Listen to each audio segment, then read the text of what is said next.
Welcome to the world of Pokemon, a world with wondrous creatures that are more powerful than you could possibly imagine. People in Pokemon work together as partners in this world, and that's no different in the Kalos region. In Kalos, people and Pokemon work together like everywhere else in the world, and it's also home to a rich and wonderful culture. This is the setting for our next adventure, so let's waste no more time. The world of Pokemon awaits.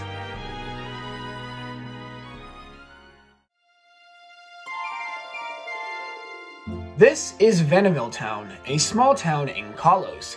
We then enter a house and see a fletchling flying up past a staircase into a room where we see a girl asleep before the bird activates Peck and charges straight at her, waking her up. Ah! I told you a million times not to wake me like that! The fletchling just laughs it off as it flies downstairs, leaving the girl frustrated. This is Serena, a girl who sets off on an adventure to get away from the pressured life she was born into, but she has no direction for what her own path is.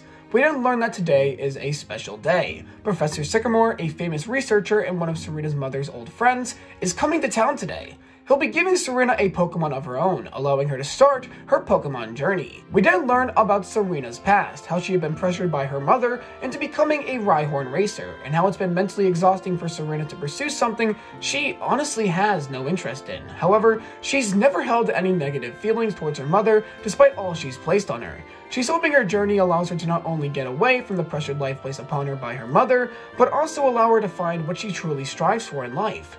She's always remembered something, a moment when she was the age of 4. A boy saved her when she was at one of Professor Oak's summer camps in the Kanto region.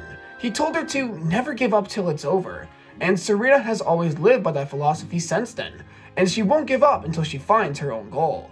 She wonders how that boy is doing now, and one day wishes to meet him again. She then walks downstairs, eats breakfast with her mom, who congratulates her on starting her journey, and then makes haste for the town square. There is no way she's going to be late for today. She makes her way to the town square where Professor Sycamore awaits. Professor Sycamore? Yes? Ha! You must be Serena. My, how you've grown. The last time I saw you, you were just a baby. How is Grace these days? She's doing well. You seem to be doing well yourself, Professor. Thanks for noticing. If your mother hasn't told you, I specialize in Pokemon evolution.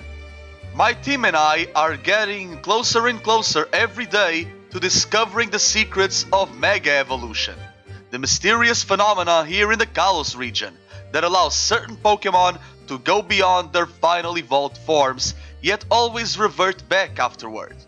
You see, we believe that to activate... Professor, you're confusing me. Oh, I'm sorry. No more rambling. You're here for a reason, and I have just what you are looking for. Come on out! These are the 3 starter Pokemon for trainers here in Kalos. Chespin, Fennekin, and Froakie. Which one will you choose? Serena looks at the Pokemon and starts to think. Which one does she want as her partner?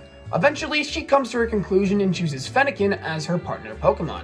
The two quickly become friends as Sycamore smiles at the trainer and Pokemon meeting for the first time. Fennekin, a marvelous choice.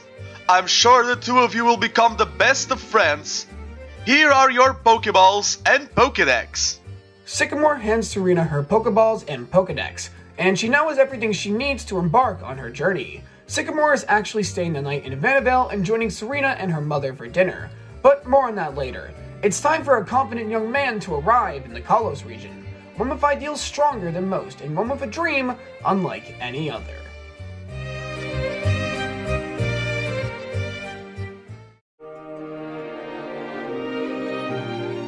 Ash and Alexa are still on the plane, and Ash looks outside the window to see none other than the Kalos region's Lumio City in the distance. Ash is super excited to begin a new adventure. This time he will win the league. This time he will reach heights greater than ever before. The plane lands and Ash walks out and breathes in the Kalos region air. Hello, Kalos region! Ash from Pallet Town is finally here! Ash is a little too excited and then proceeds to trip and fall, which Alexa chuckles at. In the airport, Ash tells Alexa he wants to go straight to challenge her sister's gym, so Alexa gives her a call. She gets off the phone and tells Ash that unfortunately, her sister is currently out on a trip and won't be back in her gym for another week or so. This naturally disappoints Ash, but Alexa tells him to worry not, as there is actually a gym here in Lumio City. Ash's eyes then light up with fire as he wastes no time heading outside. The two then decide it's time to part ways. Alexa says that her time with Ash was super fun, and while they got into some pretty intense moments during their travels, it was still a blast. The two then part ways as Ash runs through the gates into the bustling Lumio City, with his dreams of becoming a Pokemon Master still going strong as ever. Ash then makes his way through Lumio City, encountering Pokemon he's never met before. He then reaches the Lumio City gym and enters it, coming face to face with an AI that's part of the gym. The AI asks Ash how many badges he has, and when Ash responds saying 0, the AI seemingly is shocked and then proceeds to forcefully kick him out of the gym, making Ash and Pikachu fall down a tube that leads back outside the tower. When he starts to fall, two people notice him, a young man and a little girl. The young man then activates a gadget which creates a cushion catching Ash, and meanwhile the little girl catches Pikachu. Man, that was a close one. What's up with that place? Hey, are you alright? Yeah, thanks for the save back there. I owe you one. The little girl becomes ecstatic, calling Pikachu super cute and that she wants to have a Pokemon just like this one when she becomes a Pokemon trainer. Bonnie, put that Pikachu down. Nah, it's okay. I'm sure Pikachu's okay with it. Right, buddy? Pikachu nods in approval, and the young girl, very excited, starts to squish Pikachu's cheeks, which causes the mouse Pokemon to shock the entire group. The group eventually recovers and introduces themselves. Again, thanks for the save, guys. The name's Ash Ketchum. I'm from Pallet Town in the Kanto region, and this is my partner Pokemon Pikachu. Nice to meet ya! The Kanto region? You sure traveled a long way. My name is Clement, and this is my little sister Bonnie. Ash and Clement shake hands, and it looks like it's time to introduce two brand new characters. This is Clement, an aspiring inventor and the gym leader of the Lumio City Gym. Clement is one of Kalos' brightest minds and one day wants to become a world-famous inventor.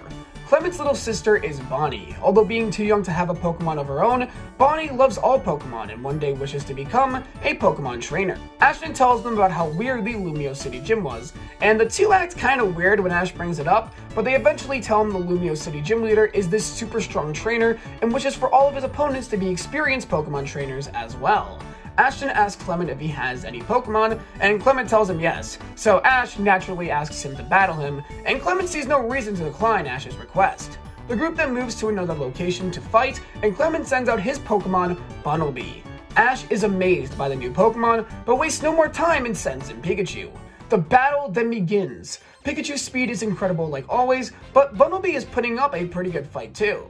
Clement is using Bunnelby's ears to his advantage to catch Pikachu when using Iron Tail and throwing him to the ground. Ash and Clement are both enjoying themselves, meanwhile Bonnie looks in awe at the battle.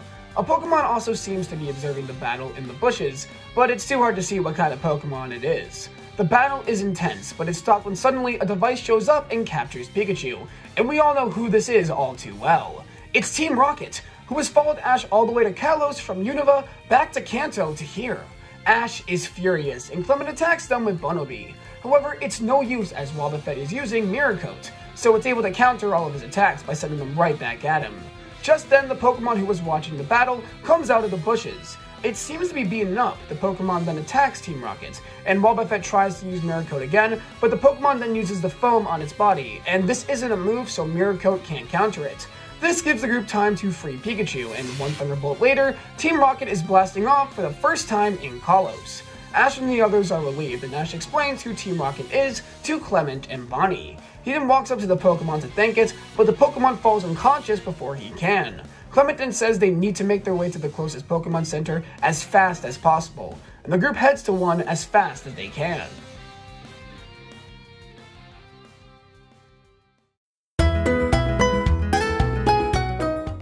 The group arrives at the Pokemon Center, and Clement reveals to Ash the Pokemon's name is Froakie, and he immediately enters emergency treatment. Luckily for the group, he's gonna be okay. Nurse Joy explains that his entire body was highly injured, with multiple scars. It seems Froakie was beaten up, but she can't exactly pinpoint what happened to it. Ashton states that the next step would be to return Froakie to its owner, or the wild, and Nurse Joy says the best place to start would be Professor Sycamore's lab. Maybe it's a runaway, as Froakie is one of the starter Pokemon here in Kalos, and Professor Sycamore gives out Pokemon to starting trainers. Froakie is returned to Ash and the group, but it's fast asleep. The group, along with the sleeping Pokemon, make their way to Sycamore's lab, where they meet his lab assistants Dexio and Cena. They tell Ash the professor is currently out on a trip and won't be coming back till tomorrow, but they can still examine Froakie for them. During the examination, a tall man enters the lab and greets Dexio and Cena. He introduces himself as Lysander, a famous man in Kalos and the head of the massive corporation, Lysander Labs. Is Augustine in by any chance? I was wondering if I could speak with him. Sorry, he's on a trip right now. Want me to give him a message, Mr. Lysander? Well, that's unfortunate. Just tell him I found the answer to a question I have pondered for a long time. Lysander then leaves the lab, leaving everyone there to wonder what exactly he means. A couple minutes later, a loud explosion is heard, and Cena states it must be from the Pokemon Park inside the lab. When they get there, the glass wall is completely destroyed, and the Pokemon are in a state of panic. The group can barely spot a silhouette leaving the lab when everyone turns their attention to a Garchomp, as a sort of aura is surrounding it when all of a sudden, it mega evolves.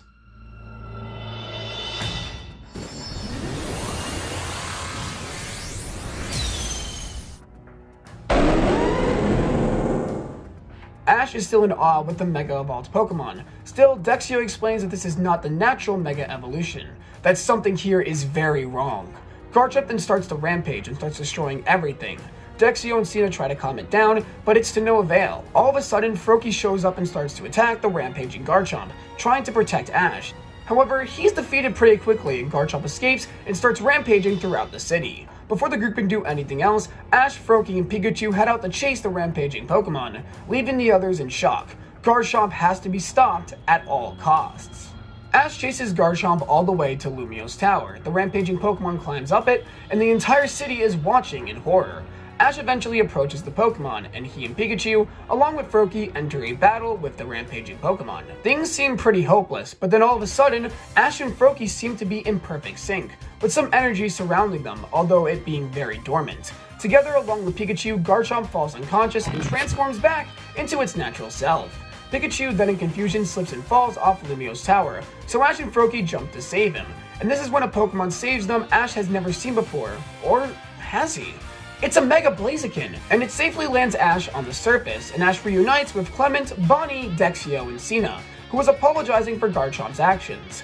Ashton sees Blaziken and his trainer, but they disappear before Ash can thank them. Meanwhile, Dexio ponders what exactly caused Garchomp to Mega Evolve without a Keystone and Megastone, and most importantly, a strong bond with a trainer. It seems Ash has had quite the first eventful day in Kalos, and things are only going to get more intense from here.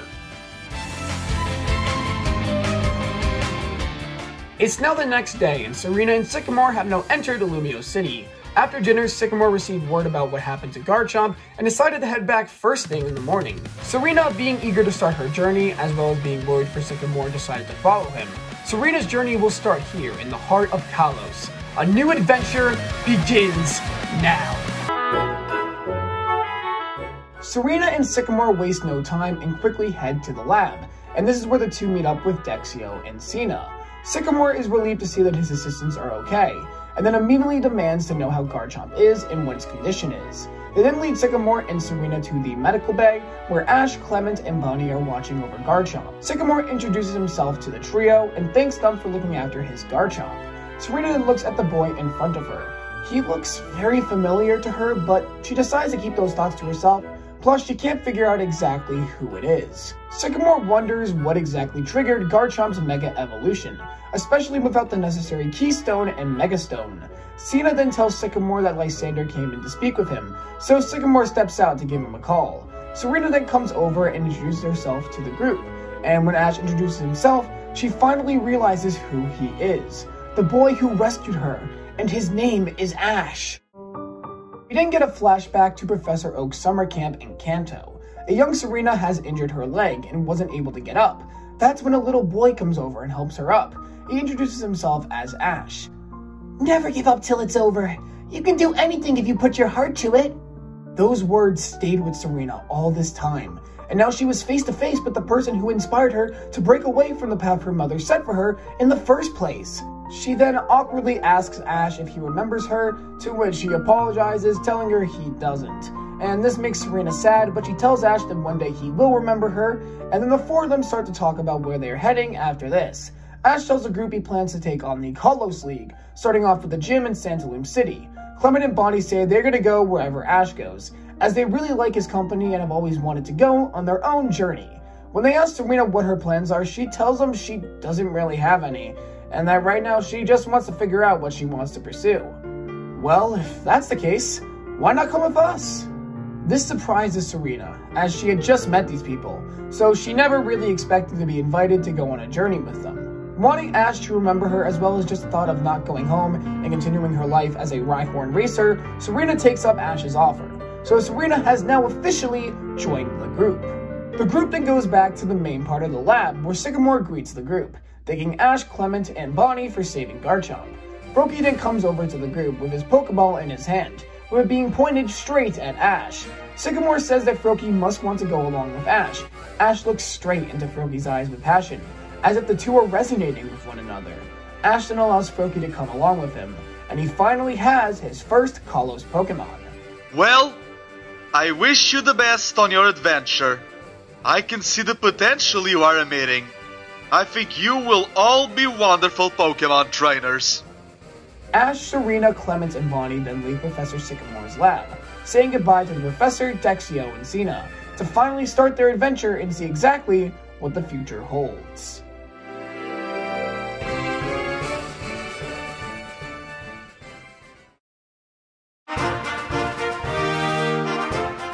Our group now makes their way from Lumio City to Santalum City, and a couple events occur on their journey there. The two main ones are two brand new additions to the group. The first one is when Ash stumbles upon a timid Fletchling and attempts to catch it. However, let's just say it isn't the most successful, as Fletchling resists the Pokeballs several times and Ash takes on the Pokemon over and over again. Eventually, Ash saves the tiny bird from a rock slide created in the battle between the two, and Fletchling being distracted by Ash saving him is the perfect opportunity for Ash to throw the Pokeball, and then he obtains his second Kalos Pokemon. The next event is another capture. This time, it's the Dedenne. This plays out pretty much the exact same way as it does in canon, with Bonnie pretty much begging Clement to catch the Pokemon for her.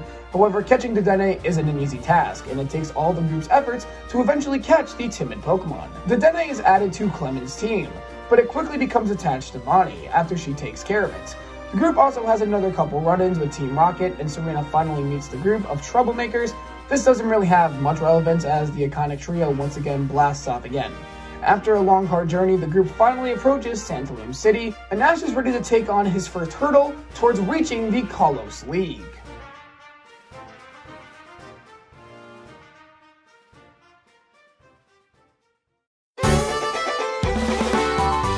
The group wastes no time wandering around the city, as they are here for only a single goal, so Ash can achieve his first Kalos Gym Badge victory. Ash makes his way to the gym, where he reunites with his friend Alexa, who he met in the Unova region. Alexa tells Ash that her sister is finally home, and the gym has just reopened. And this gets Ash super excited, and he runs right into the gym, which is filled with a bunch of pictures on the wall. This is where the group meets Viola, a bug-type Pokemon specialist. Viola tells Ash she has heard a lot about him from Alexa, and she hopes he doesn't disappoint her in battle. The group now heads to the battlefield, where the battle will begin. Since this is your first battle in Kalos, allow me to officially welcome you to the Kalos League. This will be your toughest challenge yet. I hope you're ready to face top-tier Pokemon trainers. I promise you, I won't disappoint!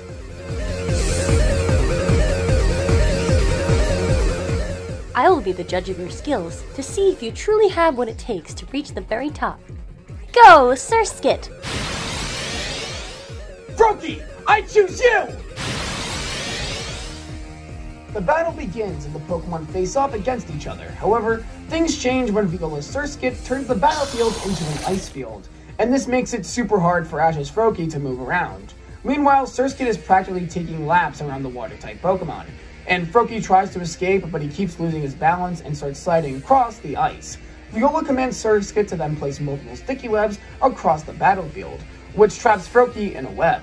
Froakie tries to escape, but it's no use as Surskit is just too fast, and Froakie is sadly knocked out. Ash catches notice of Viola's strategy, but doesn't say anything as he sends out his next Pokemon. Fletchling, I choose you! Now, Fletchling on the other hand doesn't have the same weakness as Froakie, as it's not limited to the ground like Froakie was. Viola thinks this doesn't matter, as Surskit is still faster on an ice battlefield. With Surskit's main advantage gone, it doesn't stand much of a chance after being weakened by its battle with Froakie, so the Pokemon goes down. You're pretty good. Oh well, looks like I'll have to go all out. Go, Vivian! Viola's ace Pokemon now comes out, and the battle quickly becomes a battle of the skies. The Pokemon make multiple movements around each other, but eventually Viola uses her trump card. She commands Vivian to use Psychic, making Fletchling quickly lose its ability to move freely. Vivian then pushes Fletchling into one of Surskit's webs, and Ash then starts to panic, commanding Fletchling to escape. But it's no use as the bird is completely stuck. One Solar Beam later and Fletchling goes down.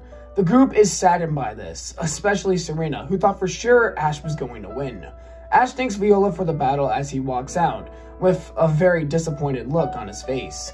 The group takes notice of this and are shocked as they make their way up to Ash. The group stays quiet for a while until Ash receives his revived Pokemon from Nurse Joy at the Pokemon Center. He sends them out on a training battlefield, and the group hopes Ash isn't upset with them. Ash looks like he's about to burst, when... Man, Viola sure is strong. We didn't even stand a chance. Still, you both worked super hard, and that's all that matters. So what do you say? How about we get to training so we can beat her next time? This obviously surprises the group, especially Serena, who was really worried about him. She then walks up to him. Ash, are you sure you're okay? I mean, you just lost a battle you were really looking forward to winning. Me? Oh yeah, I'm fine. But... Really, it's not a problem. You see, I promised a friend of mine that I would never get upset over a loss ever again. Back then, I was super stressed out, and I felt that the weight of the world was on my shoulders. But thanks to my friends, I was able to overcome what was in front of me. So compared to that, this is nothing. So what if I lost? All I have to do is train and come up with a way to counter Viola's strategies. Ash, you really are amazing. If anyone's amazing, it's you, Serena. You came to check up on me. You're a really good friend. Ash and his Pokemon then train for hours on end, as they plan to take on Viola again the next day.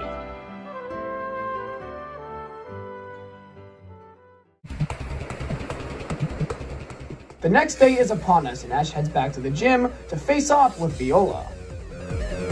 Back for more, I see. In that case, let's see how much you've improved. Go, Surskit! Froakie, I choose you! This surprises the group, who was more than sure Ash was going to go with Fletchling. Surskit once again summons the ice battlefield, and this makes Ash smile. He then commands Froakie to attach his Frubbles to Surskit's feet, and this surprises everyone in the room as Surskit becomes unable to move around on its own icy battlefield. Ash then commands Froakie to use Cut to break the ice where it's standing, and the ice is destroyed, allowing Froakie to stand freely once again. Viola commands Surskit to escape, but it's no use as the Frubbles are just too strong. Ash commands Froakie to attack, and a few attacks later, Surskit goes down. Wow, I've never seen such a strategy, but it doesn't matter. Vivian, go! Ash then attempts to use the same strategy as before to weaken Vivian's wings. However, Viola doesn't let him as she commands Vivian to use Psychic, which knocks Froakie back. Ash then decides to bring Froakie back. Fletchling, I choose you! Fletchling then with a vengeance in its eyes charges straight at the bug-type Pokemon, and it actually seems to be overpowering Vivian. The Pokemon then uses Psychic, sending Fletchling flying, but the bird is able to stop itself from hitting the wall through sheer strength alone. However, Viola isn't panicking as she commands Vivian to use Sleep Powder, which makes Fletchling fall asleep. Ash is shocked as the Pokemon finishes off Fletchling with a Solar Beam. Ash doesn't have any more options. It's either Froakie or nobody. Froakie comes out and the two Pokemon enter a head-to-head battle. Froakie is using all of its strength, trying to attach its Frubbles to Vivian. but it keeps getting pushed back by Psychic. Viola decides it's time to end things as she commands Vivian to use sleep powder, but Froakie dodges it at an intense speed. What's weird is that Ash feels like he can almost see through Froakie's eyes at that exact moment. Anyway, Froakie goes in for an attack once again, but is able to get closer than ever before. However, Vivian can't attack him, and this is because Froakie was intentionally getting hit all this time. Its intention was to never attach its frubbles to Vivian's wings. In fact, the entire time, Ash and Froakie's strategy was to tire Vivian out, which worked as the Pokemon no longer has the energy to charge up another Psychic. Froakie then uses Water Pulse right in Vivian's face, which knocks it out. He's done it. Ash has won his first Kalos gym battle. Ash's friends come over and congratulate him as Viola comes over with something in her hands. Guess Alexa was right about you. After all, that was an amazing battle, Ash. As proof of your efforts, I award you with this bug badge. Ash takes the badge with pride as he finally is one step closer to conquering the Kalos League. Our heroes celebrate Ash's victory at the Pokemon Center with Viola and Alexa, as Clement is cooking an awesome dinner for everyone. Viola tells Ash that the next gym he should set his sights on is in Solage City, and so the group makes plans to head there. Ash may have been able to beat Viola, but it certainly was a struggle. Just what kind of opponents await Ash on his way to the top?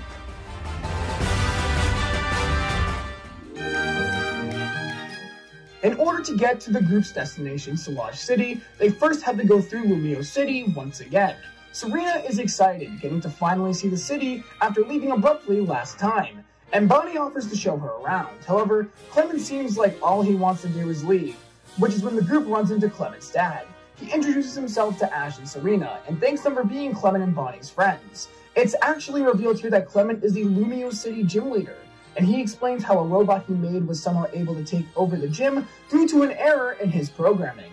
Since then, Clement has made sure all of his inventions will never have the same result again, but that doesn't exempt him at all from blowing up. Things play out pretty similar to canon here, with the group infiltrating the Lumio City gym and coming face to face with Clembot. Clement battles his Pokemon that he used when he was a gym leader with Bunnelby, and by thinking similar to Ash and how he battles, he's actually able to take the win against Clembot. He then tries to remember Clembot's reboot passcode, and finally remembers it was Sandwich, because he accidentally said it without thinking that one time. Clembot is then reset, now accepting all challengers, and naturally being more friendly towards everyone. Clement's dad then enters the gym, and Clement then expresses that the only way for him to truly become a great gym leader is to go on a journey with his friends, and his dad agrees with him, allowing both Clement and Bonnie to accompany Ash and Serena on their journey throughout the Kalos region. The four spend the night at Clement's house, and Ash and Clement share a conversation before they go to sleep. So, are you gonna challenge the gym? Nah, there'd be no point. Why's that? Because the one I want to fight isn't Clembot, it's you. Ash? That's why I'll just come back when I have 4 badges. That's what you wanted originally anyway. It's a deal. When you have 4 badges, you and I will have a gym battle. Deal!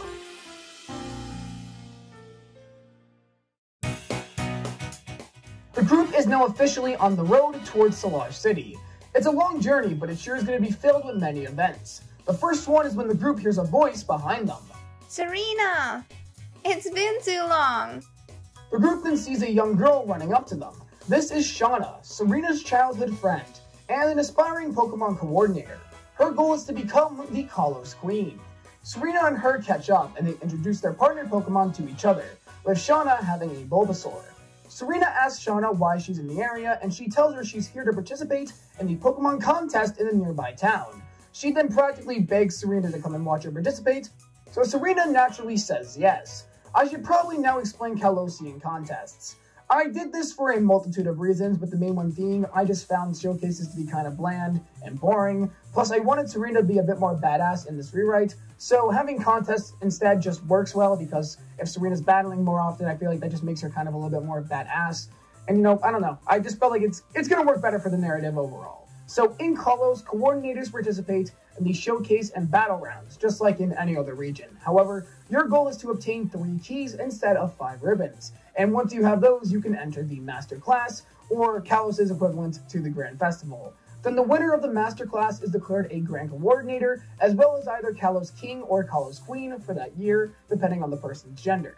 Shauna explains that this year the Kalos Queen is Aria, a famous pop star who demolished the competition last year and has been doing so this year as well.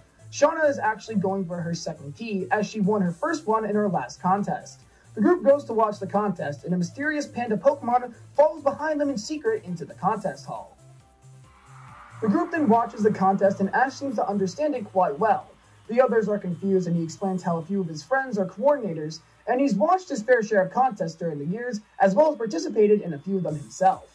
Shauna is up, and with her Pokemon Bulbasaur and Floette, she's able to create a fairy aroma around her and Bulbasaur to stand up in the air. Serena looks in awe at the performance, and she's in advance to the battle rounds, where she and her Pokemon sadly lose to another coordinator and his Pokemon. The group then comforts Shauna because of her loss, but she's not all that discouraged and tells them she'll keep trying as hard as she can to reach the very top.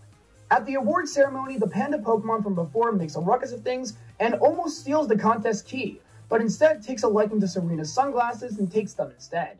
Serena then chases after the panda Pokemon, who was revealed to be Pancham.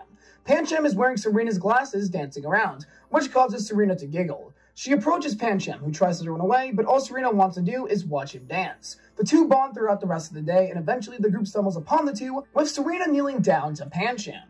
Pancham, I want you to come on my journey with me. After everything I've seen today, the spectacles, the thrills, the audience, and especially your dancing, I think I finally know what I want to be. I want to be a coordinator. And with your dancing skills, I'm sure we can make it all the way to the top. So, what do you say? Pancham accepts, and now Serena has caught her first Pokemon with the exception of Fennekin. Shauna then comes over to Serena, declaring herself her rival. The two shake hands, promising to both make it to the Master Class. Shauna then tells Serena there should be a contest being held soon in Solage City. Shauna says she has other plans, but Serena should definitely check it out, because that's where they're already going, so it just works out perfectly, because Ash's gym battle is also there. So now Serena has her goal to become the best coordinator in the Kalos region. On the way to Solage City, our group arrives in Campfire Town, where they attempt to take the road to Solage City, but a sleeping Snorlax is blocking their path. They then talk to the mayor of the town, who tells them the only way to awake Snorlax is with the Pokeflute, but a couple of years ago he sold it to the owner of the Perfume Palace. The group then makes their way to the palace, where they meet with the owner. He tells them he got it for his granddaughter, and then if they want the flute, they'll have to convince her. They then meet the princess of the castle, who is honestly a complete spoiled brat. She quickly falls in love with Pikachu and makes a deal with Ash. They'll have a Pokemon battle, and if he wins, they can have the flute, but if she wins, Pikachu is hers. Ash challenges her to a battle, with him using Pikachu and the princess using a Furfrou. Pikachu ends up winning the battle, and the princess is definitely upset, but in the end upholds the end of the deal, giving the group the Poke-Flute. The group then returns to the town and awakens the sleeping Snorlax, which the townspeople are thankful for, due to the Snorlax blocking their berry fields. Ash and Co then stop at the Battle Chateau, due to Ash being interested in the facility. This plays out the exact same way it does in canon, as they reunite with Viola and Ash takes on trainers, earning the first rank of the Chateau's hierarchy. The group also meets the Solage City gym leader, Grant, a rock-type Pokemon specialist. He's friends with Viola, and the two then have a battle to obtain the highest rank of the Chateau. The battle is between Viola's Surskit and Grant's Onix, who using Rock Tomb is able to win the battle. Grant then looks straight at Ash, telling him that he'll be waiting at the gym for him to arrive, which makes Ash fired up. The group then says farewell to Viola and continues their adventure. Next up, while the group is on their way to Solage City, they stumble upon a lonely Chespin, who they learn was separated from its family. The group decides to help Chespin find his family, but ends up getting separated in the process. Clement and Chespin are alone together, and bond a lot trying to find the others and Chespin's family. Eventually, Clement and Chespin find Chespin's family, but Chespin doesn't seem to be leaving with them. Clement then realizes Chespin actually wants to go with him, and Clement gladly adds him to his team. When the group reunites with Clement, he fills them in on everything that happened, happy to have Chespin as a member of his team and a member of the group.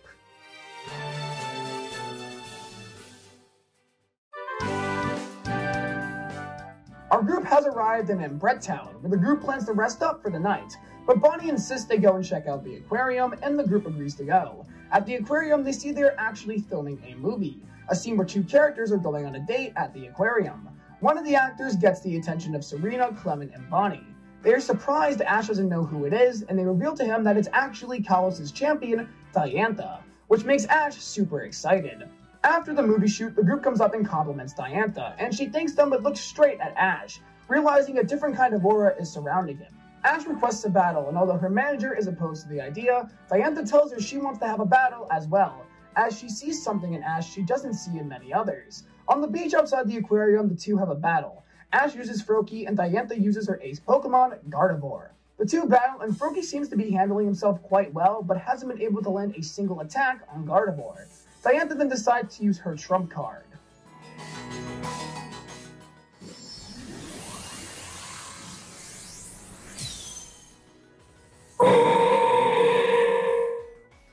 And Gardevoir Mega Evolves. Ash is in awe, and he and Froakie get fired up, as a tiny aura emits from the both of them, which catches Diantha's attention.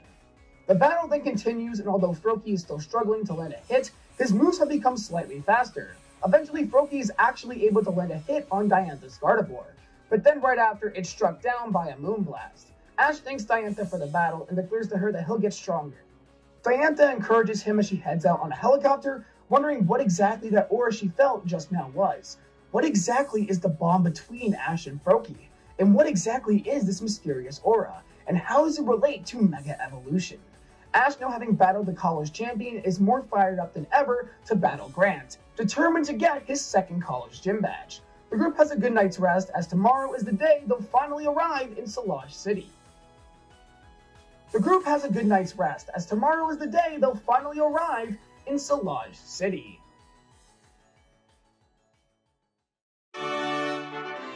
The group has finally made it to Solage City, where Ash will take on Grant, and where Serena will attempt to earn her first contest key.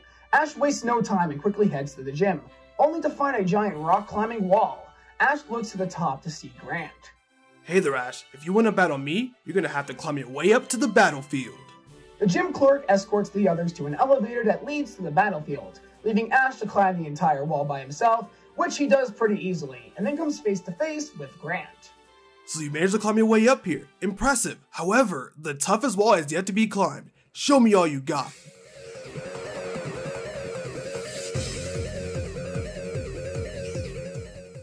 The battle starts and the two send out their first two Pokemon. I'm counting on you. Onix! Froakie, I choose you! Froakie and Onix then enter a fierce battle, and then Grant decides to use Rock Tomb, the move that he won his battle against Viola with.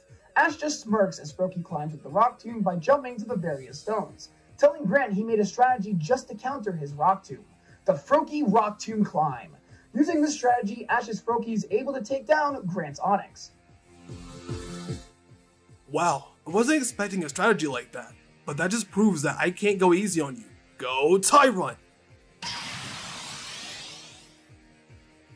Tyrunt comes out and an extreme presence is felt from the Pokemon. Froakie tries to take the Pokemon down, but the combination of Tyrunt's strong jaw and its signature move, Draco Meteor, makes it virtually impossible for Froakie to get the upper hand, so Froakie goes down. Ash then decides it's the perfect time to send out his trump card. Pikachu, I choose you! Once Pikachu enters the battle, Tyrunt is struggling a lot more. Pikachu's speed is just too much to keep up with, despite Tyrunt's strength. However, Pikachu can't seem to dodge Tyrunt's Draco Meteor.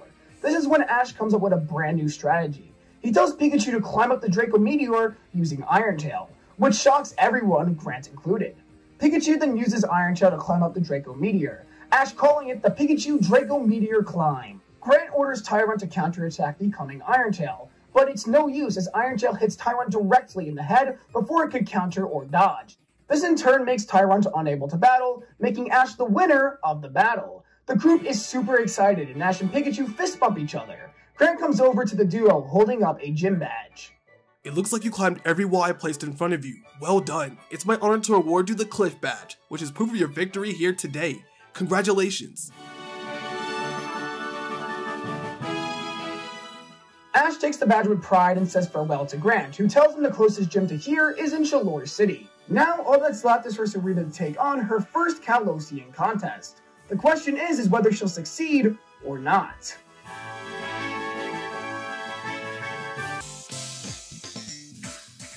It's the day before the Solage City contest, and Serena and her Pokemon are working super hard for the performance round. Ash is giving her some advice since he's seen enough contests to help Serena out. Obviously, over the years, he's watched May and he's watched Dawn, so he knows what people are looking for when it comes to contests, so he's just trying to help Serena out the best he can. Serena is confident in herself, and maybe even a bit too confident. The next day arrives, and it's finally time for Serena to make her contest debut. Kalos contests are pretty much the exact same as the others, except the judges are a bit different. First is top coordinator Monsieur Pierre. Monsieur... Freaking French. Bro! Monsieur Pierre! That's how you say it. I think, yeah. French. Yeah, Monsieur Pierre, a previous Kalos king. Next is actually Grant himself, and finally Slush City's own Nurse Joy. The group watches the performance rounds and is in awe at the spectacle. Serena is in the back room, extremely nervous. What if I make a mistake? No, I can't think like that. I'm sure Ash is nervous about his gym battles, yet he takes everything on. Never give up till it's over. Remember that. Fennekin, pitch him! Let's go! It's Serena's turn, and she starts off with a fusion of Pancham Stone Edge and Fennekin's Ember, which creates shiny particles. Serena has a smile on her face, but everything changes when Fennekin trips on the string that was part of her outfit. Pancham and Serena go to make sure Fennekin is okay, and her performance time actually runs out, and so Serena has no chance of ever winning this contest now. Naturally, Serena is upset by this, and before the group can go to comfort her, she runs away with her Pokemon following behind her. Serena makes her way to Slush City Beach and starts to cry. After all our hard work, all our effort, we made such a stupid mistake. How could I have been such an idiot? I'm sorry, guys. I'm so sorry.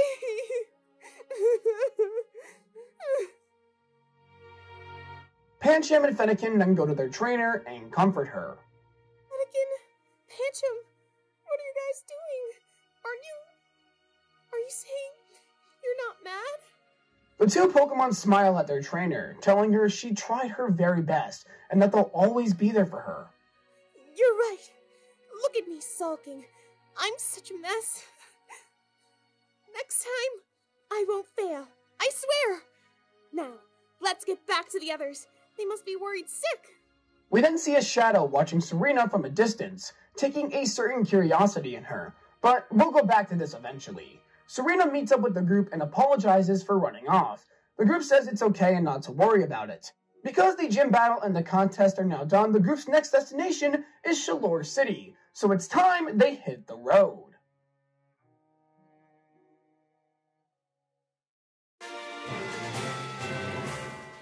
On the way to Shalour City, our group treks through a forest, when they're actually attacked by a wild Hawlucha, who after convincing the Pokemon they aren't a threat, learn it's actually the protector of a Pokemon community in this forest.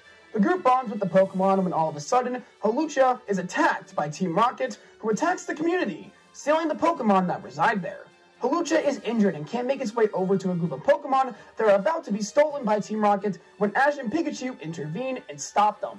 With a combined effort of Hawlucha, our group, and the remaining forest Pokemon, Team Rocket is sent blasting off into the sky once again. When everything is said and over with, Hawlucha comes over to thank Ash and signifies that it actually wants to come along with him. Ash, of course, accepts and catches Hawlucha, adding another brand new Pokemon to his team. Next up, our group is still on the road to Shalour City when all of a sudden a duo comes out of the bushes. It's a girl on roller skates, and she's accompanied by a Lucario. She then smiles and points right at Ash. You're the one. My 100th win. What? What do you mean, what? I'm challenging you to a battle. Oh, why didn't you just say that to begin with? I'll battle you right now. Awesome. My name's Karina, and this is my partner, Lucario. Nice to meet you. I'm Ash Ketchum, and this is my partner, Pokemon Pikachu. Now, let's battle! Karina and Ash then enter a battle, and both Pikachu and Lucario are putting up a pretty good fight. Lucario is a formidable opponent and is countering a lot of Pikachu's attacks. Eventually, Pikachu falters and Lucario takes the opportunity to land the finishing blow, which knocks Pikachu out. All right, I finally made it to 100 wins. I'm finally worthy. The group then introduces themselves to Karina, and Karina explains to them her situation. She tells them she's actually going to become the next Shalor City gym leader, but her grandfather sent her on a mission to obtain the power of Mega Evolution to prove her worth as the next gym leader. Karina then explained she felt she was too weak, and declared she had to gain at least 100 wins to pursue the Megastone she needs, the Lucario Knight. Now she has those 100 wins, and her next step is to go to Geosenge Town, where it's rumored there is a cave with many Megastones residing inside it, especially Lucario Knight. The group decides to help Karina out, and Karina and Lucario temporarily join the group as they make their way to Geosenge Town.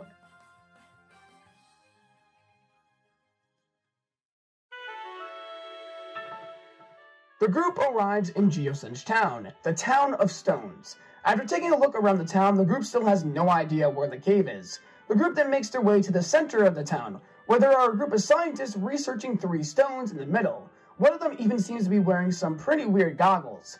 According to the lead scientists, they are researching the ancient lore behind these rocks, as they are apparently rumored to have some distant relationship to infinity energy, the energy that is produced during Mega Evolution.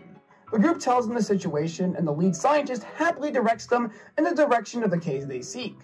The group reaches the cave and enters it. However, a cloaked figure is following behind them, although the group doesn't notice. The group encounters many challenges trekking through the cave, but are able to reach the end of the cavern unscathed, which is where they find none other than a Lucario Knight. Karina is ecstatic when all of a sudden an Alakazam blocks her path, and a cloaked figure approaches Karina, telling her that if she truly wishes to master the power of Mega Evolution, she has to prove herself in battle. Karina has come this far, so of course she isn't going to give up now. Karina and Lucario face off against the cloaked figure and Alakazam, giving it all they have using all their training to their advantage. The battle is a fierce one, but one Karina has to overcome on her own, without assistance from Ash and the others. Lucario and Alakazam go head to head, with neither one giving in. But eventually, Lucario is able to catch Alakazam off guard and is able to pull off a critical hit with Aura Sphere, winning the battle. The cloaked figure returns Alakazam and claps as they take off their cloak. It's actually Karina's grandfather, Gherkin, the current Shalor City gym leader. Karina is super surprised, but isn't surprised her grandpa tested her, and now all that's left is to activate the transformation.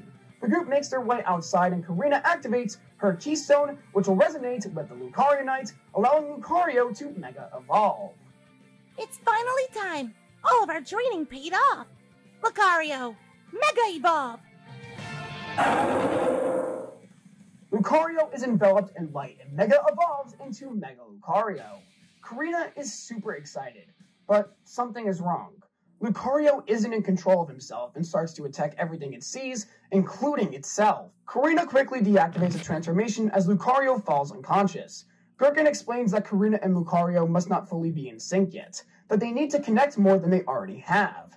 Gherkin explains in a forest near here there is an old cabin where someone known as the Mega Evolution Sage lives. In fact, he's actually kept care of this cave for decades and is an old friend of Gherkin. So that's the group's next step. The group travels to the Mega Evolution Sage's cabin, and the Sage introduces himself to our group. And after learning Karina is Gherkin's granddaughter, the Sage is more than happy to help Karina master her power. It's intense training, meditation, and focus, but Karina and Lucario are excelling in pretty much all of the Sage's teachings. Meanwhile, our group is watching on the sidelines, cheering on Karina, and sometimes even partaking in the teachings themselves. Karina eventually feels confident to activate Mega Evolution once again, and Lucario Mega Evolves once again. It's still on a rampage, but Karina comes up to the hostile Pokemon and hugs it. Lucario, it's okay. You're safe. You're safe. You and I have been through so much, and now we're almost so close to reaching our dream. I can't become the best gym leader I can be without you by my side. Heck, I can't be the best person I can be without you. I need you to come back to your senses. I need you to connect with me. I know our bond is strong, so let's prove it to everyone. What do you say, partner? Lucario's anger then seems to subside, and Lucario hugs Karina back. It's finally happened. They've mastered Mega Evolution. The group and the Sage look on with joy as Trainer and Pokemon experience true Mega Evolution for the first time. The group and Karina then decide it's time to part ways. Karina is going to head back to the Shalor City gym and finally take over as the new gym leader, and she tells Ash she'll be waiting for him to challenge her.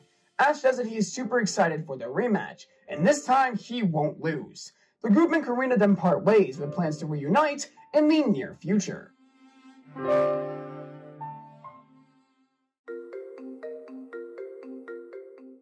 The group continues on their way to Shalor City when they enter the Cave of Mirrors. Ash actually gets separated from the group and looks through the mirrors when all of a sudden he sees a crying Serena through one of them, who pulls him into the mirror. Ash then enters a plane he doesn't recognize as Serena hugs him. Oh my god, I'm so glad you're okay. I thought you had been turned to stone. Turned to stone? Serena, what are you talking about? And where are we? You can't be serious, can you? Whatever, it doesn't matter. All you need to know is we have to go now. Serena, what is that? Ash, go! The beam of light then hits Serena, turning her to stone. Ash looks in horror as the beam strikes the land, as a giant shadow engulfs it as well at the same time. All that's enveloped is turned to stone. Ash runs crying, and all of a sudden he finds someone that shocks him to his very core. It's Clement and Bonnie turned to stone. But that's not all. Ash is looking straight at himself, who has also turned to stone. What is this place? Why are my friends stone? Why am I stone? None of this makes sense! Ash looks up to see an old man, one who looks absolutely destroyed. This place, this is the end. What do you mean? You're not from this world, so I can see why you wouldn't understand. This world has had a great evil unleashed upon it. Its name is Ragnarok. Ragnarok? Yes, it ravaged the Kalos region. Turned us all to stone, took all the life away. All because of my sins. All because I used up all of Yggdrasil's energy. What are you talking about? What is Ragnarok? What is Yggdrasil? You shall find out in due time. Make sure what happened here does not happen in your world. Ash then sees the beam again and runs away from the old man straight back to the Cave of Mirrors. The cave is crumbling and he jumps into the mirror before he can be crushed. He then looks up to see the group. Ash then cries tears of joy, and the group is seemingly very confused by this. However, Ash now has multiple questions. What is Yggdrasil? What is Ragnarok? And who is that old man? More importantly, was that the world that will become the world of our heroes in the future? In due time, Ash and the others will find out all the answers, as the day of reckoning reaches closer and closer.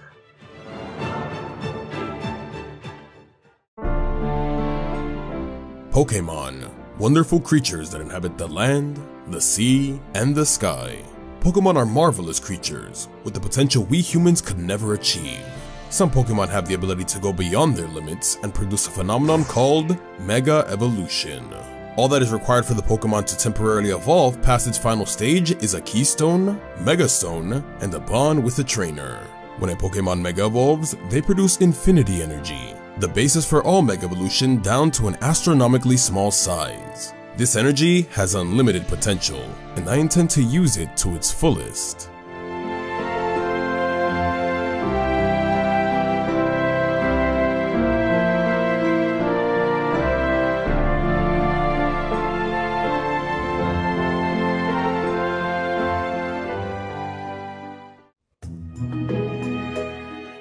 We are in a forest in the Kalos region. A young girl and her Chespin are making their way through the area. This is Marin, a young girl who recently set off from Professor Sycamore's lab with her partner Pokemon Chespin. Her only goal is to meet lots of Pokemon and explore the world. Eventually, Marin hears a loud noise coming from an area close by and goes to see what it is. When she finds the source of it, she learns that it's actually a Pokemon battle between two trainers, with one using an Absol and the other using a Charizard. The two trainers are battling. One of the trainers is Astrid. She's actually a high-ranked Pokemon trainer, and she's been swiftly making her way through the gym challenge this year. However, her opponent is just as fierce. This is Alon, a Pokemon trainer and former assistant of Professor Sycamore. Alon's goal is to meet and defeat every single Mega Evolved Pokemon in the world, which he believes solidifies him as the strongest Pokemon trainer. He also currently works part-time for Lysander Labs, a massive corporation here in the Kalos region. The battle is intense, with neither Absol nor Charizard getting in.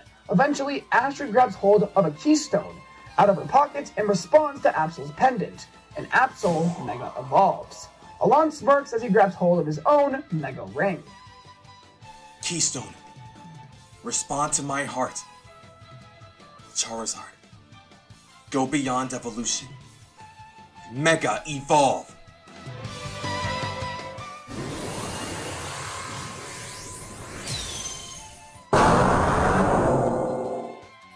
Alon's Charizard then Mega Evolves into Mega Charizard X, and roars as loud as it can. The battle continues, and it only gets more intense with the Pokemon in their Mega Evolved forms. However, Alon eventually gets the upper hand against Astrid's Absol, and Charizard is able to end the battle with a Dragon Claw. Astrid goes up to shake Alon's hand, but he rudely brushes it off and walks away with Charizard. Alon and Charizard are then relaxing by a nearby tree, and Alon pets Charizard, thanking him for all of his hard work. This is when Marin comes up to Alon, telling him that this was the best battle she had ever seen, and that he's so strong. Alon tells her his goal is to become the strongest trainer in the world, and that he naturally has to be strong to accomplish such a feat. Marin begs him to let her come with him, that she and Chespin want to learn how to become just as strong as Alon and Charizard. Don't even bother asking. You'd only slow me down. Alon then walks away from the duo, but they aren't going to give up on the two of them just yet. She follows Alon and Charizard around the entire forest, constantly yelling at him to let her come with him. She then eventually asks him what he's doing in a place like this anyway, and he reluctantly answers. Maybe you'll shut up if I tell you.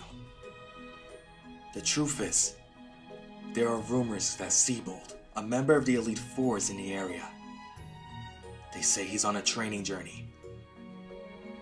I intend to find him and defeat him in battle. Marin is naturally impressed by this, and this makes her even more motivated to convince Alon to let her travel with him. Eventually, the two reach a Pokemon Center. Alon heals up Charizard and is about to head out when he hears two people talking about a strange man who left the Pokemon Center not too long ago with a Blastoise. Alon then walks up to them, demanding they tell him where the two went. The trainers honestly have no idea, but they then tell him if he's looking for the trainer with the Blastoise, that he can't be too far as he left only about a half hour ago. Alon walks out of the Pokemon Center as fast as he can, and he quickly releases Charizard, ordering him to fly around and look for Seabold. Eventually, Charizard finds who they are looking for, and he leads Alon, and therefore Marin and Chespin, to Seabold, who is cooking up a meal with Blastoise near a waterfall. He then looks over at Alon and Charizard, smirking. Oh? Who are you? The one who will defeat you, member of the Elite Four. Is that so? So I assume you're asking a battle out of me? Naturally. I see. Well, with such passion in your eyes, how could I possibly refuse? After all, you and your Charizard will be excellent training for Blastoise and I. It's almost as if you think you've already won. Well, to be honest with you, I'm not threatened in the slightest by the two of you. The two send out their Pokemon to the battlefield, and Alon wastes no time and quickly Mega Evolves Charizard. Seabold smirks as he takes out his own Keystone. My signature dish. Blastoise! Mega Evolve!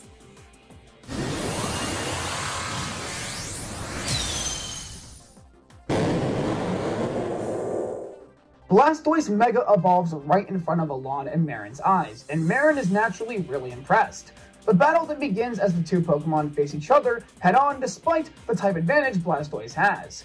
Blastoise isn't overpowering Charizard. In fact, Alon is putting up a pretty good fight. You can tell that he's a super strong trainer and that he might actually accomplish his goal one day. However, Seabold is able to counter a majority of Alon's strategies, and always has a confident smile on his face. This makes Alon frustrated, and his attacks become less thought out and way more aggressive, which in turn makes it easier for Seabold to counter Charizard's attacks. Eventually, Charizard is knocked back, barely standing. You have potential, but your moves are sloppy and your ego is holding you back. Honestly, at one point I thought you might actually put up a decent challenge. Guess I was wrong. Clearly you aren't ready to become the strongest. Not yet anyway. You are far too immature. The word Seabold tells him breaks Alon, as he remembers something from his past. I don't think it's a good idea. Why not? Charmeleon and I have won all of our battles in the park. We're becoming stronger every day. I want to become the strongest. I want to go on a journey. And I'm not saying you can't, but I think you need to grow a bit more as a trainer and a person before you go. It's undeniable. You are exceptionally talented, Alon. But I'm afraid if you leave now, with your ego, you won't be successful. Just shut up. You know nothing about me. I will become the strongest. And I'm not going to let you chain me down. Alon then picks up his things and starts to leave the lab. Alon, please. I'm saying this for your own good. You're not ready. And who decides that? You? I decide when I'm ready. If you won't support me, I'll find someone who will. We then see Alon meet with Lysander, who gives him his Keystone and Megastone. And then we see Alon leave Lysander Labs with dreams of wanting to become the strongest Pokemon trainer. All of you keep saying the same thing. I'm tired of it. I'll prove you all wrong.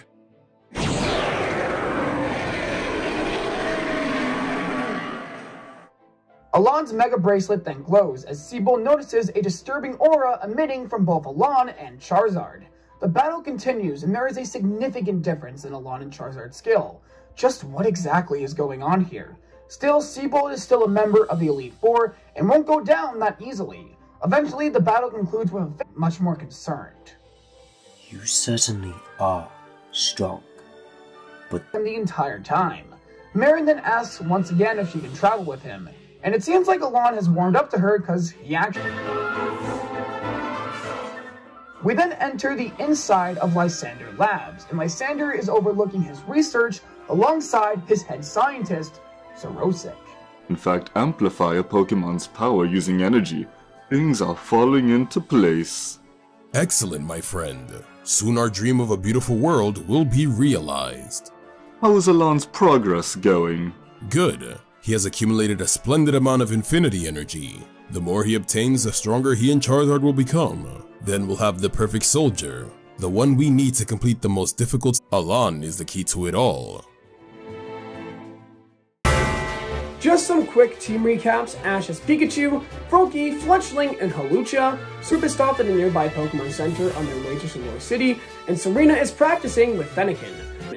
Serena runs away into the town and bumps into a girl who introduces her and the group. Fennekin is upset, but Serena sits down with her and they talk. Fennekin, I'm really sorry I got mad earlier.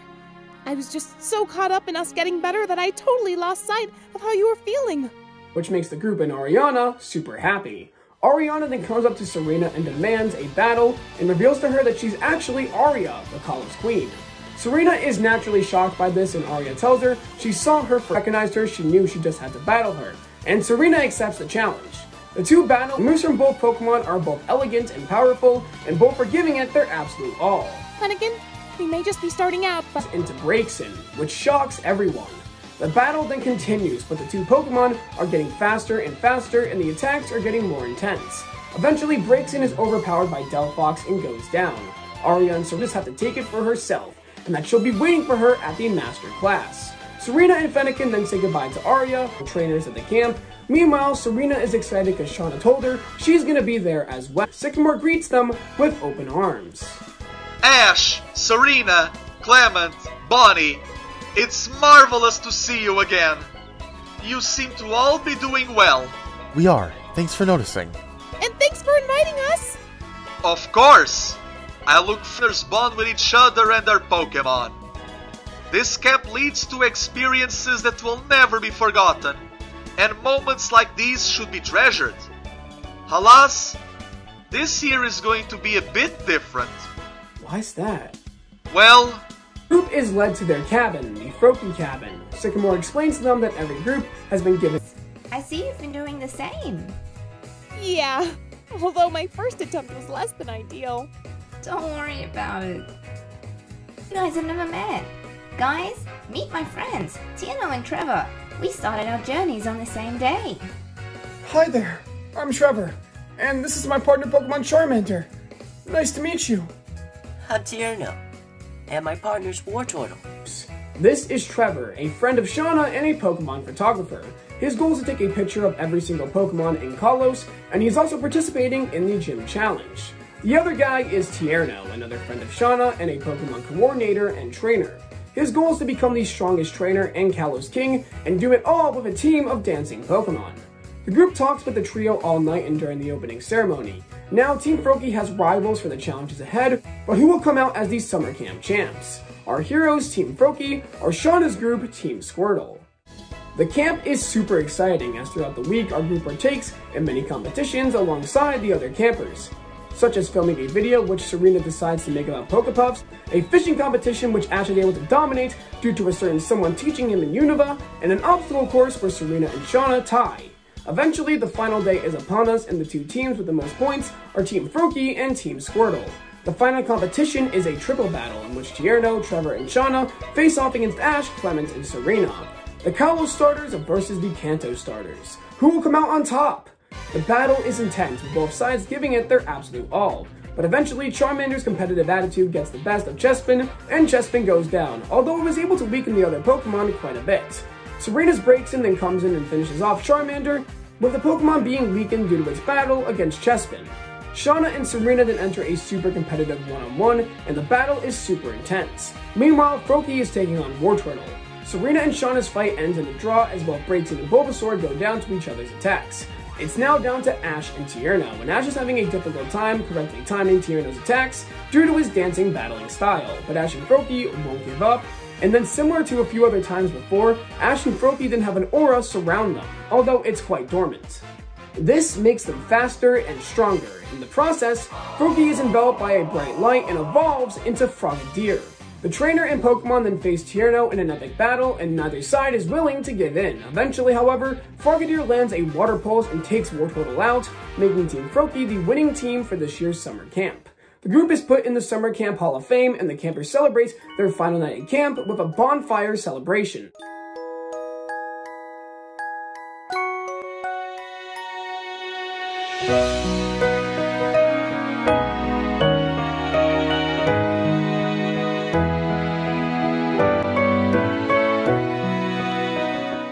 The next day, our group says farewell to Sycamore, as well as Tierno, Trevor, and Shauna, with nothing standing in their way from reaching Shalour City.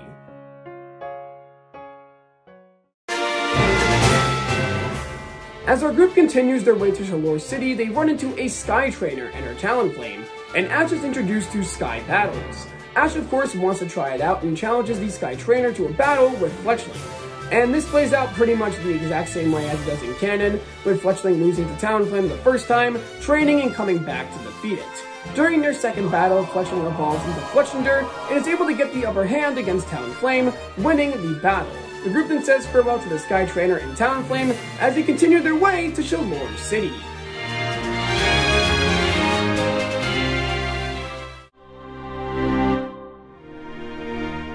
It's finally time. After a long trek, the group has arrived in Shalour City. They then make their way to the Tower of Mastery, where Karina awaits Ash. They then enter the tower where Gherkin greets the group, telling Ash Karina awaits for him on the top floor.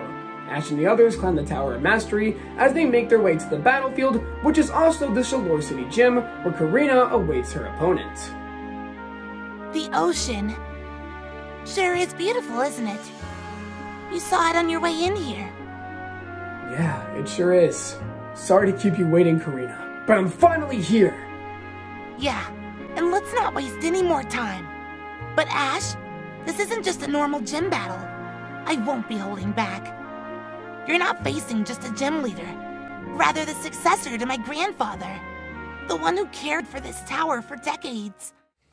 I stand here representing his legacy, and I swear to you, Lucario and I, along with my other Pokemon, won't lose! I wouldn't have it any other way.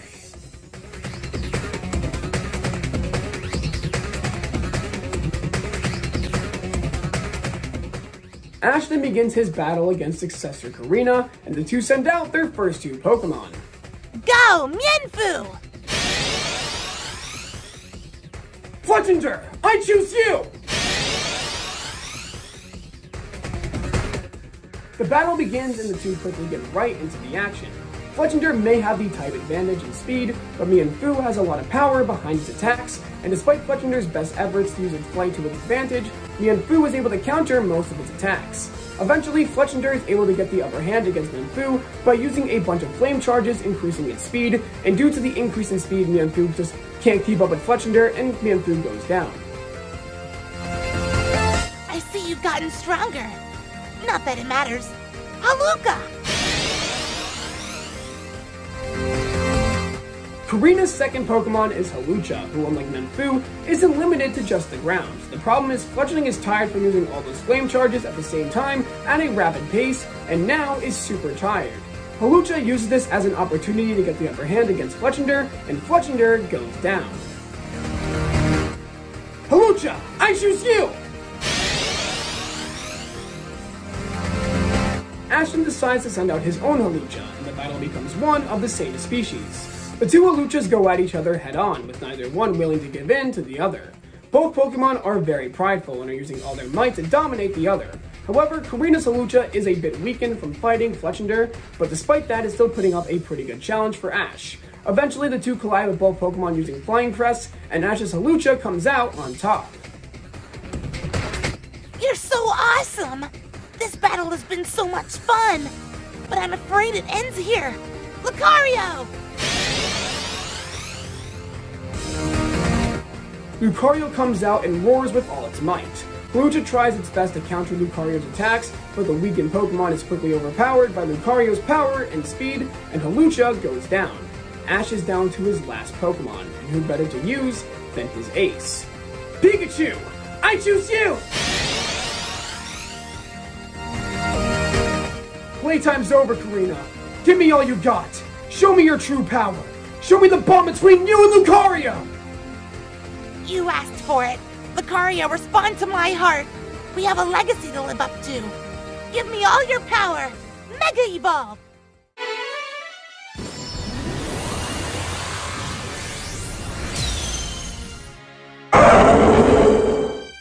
Lucario then Mega Evolves, and the battle between him and Pikachu finally begins. The time has finally come for Ash to get his revenge against Karina and Lucario Mega Evolution in the time they were back at Shulore City, but Ash has also gotten stronger himself. Pikachu releases a barrage meteor climb. Pikachu dodges the attacks by climbing off the Aurasphere, and then is able to land third College Gym badge. Karina comes up to Ash with a badge in her hands. I'm so glad we had this battle, Ash. I feel like I learned so much about— to congratulate him, and then he looks straight at Karina and tells her he's so proud of her and that she was the next destination on their map.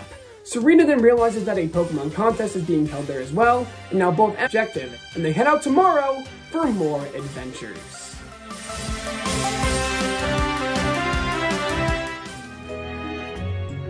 On the way to Coumarine City, our group decides to stop for lunch. Clement cooks up a meal while Serena decides to make some Pokepuffs for the group. Ash and Bonnie are making bets on who can finish their food fast. The group is obviously surprised by this, but Ashton explains he has a friend who is a Pokemon doctor in training. They attack from Gumi's perspective. Gumi and his friends are running away in an area that resembles the present, and Gumi decides to join Ash after seeing him and Clement sparring with each other, wanting to become stronger himself. Ash now has a brand new team successor. She then tells her mom her goal of wanting to become Kalos Queen. Serena's mom is obviously in shock, but that quickly becomes anger. She tells Serena she didn't train her for the past decade, only for her to turn away from Rhyhorn Racing. She makes a deal with Serena. She will participate in the short race today, and if she wins, she can pursue her dream. It's intense, but Serena uses all of her mother's teachings to her advantage, and in the end, Serena barely comes out on top, winning the race. While on their way to Coumarine City, our group encounters a Pokemon trainer and his partner Pokemon Grovyle. He seems to be fighting a wild Doublade, and after a long and intense battle is able to catch the— Ashton runs up to the boy with a huge smile on his face. That was awesome! The trainer then introduces himself to Ash and the group. This is Sawyer, a young Pokemon trainer from the Hoenn region who has traveled to Kalos for unknown reasons. Ashton tells the group he's gonna go after him, and eventually catches up to Sawyer and Grovyle. Why did you run away? I'm sorry, Ash. I just can't battle you. Why not? I just can't. You see, I was given Grovyle by Steven Stone, the champion of the Hoenn region. I was so grateful. And all I wanted to do was make my way up to Steven and defeat him. We made it to the Pokemon League, but we lost in the top 16. I feel like I let Steven down, that I'm a failure. I'm pathetic. I ran away from my home out of embarrassment, not wanting to face anyone due to my failures. I just can't battle you. To me, that just sounds like an excuse. What? Sawyer, let me tell you something. I've participated in many Pokemon Leagues throughout the world, and I haven't been victorious once. But even after I lost, no matter how much I wanted to give up, I kept my head high. I got myself back up and moved on, telling myself that next time I will be successful, the next time I will make my way to the top. So instead of sulking in your own failures, become stronger. The only way you'll make it to the top is by believing in yourself. So come on, let's battle. Let's get better together, the both of us. Ash's words resonate with Sawyer as he starts tearing up a bit. Sawyer agrees to the battle with his confidence seemingly restored. The two have a one-on-one with Ash using Frogadier and Sawyer using Grovyle. The battle is intense, both Pokemon are on equal footing and both have a sense of pride that won't allow them to go down so easily. Eventually, Ash is able to get the upper hand and take Grovyle out, making Ash and Frogadier the victors. Sawyer tells Ash he took what he said to heart, and that he's going to take on the Kalos League. He declares Ash his rival, and that next time they meet, he will be a stronger Pokemon trainer. Ash shakes his hand, telling him he looks forward to their next battle. Next up, our heroes are on a path to Coumarine City when a wild Absol comes out of the bushes and stares down Serena. And it's actually a shiny Absol. Apparently, it's been following her this whole time from Solage City, and it's decided that it wants to test her strength. Fine then, let's battle! Serena sends out Braixen, and Absol doesn't seem satisfied enough. Serena realizes it wants her to use both of her Pokemon, so she also sends out Pancham. The two go on the offensive, but Absol outspeeds both of them. No matter how much they attack, Absol can't be caught. Absol then uses its own attacks, and it's obvious it has way more power than the others. Pancham and Braixen are then both defeated, and Absol walks away, looking quite disappointed. As it runs away, Serena chases after it, and she continues until nightfall. Absol finally stops running, and they reach a flower field. Absol, please stop running! I know you may think I'm weak, but I'm gonna become stronger. Let me prove it to you. I'll win my next contest. Come with me. I know we can beat everything standing in our way, as long as we do it together. Absol agrees with Serena and allows itself to be caught. However, it doesn't seem like it truly trusts Serena, that she will have to prove herself even more than she already has. Perhaps the only way for Serena to gain Absol's trust is to win her next contest. Will Absol truly become Serena's partner?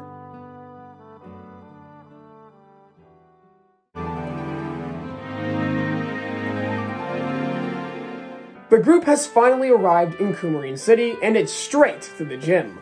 When they reach the gym, an old man is waiting outside. He seems to be admiring a patch of flowers. Excuse me? Sir? Oh, why, hello.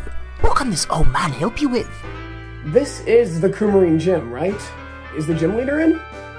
Indeed he is. Come with me, young one. I'll lead you to the battlefield. The old man then leads the group to the battlefield, and before going to battle, Ash sends out Gumi and tells him to watch the battle to learn from it. My name is Ramos, and I've been the gym leader for the last 20 years. I love grass-type Pokemon, and I wonder how they'll compare to your team. How about we find out?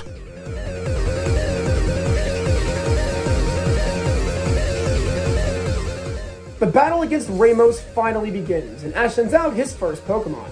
Hawlucha, I choose you! Shine like sun, Jumpluff! The two Pokemon come out and the battle begins. Hawlucha clearly has the speed and strength advantage, and is putting in pretty good work against Jumpluff. However, Jumpluff eventually uses Leech Seed and starts to drain Hawlucha of its energy, and Ash decides to recall it back. Pikachu, I choose you! Pikachu comes out and is very easily able to take down Jumpluff. Weepinbell is in no position to take Pikachu down, but it has a special trap up its sleeve, just to their advantage. Weepinbell attacks Pikachu over and over again, and Pikachu is able to land a few attacks. Frogadier, I choose you! in speed and offensive attacks, and a few attacks later, Weeping Bell goes down. Go-Goat! They weakened all that much. However, Go-Goat is a formidable opponent, and with its moveset of Bulldoze, Takedown, and Grass Knot, it Hawlucha has a sense of pride though, and it won't accept defeat so easily. The two Pokemon go head-to-head with Talons and Go-Goat's horns. The two Pokemon give it their absolute all, but Hawlucha is able to break free from the conflict and use Flying Press, which directly hits Go-Goat. As a result, Go-Goat is unable to battle, making the winner Ash and Hawlucha. After the battle, Hawlucha starts to the ticket in advance. What? But why? Ash, accept.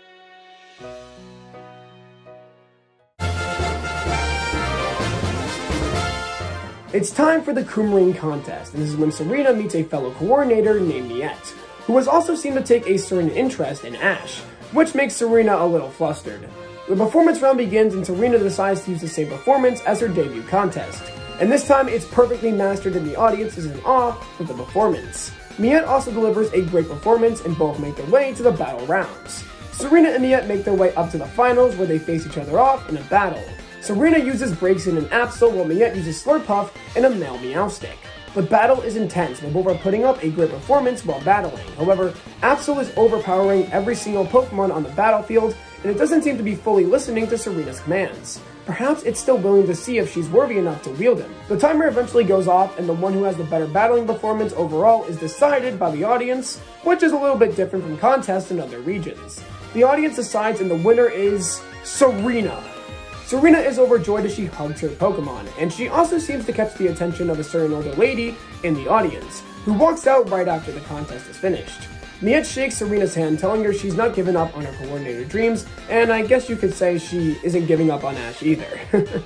Time passes, and after the trio celebrates Serena's victory, Serena makes her way to the Coumarine City docks at night, and she then calls out Absol. Absol, thank you! Because of you, I was able to win today! I don't know if you fully see me as worthy yet, but I promise you, I'm not the same person I was when I left home. I've changed. I used to let my mom boss me around despite never wanting to pursue what she wanted me to do. I left home simply to escape that life. But I've gained so much. My friends, my Pokemon, and my rivals. I can't continue to think I'm the same person I was before. Therefore, I think it's time for a change. Absol smirks as the two enjoy the night sky together, and then Serena stands up with a determined look. We then skip to the next day. Ash and Bonnie are waiting for Serena when she comes out of her room with a brand new outfit and hairstyle. This naturally shocks both Ash and Bonnie, but she tells them that her old look represented her old self, and that this new look shows just how much she's changed since starting her journey. The group then leaves Coumarine City and sets their sights on Lumiose, where Ash and Clemens will finally have their battle.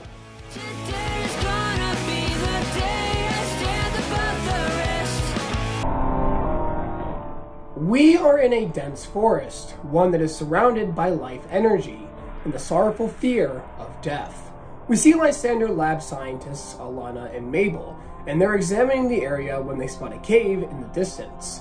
Their machines then pick up a large amount of infinity energy coming from the cave, and they can even feel it around themselves due to how strong the infinity energy is. This is orders where Xerosic receives the information. This is good. Very good. After all this time, we have finally found you, Endbringer.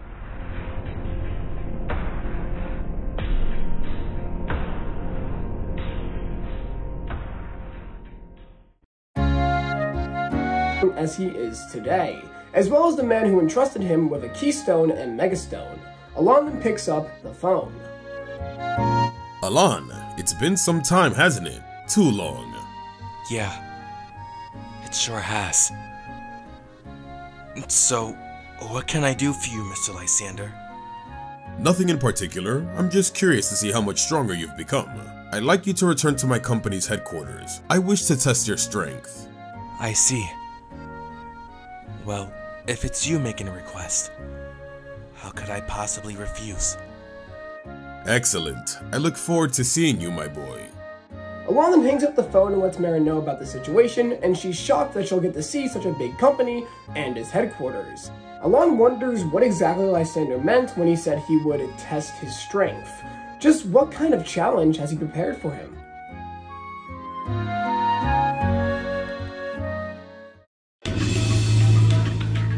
Alon and Marin have arrived at the Lysander lab head building, and Lysander comes out to greet Alon and Marin, who Alon informed Lysander would be coming. A woman is at Lysander's side, who he introduces as Malva of the Elite Four, and this makes Alon slightly irritated as he still isn't over his battle against Seabolt. Alon immediately challenges her to a battle, but Lysander gets in the way. He says that he will have a chance to fight Malva, that is if he can beat the other trainers he has gathered here first. Lysander explains that he has gathered Mega Evolution trainers here today, promising them a sponsorship if they succeed in taking down every trainer he has gathered here today. However, he explains that he actually has no interest in any of them, and merely gathered them here today for Alon's sake, that this is how he will determine how much Alon has actually grown, and how much he's been putting that Keystone and Megastone he granted him to use. Alon, determined to face Malva, agrees to face all these other trainers, so he can prove his worth to Lysander and take on Malva. Alon enters the custom-made battlefield Lysander had constructed, while Marin joins Lysander and Malva in the nearby spectating room. The first trainer to come out is an old man who tells Alon that he's sorry, but he needs that sponsorship to support his granddaughter, who is currently taking on the Gym Challenge. With the support of the Lysander Labs company, she would surely perform better and would have a higher chance of winning the Kalos League, and he wants to make her dreams come true. Alon really tells the old man to get on with this, and the battle begins. The old man sends out a Venusaur, and Alon sends in Charizard. Both Pokemon seem to be on equal power levels, and as they collide with each other, the room shakes due to the massive power of the two Pokemon. However, things aren't serious yet, but are about to get serious.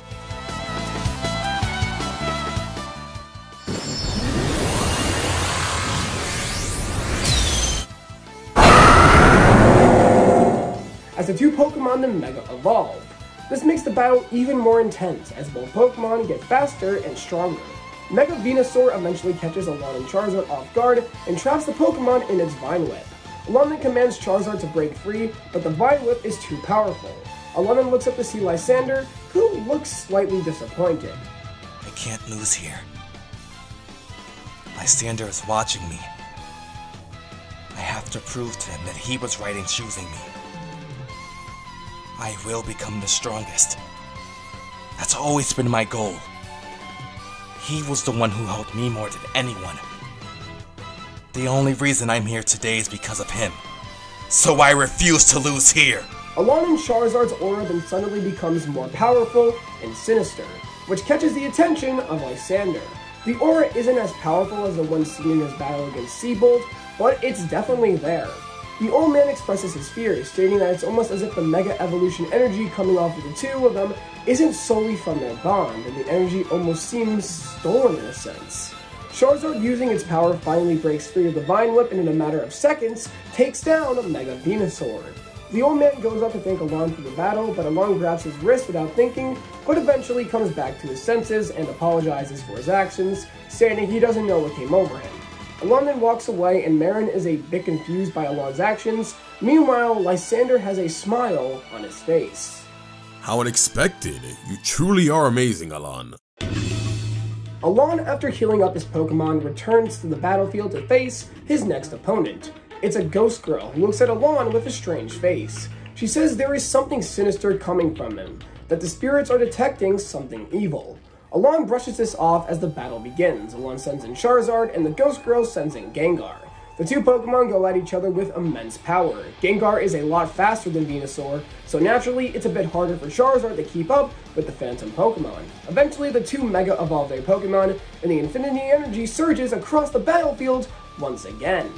Charizard goes in for a barrage of Dragon Claws, and Gengar dodges every single one besides the last one, which knocks him back a bit. Charizard uses this chance to charge at the Pokemon, but Gengar is able to dodge it and hit Charizard with a critical Shadow Ball, sending him flying to the ground. However, Charizard stands back up right away, and the fight continues. The two Pokemon are at equal level, and neither one will give in to the other.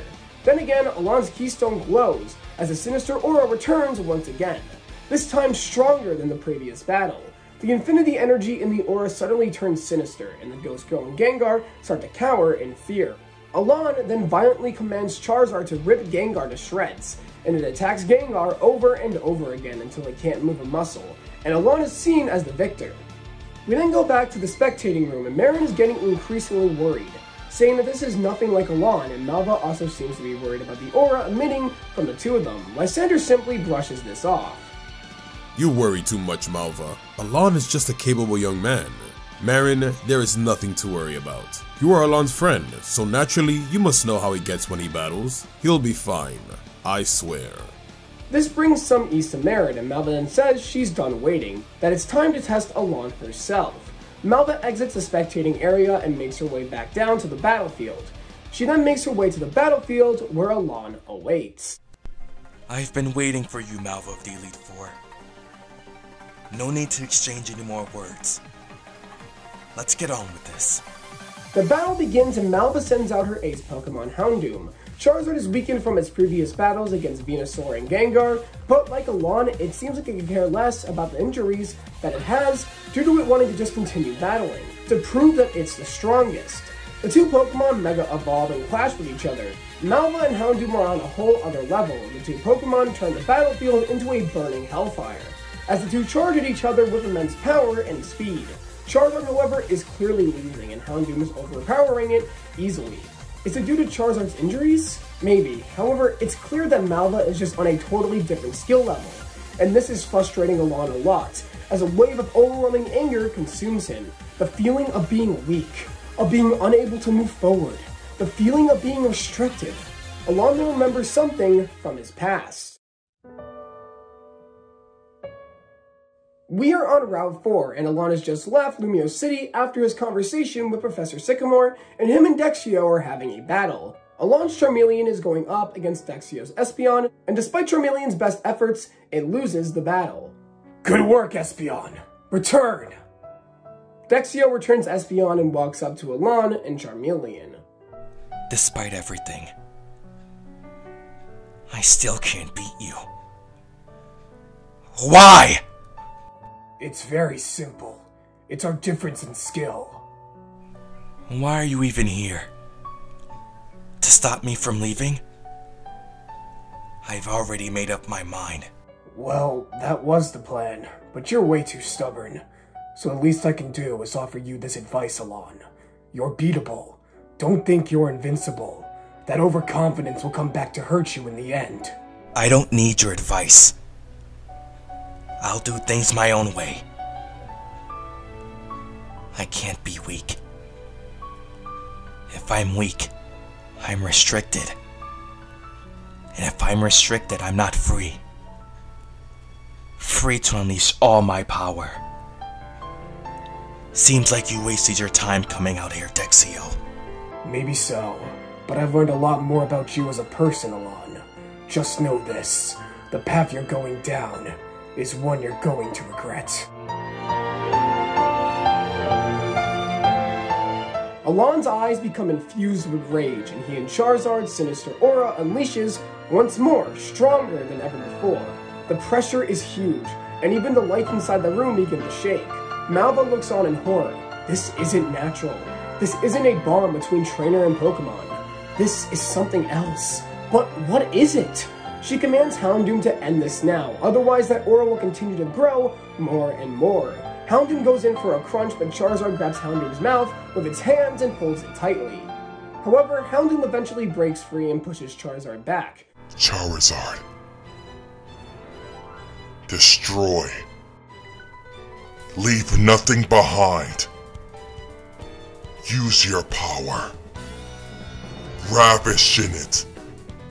And devour your opponent. Charizard and Alon roar out in anger, and the two continue to attack Houndoom, despite Charizard being constantly injured and severely weakened. It simply won't stop attacking. Eventually, the two charge at each other one last time, and when the smoke clears, Houndoom has fainted. Alon screams in victory as Malva quickly returns Houndoom and walks off the battlefield, her face terrified. Marin seems to be almost on the verge of crying, and she goes to quickly go check on Alon. When she gets to Alon, he seems to be perfectly fine and normal, as if nothing ever happened. But his face is sinister, as he starts to laugh as he ravishes in his victory over a member of Kalos' strongest. In the spectating room, Xerosic walks in, smiling. I recorded the Infinity Energy readings the entire time. This is beyond what we thought possible. That Mega Ring we invented has done marvels for the boy's strength. This is just incredible.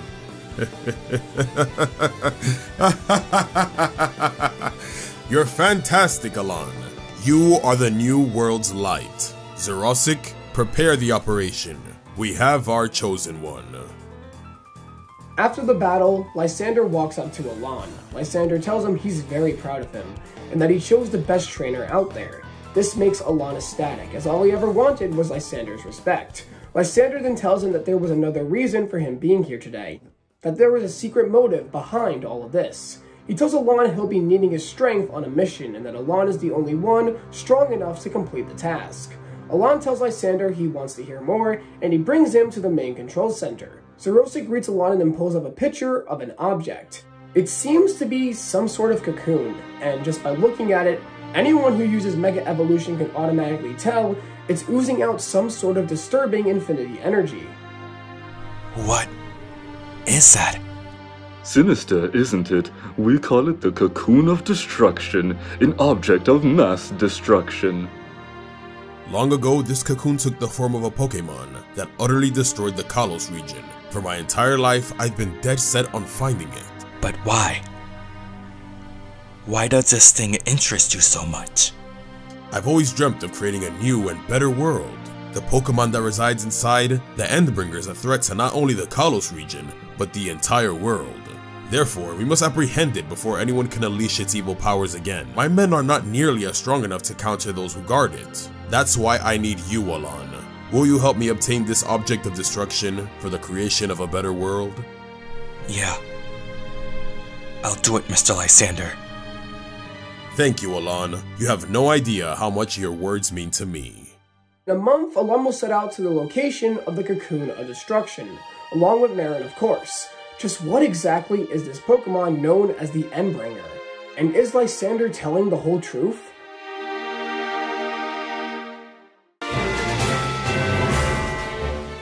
Our group is now on their way back to Lumio City, and the trio has run into quite the issue. Pikachu has fallen ill, and they're out of healing supplies. To make matters even worse, a massive storm is outside, and the nearest Pokemon Center is a couple of miles away. Even so, Ash along with Gumi decide to make the journey to the Pokemon Center. However, on their way there, they find a rampaging Pyroar who's protecting its cubs from the storm. Ash doesn't have any other Pokemon on him, as he left them back with Serena and Bonnie. Gumi, wanting to protect Ash in a moment of determination, evolves into Sliggoo and learns Water Gun, which is able to force the Pyroar back into the forest. Ash is then successfully able to make it to the Pokemon Center, and they're able to treat Pikachu. The next day, the others arrive, and with Pikachu, eventually a group of Bug-type Pokemon start attacking the group, and they seem to be under the same effect as Garchomp back when Ash arrived, when they meet the Pokemon breeder that surveys the wetlands, and he recognizes Sliggoo. This is when everything about Sliggoo's past is revealed. A couple of months ago, Sliggoo and his friends lived in harmony with the Bug-type Pokemon. But all of a sudden, one day, the Bug-type Pokemon started acting aggressive and claimed the wetlands as their own territory. The breeder tells them he still doesn't know what caused the change, but it needs to end. The Pokemon who were forced to leave their homes are suffering. Ash and the others decide to assist the breeder in helping out Sliggoo's friends. The breeder tells them the location of the Bug-type Pokemon hideout, and they then make their way there, facing off against multiple corrupted Bug types. But due to the assistance of the breeder and his partner Pokemon Shiftry, along with the other wetland Pokemon, they're able to push back against the army of aggressive Pokemon. Eventually, the trio reaches the entrance to the cave, where a corrupted Pinsir blocks their path. Serena sends out Absol and tells Ash to get going, and that she can handle this. Ash enters the cave, and Serena and Absol take on Pinsir. When Ash and Sliggoo reach the end of the cave, they see a machine in the center of a body of water. They can't tell exactly what it's doing, but it certainly is affecting the wild Bug-type Pokemon. Ash also catches a glimpse of some people, but they leave before Ash can go after them. Ash and Sliggoo go to destroy the machine, but a corrupted Heracross gets in the way, and the Bug-type Pokemon engages in a battle with Sliggoo. They're equally matched, but eventually Heracross's energy increases, and something shocking occurs.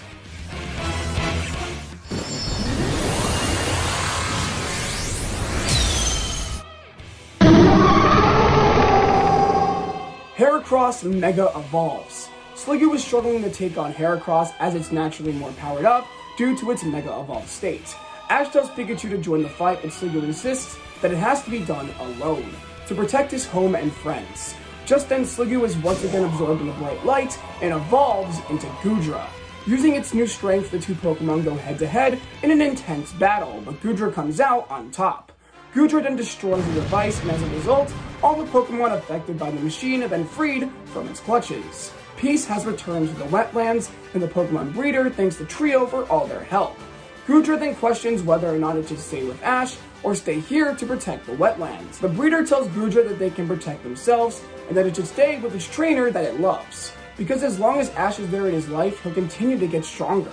The trio then leaves the wetlands and continues their trek to Lumiose City. Our group has arrived in the Kalos Desert, and despite conditions, they're able to make it through pretty easily. Bonnie also explains that their father helped manage the electricity that is provided from the Kalos power plant, which makes its way to Lumiose City. She also explains that their father was also the previous gym leader of the Lumiose City gym, and Ampharos actually used to be the strongest Pokemon in Lumiose City, and if Ash were to face it, he would certainly be in trouble. They continue their trek when they stumble upon a person that shocks Ash to the core. It's the old man from the alternate dimension. Ashton walks up to him. "Hey you! We never got to finish our conversation." I'm afraid you're mistaken, boy. I've never seen you before. Right, mirror dimension. That doesn't matter. Please tell me. What is Ragnarok? What is Yggdrasil? How do you? That doesn't matter. I need answers. I saw the destruction caused by Ragnarok. I know what it will do to the world. Will it happen here as well? I have to know. I need to know all the answers. You know more than you should. The legends of Yggdrasil and Ragnarok have since been lost to time. To answer your question, they are the natural order of life and death, creation and destruction. A long time ago, this balance kept the world in harmony, but I wasn't satisfied with that order. And because of me, that balance has been disturbed. I don't understand. My sins have nothing to do with you, but heed this warning. If what you say is true, then you have seen the horrors of Ragnarok. Know this, if the Angel of Destruction is released, then the world will enter a permanent state of no life, no creation. This crisis, it will happen. The old man begins to walk away. Wait! Don't go! At least, tell me your name. My name is one of a sinner. You may refer to me as Ass. Let us hope you never see the sight of such a disgrace ever again. I wish you the best of luck, boy. Ash and the others are now even more confused about Yggdrasil and Ragnarok. Still, Ash will keep searching for answers. He will do anything to stop what he saw in the mirror dimension from happening in his world.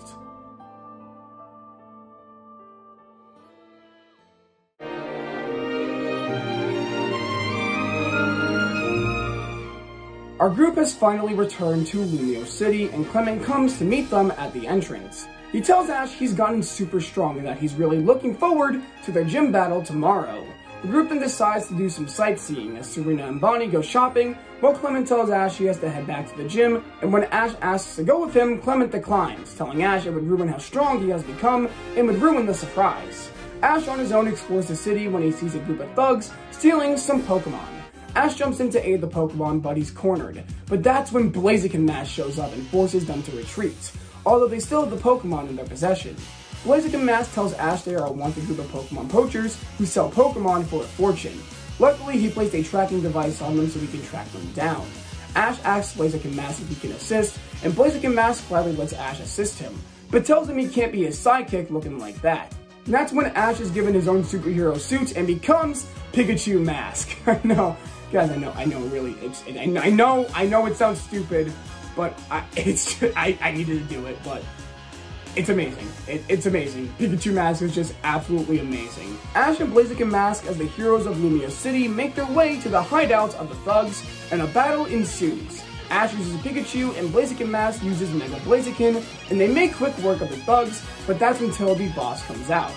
The boss sends out a crocodile, and the two heroes work together and eventually are able to defeat the crime boss and his thugs. The police arrive and arrest the criminals. The Pokemon are returned to their trainers in the wild.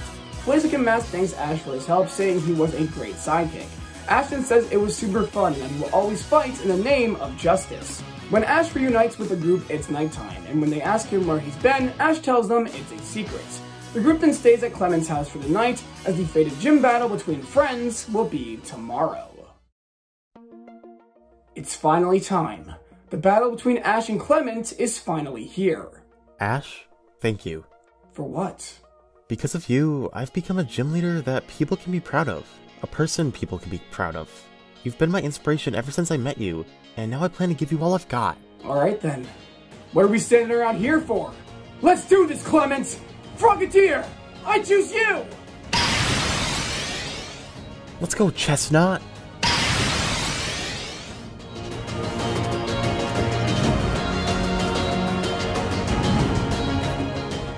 Clement's first Pokemon is Chestnut. That's right, after only a short time, Chespin has fully evolved. The two Pokemon go at each other head-to-head in an epic fistfight. Chestnut has the strength, but Frogadier has the speed. A ninja versus a Viking. The battle is insane, but Clement is proving just how much he has improved. Due to Chestnut's spiky shield, it's virtually impossible for Frogadier to hit Chestnut, and is starting to get a bit tired. Chestnut uses this sign of weakness to deliver the final blow to Frogadier, and the Pokemon goes down. Clement just took down one of Ash's strongest mons with relative ease. Just how strong has he become? Pikachu! I choose you! Pikachu is up next, and this time things play out a bit differently, as Pikachu has a lot more experience than Frogadier. Pikachu is able to break through a spiky shield with sheer force using an iron tail, almost like a sword piercing a weakened shield. And as a result, Chestnut's biggest strength is gone, and soon after, it goes down. Just what I would expect from you. Heliolisk, you're up! Clement's second Pokemon is Heliolisk, one of his strongest Pokemon when he was the gym leader. The battle is back to being super intense, as the two Pokemon aren't letting the other get the upper hand. Electricity is surging across the entire battlefield, and both Pokemon aren't getting tired in the slightest. However, eventually Pikachu falters. It's been through a lot already, and Heliolisk is able to land the final blow to Pikachu. However, not before it also goes down itself. Looks like Pikachu is just too much of a beast. You certainly do not disappoint, Ash. Neither do you. You've gotten so much stronger since we last battled, Clement. This is a lot of fun. Fun? Well, I guess this is fun, but having fun is my last intention. What? Ash, I made you a promise that I would be a gym leader that could hold their own against you, one that would make you proud, and I intend to keep that promise still, and I refuse to lose. I don't want to lose, so give me all you got. Well, I don't expect to lose at all. Goodra, I choose you! Is that Goomy? It sure is. Looks like you're not the only one who's gotten stronger, Clement. I see, this is certainly a surprise, but a welcomed one. In fact, I have one last surprise myself. Coming out, my ace! When did you catch an Ampharos? I didn't. This is my dad's Pokemon, the previous ace of Thelumio's gym and the strongest Pokemon in the city. I've always had a connection to her since I was a little kid. So I decided that I wanted her to be a part of this battle. So I'm not gonna let you win easily. Now let me show you my true power. Come on to Gear On. Ampharos, let's go. Mega Evolve.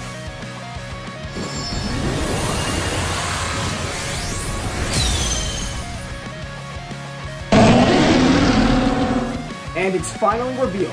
Clement's final Pokemon is Mega Ampharos. Ash smirks as he commands Goodra to use Rain Dance, which makes Clement confused. Why do that?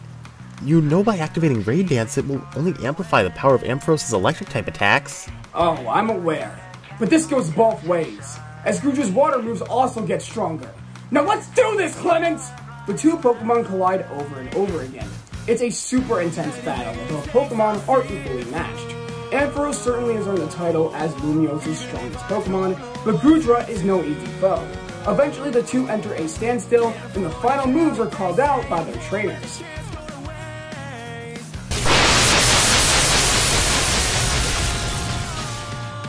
The two attacks collide, and it's anyone's win at this point. However, eventually, Hydro Pump is able to overtake Discharge and hits Ampharos directly, and when the smoke clears, the Pokemon has gone down. Ash has finally beaten Clement, and this was easily his toughest Kalos region challenge yet. Clement goes up to Ash with a giant smile on his face. Ash, that was the best battle I've ever had. Thank you for becoming my friend. Because of you, I've learned so much, and I can't wait to continue growing with you. Take this, the Voltage Badge, as your proof of victory here today. Ash accepts the gym badge and then goes in for a bro hug. Clement proved to be a tough challenge, but 3 gym leaders still remain, and the journey is far from over. So many questions still remain. What really are Yggdrasil and Ragnarok? What challenges await Ash, and who else will they encounter as the journey continues? Only time will tell as the day of reckoning continues to get closer and closer. Things are finally starting to heat up. On their way to Laver City, our group actually encounters Tierno, Trevor, and Shauna once again. They inform the group they are checking out a supposed haunted house on this route, which scares Clement and Serena a bit, but Ash and Bonnie are pretty persistent on going on an adventure, so they end up going. They enter the house, and like the rumors say, the house is haunted, with many different ghost-type Pokemon like Pumpkaboo, Gourgeist, Phantom, and Trevenant haunting the house. The group ends up getting split up, leaving Ash and Tierno by themselves. This is when Ash notices a Pokemon watching them, and it turns out to be a Phantom. He seems scared of Ash and Tierno as well. The two learn that it doesn't like to play tricks on people and decides to help them escape the house. After a long night full of ghost-type Pokemon, the group reunites and leaves the house, with half of them petrified. Phantom comes up to Ash and Ash realizes it actually wants to come with him, and Phantom is caught by Ash, making him his 6th team member. Before the group parts ways with the trio, Shauna lets Serena know that she'll be participating in a contest at Dendemel Town soon, and she expects Serena to be there. Now Serena knows where she will hopefully earn her 2nd contest key. The group then says farewell to Tierno, Trevor, and Shauna and continue on the path to Laver City. The next day, Ash decides to train Phantom. When he learns that despite being a ghost-type Pokemon, Phantom gets scared very easily. So Ash not only has to work on training him, but also help boost Phantom's confidence. While training, the two accidentally anger a group of wild Beedrill, and in a moment of determination, Phantom is able to get over its confidence for just a few minutes and is able to defeat the group of Beedrill, showing Ash that Phantom, while being kinda cowardly, is actually very strong. Ashton comes up to Phantom and picks him up. Phantom, you're really awesome. Don't worry about your confidence problem. We'll work on it together. So how about we get back to training? Ash and Phantom then train together till sunset, both wanting to become stronger together.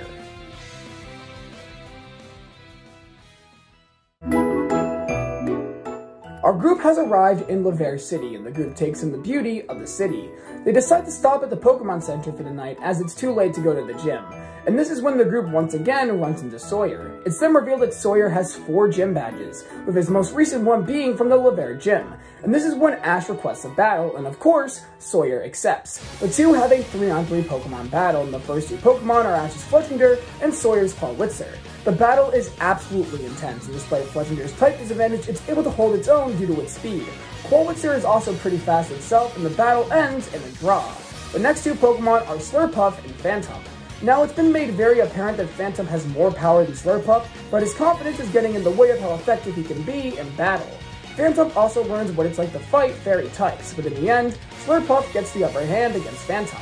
Ash's final Pokemon is Frogadier, and the Pokemon makes quick work of Slurpuff. Sawyer then sends out Grovyle, and once again, it's down to a battle between the 2 rivals. Like their previous battle, neither one is willing to give in, and it's made clear to Ash and the others that Sawyer has gotten significantly stronger since their last battle. Grovyle actually seems to be damaging Frogadier significantly, but Frogadier isn't an easy opponent to take down.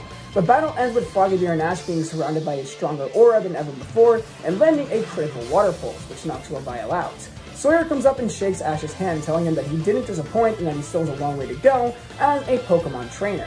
Sawyer then decides to stay in Laver City to watch Ash's fight against Valerie, the gym leader of the Laver City gym. He wonders how Ash will fare against her, but has confidence that Ash will win. Ash and Co then plan to head to the gym tomorrow afternoon. The group heads to the gym, only to find a large crowd awaiting outside. They actually learn that the gym is closed, as the gym leader Valerie is putting on a fashion show. She's actually a famous fashion designer and has had many successful clotheslines come out from her company. Ash is obviously disappointed, but Sawyer tells him that the gym isn't going to open up till tomorrow, so they might as well enjoy the show as they don't happen often. Serena and Bonnie end up getting separated from the group and find themselves in the dressing room of the show, looking for Dedenne, who had ran off. They find the Dene cuddling with a young-looking woman who turns out to be Valerie. It seems her affinity with fairy types is truly amazing. She insists Serena and Bonnie are too cute not to participate in the show, and the two reluctantly agree. The fashion show occurs and the other members of the group are shocked to see Serena and Bonnie, but cheer them on once the shock is gone. After the show, Ash meets with Valerie herself and she tells him she'll be waiting for his challenge tomorrow.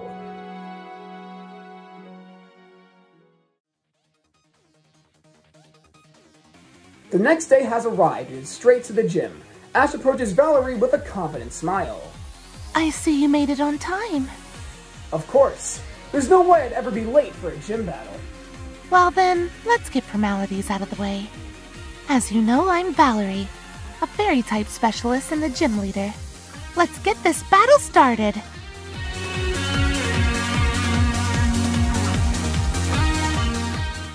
And Ash's 6th Kalos gym battle finally begins. Valerie's gym is only a 2-on-2, but that doesn't make the battle any less intense. Spritzy, I require your assistance. Fletchinger, I choose you! Ash uses his flame charge strategy once again, and as Fletchinger's speed increases, it becomes harder for Spritzy to avoid Fletchinger's attacks. However, everything changes when Spritzy activates Trick Room. Now, in the games, this makes the Pokemon with the higher speed stat attack last, so here Fletchinger has become insanely slower. Spritzy uses this to their advantage and attacks Fletchinger over and over again. However, Fletchinger isn't going to give in that easily. Fletchinger then uses Steel Wing, which lends a super direct hit on Spritzy, but it seems like Fletchinger has used too much energy, and Fletchinger goes down. The group wonders who Ash's final Pokemon will be. Phantom, I choose you! The group is shocked as Phantom is Ash's latest addition, and setting him out is a little reckless. Regardless, Ash tells Phantom to aim for the Trick Room, but due to Phantom's speed being slower than Spritzy's, it's becoming scary. However, Phantom pulls himself out of his anxiety and then lands a critical Shadow Claw, and due to the Ghost type being super effective against Psychic, Trick Room then goes down. Phantom is then able to make quick work of the severely weakened Spritzy. After Fletchinger went down, I knew I couldn't fight my way through the Trick Room, so I simply used the Pokemon I knew could break through it. Impressive. You are quite the talented Pokemon trainer. However, I'm afraid your chances of victory end here. Let's go, partner! Sylveon! Valerie's ace is Sylveon, who charges right at Phantom. Sylveon is elegant and powerful and is starting to intimidate Phantom. Phantom at one point completely stops listening to Ash and starts to run away from Sylveon, which results in Phantom being attacked over and over again. However, Ash hasn't given up faith. He believes Phantom will be able to do this. Ash tells Phantom he's faced worse and that this is nothing compared to the group of Pedro. Phantom then finally gains the confidence to fight, and even though he's just as scared as before, he refuses to let his anxiety get the best of him. The two Pokemon then enter an intense battle. Neither is willing to give in to the other. Phantom is truly showing how good of a battler it is when it's not scared. It's quite the formidable opponent. Eventually, Phantom is able to land the finishing blow, and Sylveon goes down, making Ash the victor. Valerie then comes up to Ash with a badge in her hand. Bravo!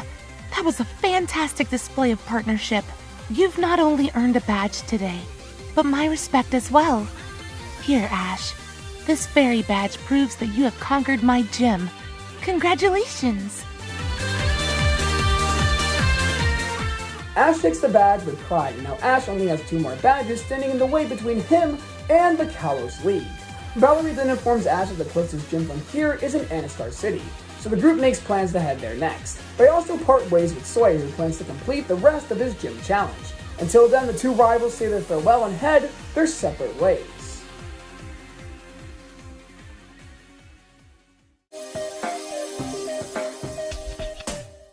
Before the group heads to Dendemil Town for Serena's next contest, the group decides to head to the Pokeball Factory, which is quite the famous tourist attraction. They take a self-guided tour and workers explain how Pokeballs are made. However, everything changes when a massive explosion occurs and a group of people dressed in orange enter the factory. Tourists start running out, but they are rounded up by the evil people's Pokemon. They then introduce themselves as Team Flare, the ones who will reshape the world. The head of this crime syndicate is a scientist who walks in and he heads towards the president of the factory's office. The group doesn't know what to do, but Ash is reckless and goes to fight this Team Flare on his own. Ash is handling the grunts on his own, but his Pokemon are starting to be overwhelmed by Team Flare's numbers. This is when Clement and Serena step in with the combined efforts of all three of them. They're able to take down the group of Team Flare grunts. Ashton starts to head for the president's office when he's stopped by another Team Flare member. She introduces herself as Aliana, and she sends out her partner Pokemon Dredigan against Pikachu. The battle is intense as Pikachu is already pretty weakened, however Pikachu won't give up, especially against those trying to commit crimes. Pikachu eventually defeats Dredigan, and Aliana calls her grunts back, telling them the mission has been complete. This gets the group to become panicked, as when they reach the president's office, he's nowhere to be found. The group then helps assisting the workers and the tourists evacuate the Pokeball factory. But now they have so many questions. Who is this Team Flare? Are they the ones responsible for the incidents in Lumio City and the wetlands? And more importantly, what is their end goal? We didn't skip to inside a Mr. President, but I doubt you would have come with us if we hadn't been so violent. We need your help to build something extraordinary. Is intense, but Serena and Absol seem to be in perfect sync. This is the first time anything like this has happened for Serena. But trust me when I say this, Serena, you haven't seen the last of me. Let's meet again in the masterclass.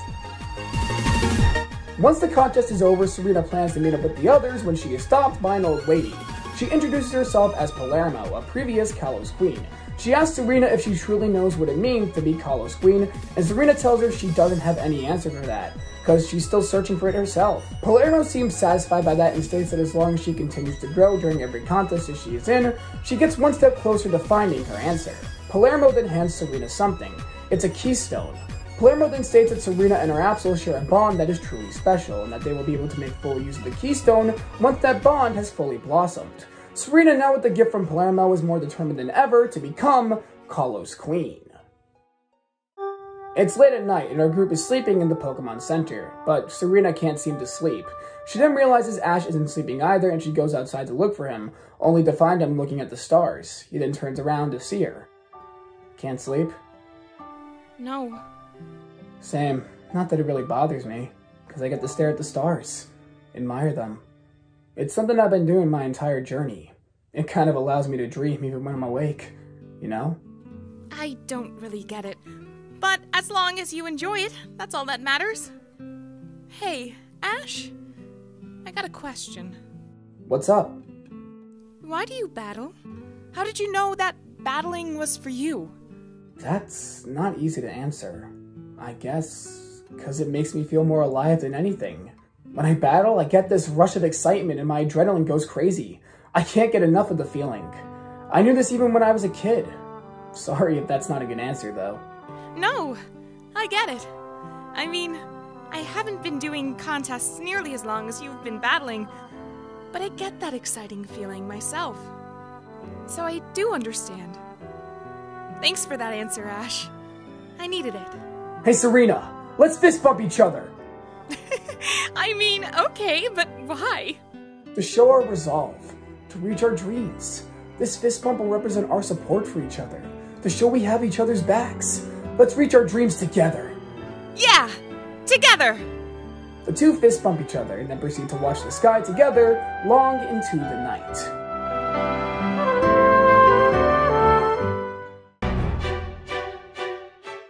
Our group is now on the way to Anistar City, home to Ash's 7th gym badge. Our group then reunites with Trevor, who states he is here to take a picture of the legendary Pokemon Moltres. Trevor wishes to take a picture of every Pokemon in the Pokedex, and rumors have stated that Moltres has been spotted around this area lately. The group decides to help Trevor search for the legendary Pokemon, with Ash obviously wanting to battle it. This would play out pretty much the exact same way as it does in canon, with Ash and Co encountering Moltres and Ash and Fletchinder battling the Pokemon. Fletchinder is losing badly as Moltres' power is super overwhelming. However, in a moment of determination, Fletchinder is enveloped in a bright light and evolves into Talonflame. With its newfound power, Talonflame is able to force Moltres to retreat, but not before Trevor takes a picture of the legendary Pokemon. Both Ash and Trevor are quite satisfied as they both completed their respective goals regarding Moltres. The group then says farewell to Trevor and continues their way to Anistar City. Our group now treks through Kalos' Route 17, a snow-covered area of the region.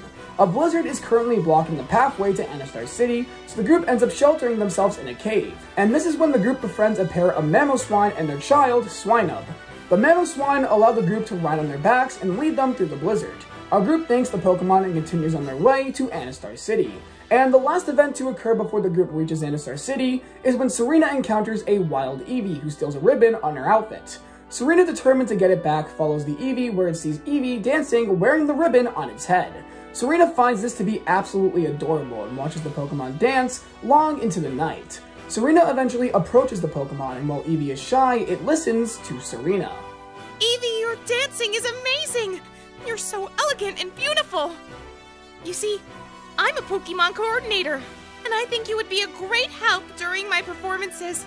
So, would you like to come with me? Eevee agrees, and now Serena has a brand new Pokemon on her team. And the two immediately start planning dance routines for Serena's next contest, which she then learns will be actually in Anastar City after learning that a contest is taking place there very soon.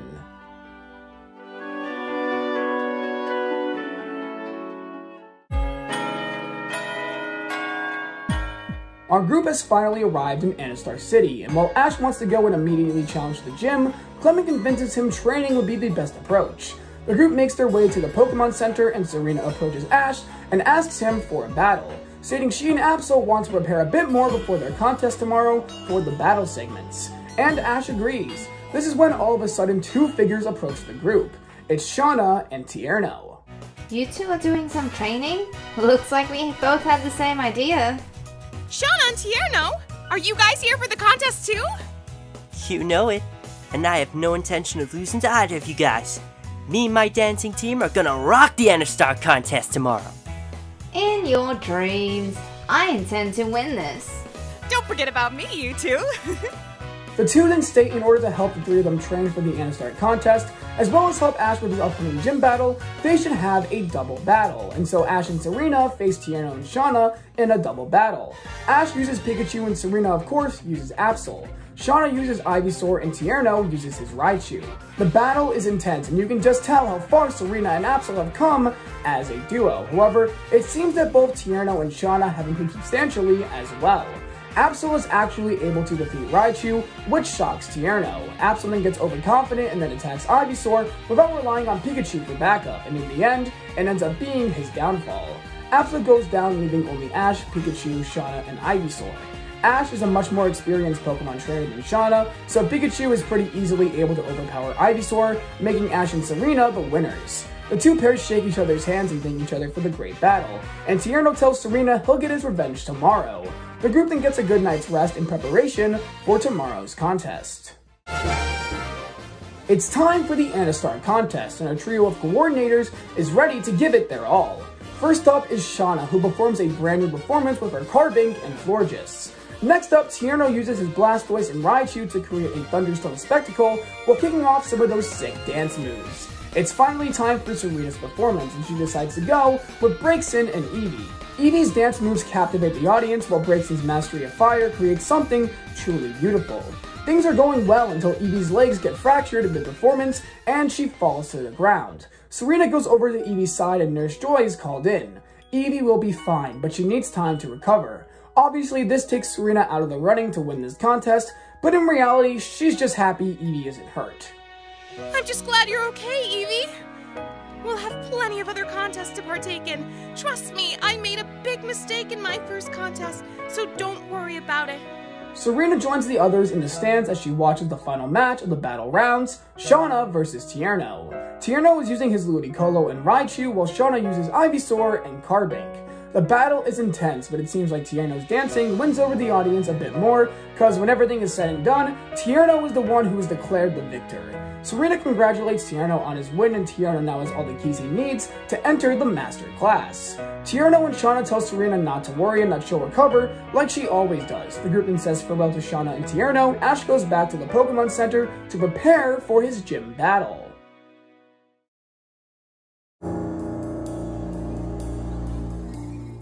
Inside the Anastar City gym, the gym leader Olympia is using her powers, seeing glimpses of the future. A grand weapon at the heart of Kalos. Destruction, chaos, a great beast, awakened from a long slumber. The darkness covering the world. A single light. A child? And their Pokemon? What Pokemon is that? What am I seeing? It's finally time for Ash's fight against the Anastar City gym leader. Ash and the others are led to the battlefield where Olympia awaits. She looks at Ash and her eyes widen. Boy, what is your name? It's Ash. Ash, please send out all of your Pokemon. Ash does exactly that, and Olympia examines all of Ash's Pokemon, but stops at Frogadier. Olympia then starts thinking in her head when she comes to a realization. This Pokemon, it's almost as if it shares the same emotions and mind as its trainer. What is this aura between the two of them? What strong synergy? This should only be possible through Mega Evolution. What exactly is going on here? What's wrong? Is Frogadier okay? You and your Frogadier, it seems you may be the light. Light? What are you talking about? I have been gifted with the ability to see visions of the future. I saw the Kalos region ravaged by a being of mass destruction. It destroyed the whole Kalos region and left nothing behind. No way! Could that being of mass destruction be Ragnarok? Ragnarok? I've never heard such a name. However, that is not my concern at the moment. You, Ash, you and your Frogadier seem very similar to the light that opposed this being in my vision. Perhaps you coming to me was destiny. Well, I don't know about any destiny, but if Frogadier and I are the ones that need to stop Ragnarok from ravaging Kalos, then I'll do everything I can. I can't let this world suffer the same fate as the one I saw in the Mirror World. So you too have experienced the phenomenon of Reflection Cave, what you saw. Was it similar to what I described? Yeah, and I swear, I won't let what I saw there happen in this world.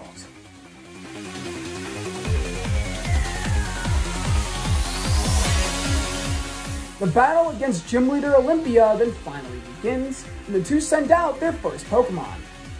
Sigilyph! Phantom! I choose you! Phantom has pretty much gotten over its fears and is putting in a lot of work. However, Sigilyph is still going strong as the Pokemon is a lot more agile than its ghostly opponent. Phantom, despite putting in its best efforts, gets tossed around the battlefield by a barrage of Psychics and goes down after only putting in a little damage to Sigilyph. Frogadier! I choose you! Frogadier comes out and the battle quickly becomes intense once again. Olympia also notices a strong aura emanating from both Ash and Frogadier. Frogadier's strength, agility, and skill is equal or even stronger than Sigilyph's, until the Pokemon go at each other head to head.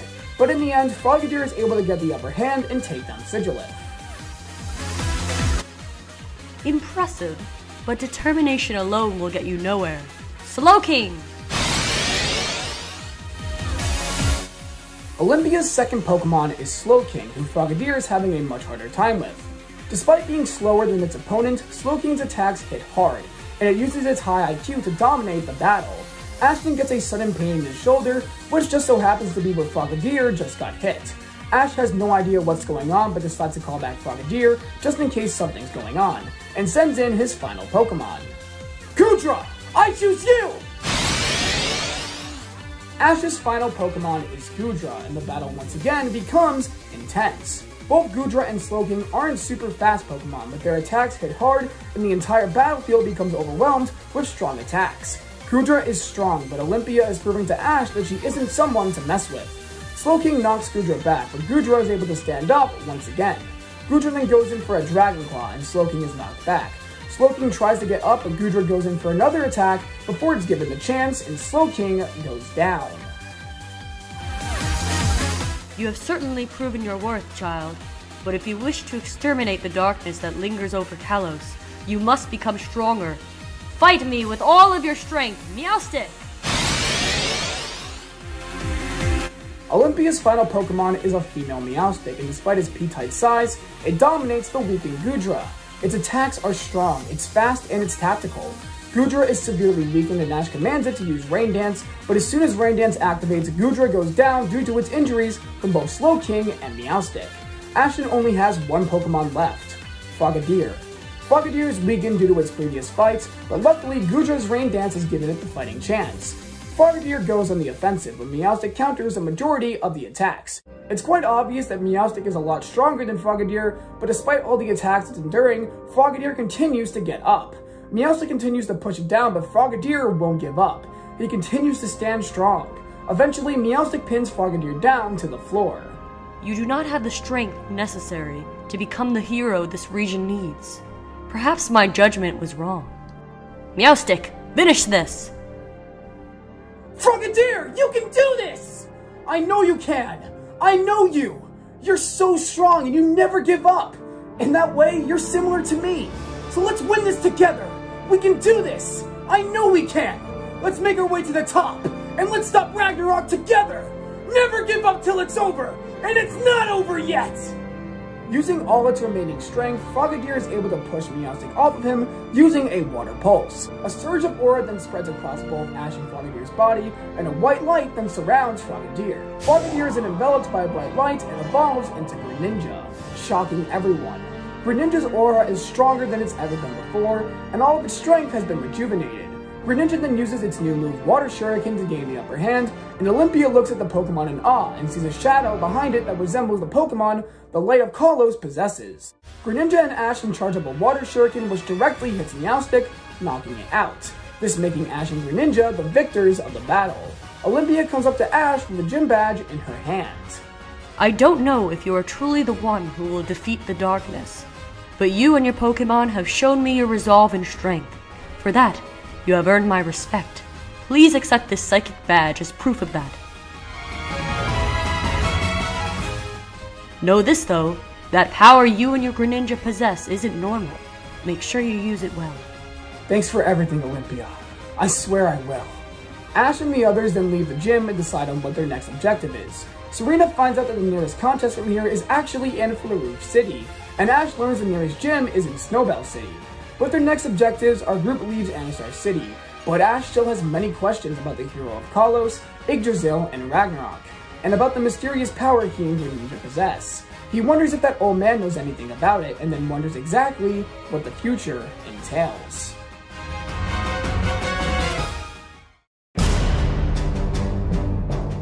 It's been a month, and now it's finally time to go after the Cocoon of Destruction. Alon and Marin join up with a bunch of Lysander Labs employees. The mission is led by the head scientist of each department of studies. Lab scientist Briani briefs the group on the mission. Their goal is to retrieve the item of mass destruction known as the Cocoon of Destruction, which resides in a forest somewhere in southern Kalos. The cocoon has been protected for many millennia after the Pokemon was sealed away in a great battle that precedes even the Great Kalos War.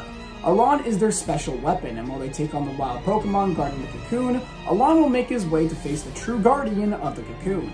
Briani emphasizes that retrieving this object is vital to ensuring Kalos' future.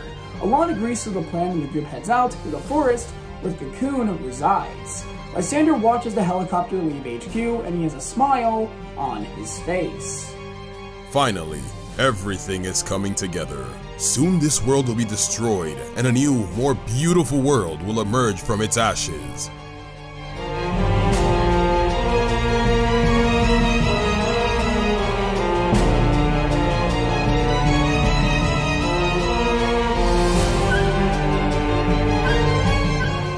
The group arrives in the forest where the Cocoon of Destruction resides. Alon then approaches Marin and places his hand on her shoulders. It's dangerous. There's no need to risk yourself getting hurt. So please, stay here for your own safety. Marin is disappointed by this, but naturally listens to Alon and is just happy overall knowing he's concerned about her. The group then deploys to the forest and makes their way to the cave, when they are attacked by a group of wild Trevenant. These Pokemon have been guarding the Cocoon of Destruction for over a millennia, and it's up to the Lysander Lab scientist and grunts to take down the Pokemon. The group attacks the Pokemon, and Alon runs towards the cave where the Cocoon of Destruction resides. He's then stopped when a giant, shiny Trevenant blocks his path. All the other members of the excavation team are already fighting the other members of the wild Pokemon group, and therefore it's up to Alon to take care of them. Alon decides to save Charizard for later, so he sends out Bisharp. Bisharp and Trevenant go at each other with intense strength. The battle is intense, with Bisharp barely being able to defend itself against the giant Pokemon. but Alon's determination to make Lysander proud is what allows him to keep going. Eventually, Bisharp, using all of its strength, is able to push back Trevenant, but then it's quickly wrapped in its vines and is knocked out. Alon is frustrated but then sends out his next Pokemon, Tyranitar, who uses its ground-type power to create a giant earthquake that crushes the ground beneath Trevenant. Trevenant falls to the ground, and in his moment of weakness, Tyranitar takes the opportunity to unleash a Dragon Pulse, which directly hits the ground Trevenant, knocking it out. Tyranitar, exhausted, then falls to the ground, and Alon comes over to comfort the Pokemon. He thanks Tyranitar for its efforts and returns it to its Pokeball. Now there is nothing standing in the way between him and retrieving the Cocoon of Destruction, besides his supposed guardian of the Cocoon. Alon then enters the cavern, and awaiting him is a man, who walks up to Alon. The man can't be younger than 70, yet despite being so old, he continues to protect the Cocoon. So, you have come to take the Cocoon of Destruction, haven't you? Yes. We can make this easy or hard. That's up to you to decide. I will not allow the power of the Cocoon to be unleashed upon Kalos once again. The world will not be able to take it. That's exactly what we're trying to prevent. Once we have the Cocoon of Destruction, we're going to destroy it. We're doing all of this for the future of the world. I'm afraid you are being deceived, my friend. The people who you came with are using you. They wish to use the Cocoon's power to serve their own purposes. You speak nothing but lies! Everything Lysander does is for the betterment of the world. How dare you accuse him of such awful things? I speak nothing but the truth. You are blinded by trust. However, the trust you have for this Lysander isn't real. This man, I'm sure, has not revealed his true motive to you. The Cocoon of Destruction cannot be destroyed. It is an immortal living creature. The legendary Pokemon known as Yveltal cannot be destroyed. No amount of power can eliminate it. Therefore, it's been made apparent to me that your allies wish to use it for their own gain. I've had enough of this. Clearly, talking won't result in anything. Let's go! Charizard! Charizard roars out and the entire cave shakes. The Guardian's look changes to that of anger as he sends out his own Pokemon, Aggron. Charizard and Aggron charge at each other with intense strength. The two collide and they swing punches back and forth at each other. Their attacks are strong and neither is willing to accept defeat. Charizard then tries using its fire type to its advantage against Aggron, surrounding him in a ring of fire. However, Aggron simply jumps out and continues to attack Charizard. However, Charizard isn't going to go down so easily. Charizard is then thrusted into the wall and pinned down by Aggron, but using sheer strength alone, it's able to counter Aggron and send it flying into a lake inside the cavern. You are very strong, my friend, but I cannot allow the horrors of 5,000 years past to be repeated. Otherwise, a world without life will be created. You will condone the world to a life of suffering. I cannot allow such a thing to occur. Aggron, Mega Evolve!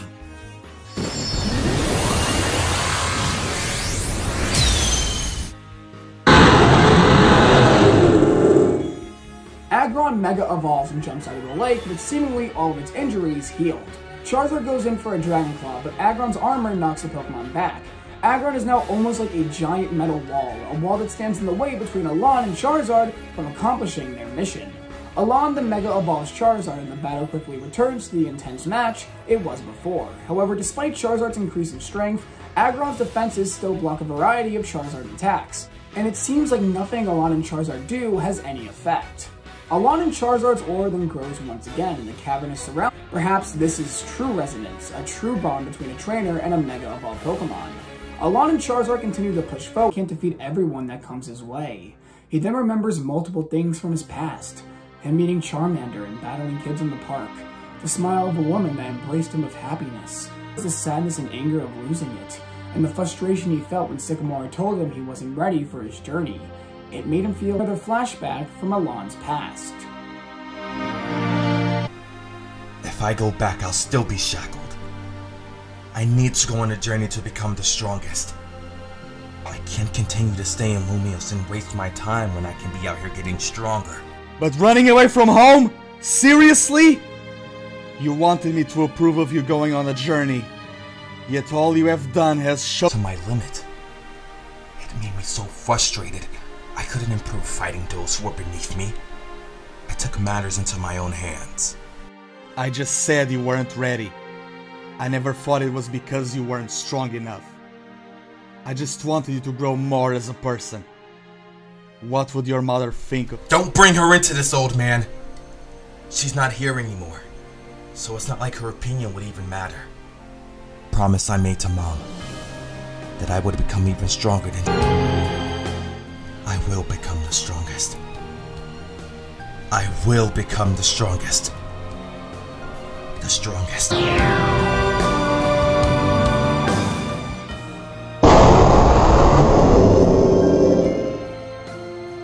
Alon and Charizard then over— We are Charizard! Charizard and Alon roar as they unleash attack after attack against Mega Aggron. With Alon's victory over the Guardian, the group is able to successfully obtain the Cocoon of Destruction and bring it back to the Lysander Labs HQ. Lysander and his scientists begin to analyze the object of mass destruction.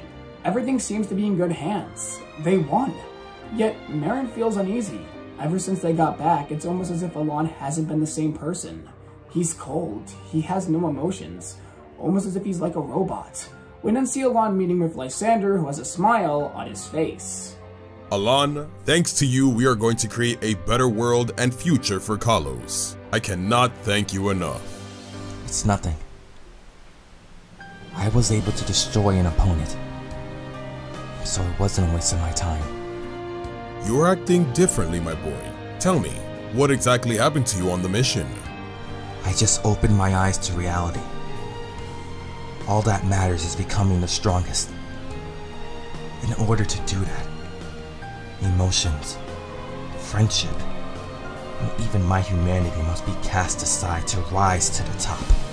I see. It seems like you have finally obtained the power you desire. That makes me happy to hear.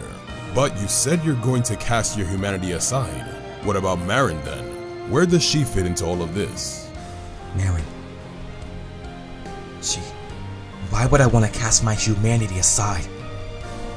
What's happening to me? As you said, you have awakened to the truth. Marin is holding you back, Alon. You don't need to be associated with those beneath you. All Marin will do is distract you from your goal. It would be in your best interest to cut ties with her. Yes. You're right. I'll be leaving now. You're not going to talk to her? As you said, those beneath me don't have the right to even associate with me. She means nothing to me anymore. I will become the strongest. She's nothing but a bug standing in the way of me and my goals. Alon then leaves Lysander Labs without even saying goodbye to Marin. Alon now has been fully consumed by the desire to become the strongest, and his sinister aura has fully taken over his mind. All he can think about is destroying his opponents and reaching the very top. All other things, emotions, and friendship don't matter. Alon now has a single goal: win everything and continue to consume more infinity energy to become the strongest. Eventually, Alon will encounter a young man who will become his greatest adversary, but that story has yet to be told. It's time. We have all we need. It's time to start building our ultimate weapon. Lysander looks over to a picture frame that depicts a scene from the ancient Kalosian War. This is what Lysander plans to build. But what is he truly planning? And what does he plan to do with such a weapon of mass destruction?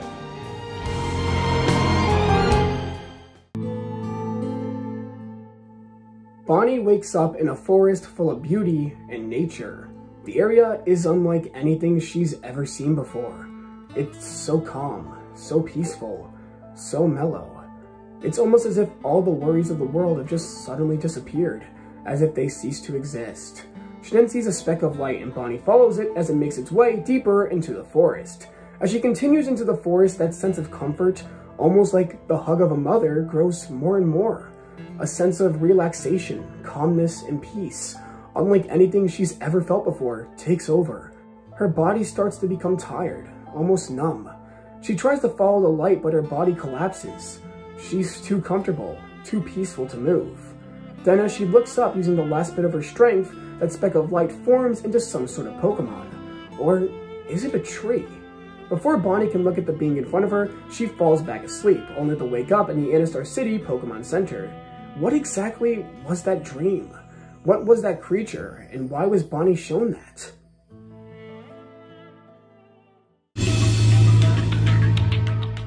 Our group is now on their way to Flare City for Serena's next contest. Ash and Greninja are also training together to master the new move they've learned, Water Shuriken. However, on their way there, they happen to spot Team Flare, the mysterious organization from the Pokeball Factory, heading into the Terminus Cave. They determine that they can't be up to any good and decide to follow them into the cave.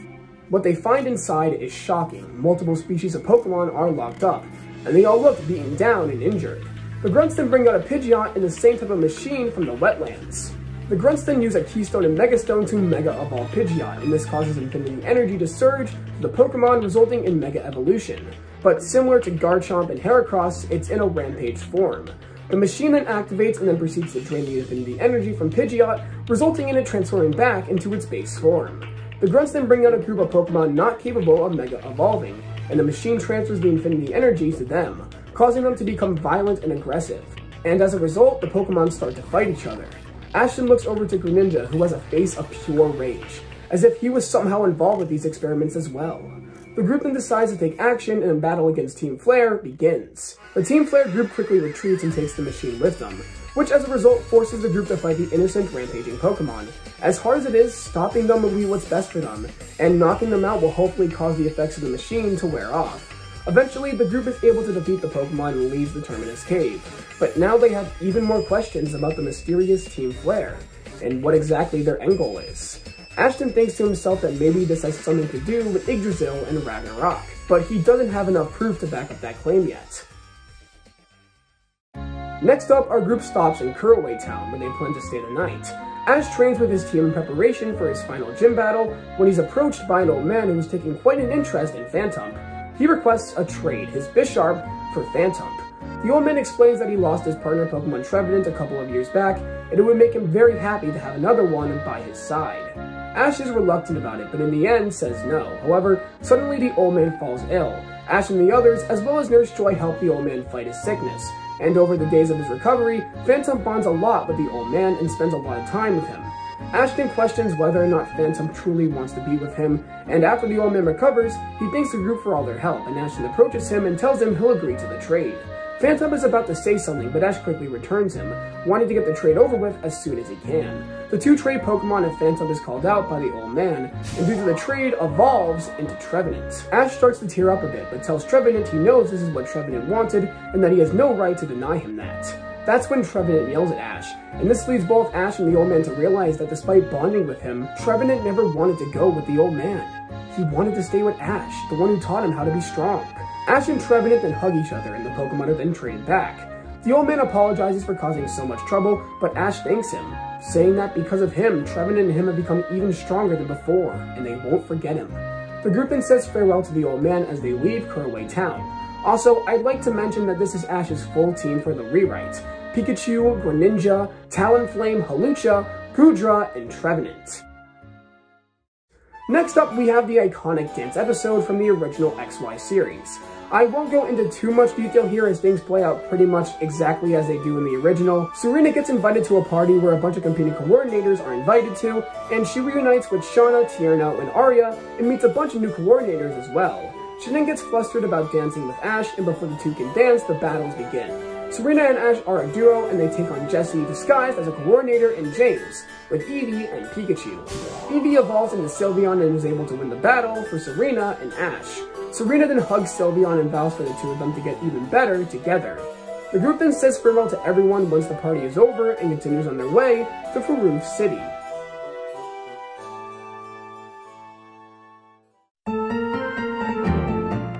The group has finally reached Farouf City, and while the contest isn't for a couple of days, Serena catches a glimpse at the fan favorite to win the whole thing.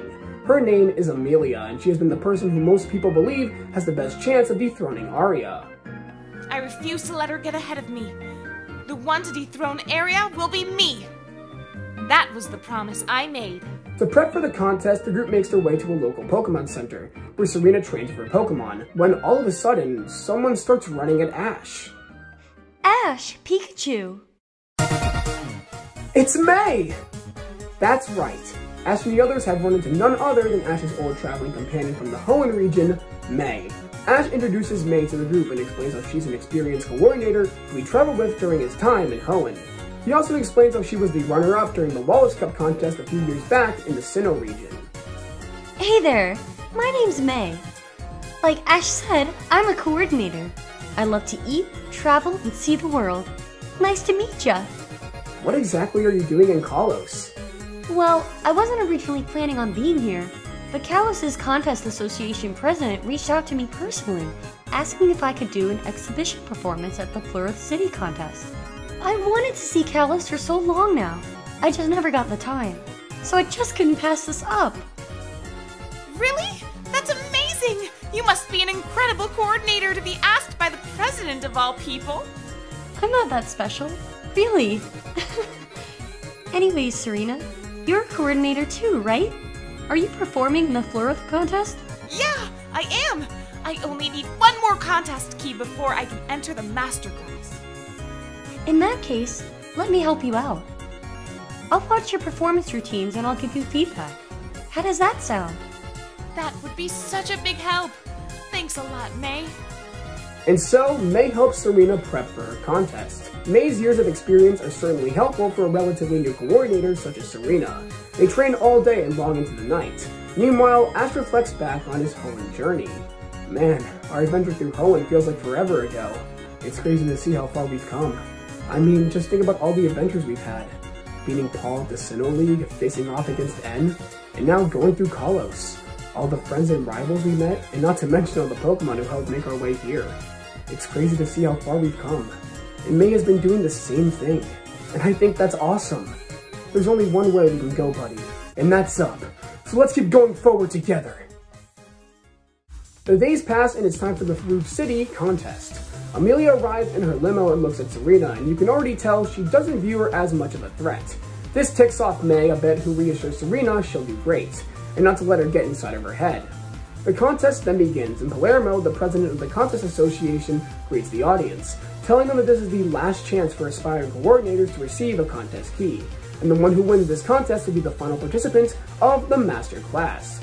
She says Aria herself is in the stadium, and Aria waves the audience hello. This is when Palermo brings May to the stage and her performance begins. May sends out Blaziken and Venusaur. The performance already gets off to an amazing start, with May creating a forest fire inside the contest hall, and then evaporates it into a swirling fire. However, the best part has yet to come. Time for the grand finale, Blaziken! Mega Evolve!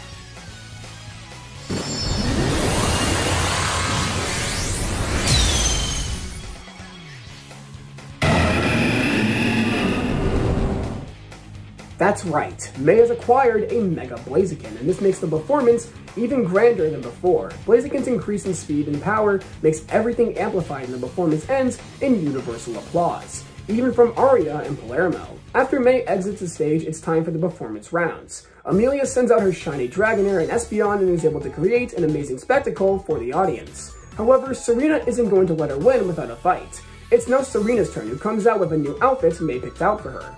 And with Pancham and Sylveon, she's able to finally master the Stone Edge and Dazzling Gleam combination she'd been practicing with May, which causes an amazing light show in the stadium. Both Amelia and Serena then advance to the battle rounds, where they meet each other in the finals. Amelia mocks Serena, saying that the only reason Aria is here is to see her, and there's no way the audience will pick Serena over her. She is the fan favorite here after all. Even if that's the case, I'm gonna give it my all. I'll never give up. Not until it's over. Braixen, Absol, let's do this! The battle begins, and it's an intense match, even for a contest battle. Both Pokemon are going at each other with such force, while giving an amazing performance at the same time. Both Serena and Amelia are determined to be the final member of the Master Class roster. Eventually, the time comes to a stop, and it's left up to the audience to decide the winner. In the end, the winner is Serena. Amelia falls to the ground crushed, while Serena hugs her Pokemon. Palermo herself presents Serena with the contest key, congratulating her on her success. Palermo then whispers in her ear that she's not fully convinced Serena is exceptionally talented, but she'll be watching her during the Master Class. After the contest has concluded, Serena is making her way back to the others when she encounters Amelia talking with Aria. Amelia yells at her, telling her there's no way she could have lost here, that there's no way she, the fan favorite, could have possibly lost, that this must have been rigged. Arya is about to say something when another person approaches them. It's May, who has an angry look on her face. You are really annoying, you know that? Serena worked super hard to get where she is, and you can't let your ego justify you looking down on her.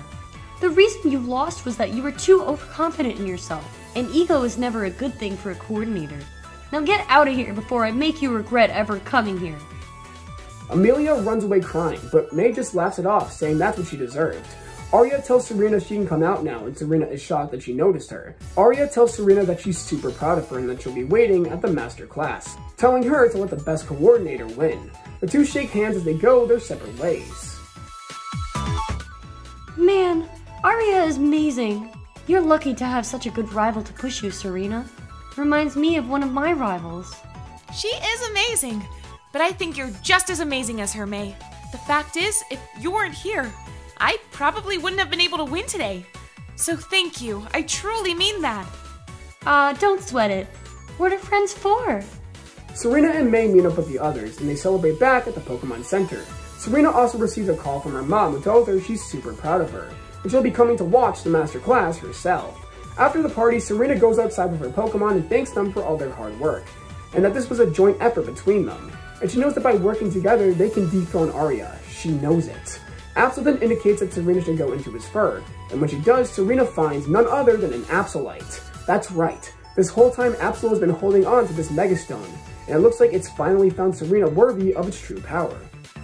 Absol! Thank you! I promise I won't let this go to waste! Let's give it all we've got in the master class!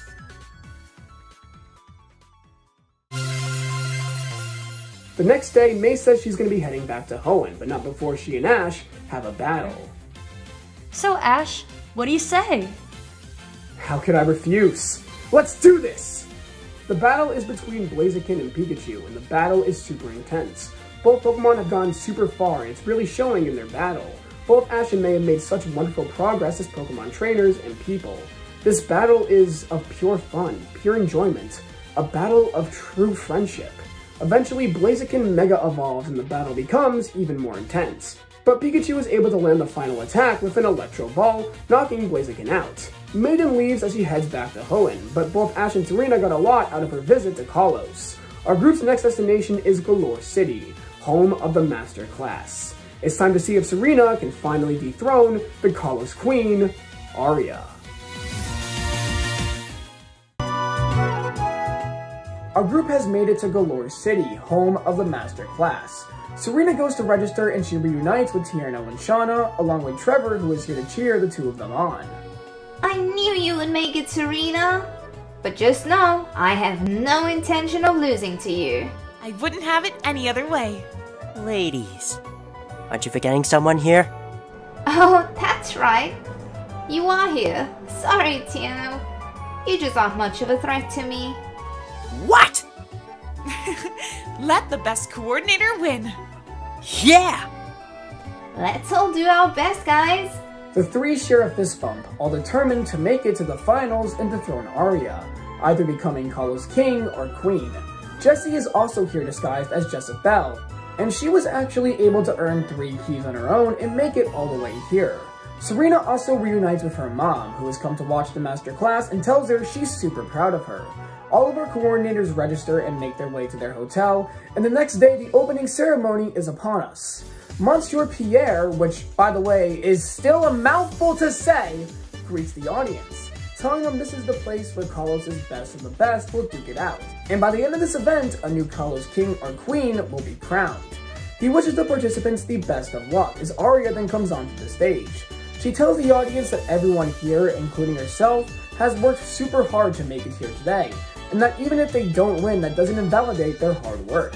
She tells every coordinator that they should be proud of their accomplishments, and she looks forward to seeing what everyone has in store. The performance round then begins, where out of the 32 coordinators performing, only 8 will make it to the battle rounds. Serena decides to use Absol and Sylveon for the performance, creating a spectacle that truly shows the distinct nature of light and dark. Tierno does his electric dancing show with Blastoise and Raichu.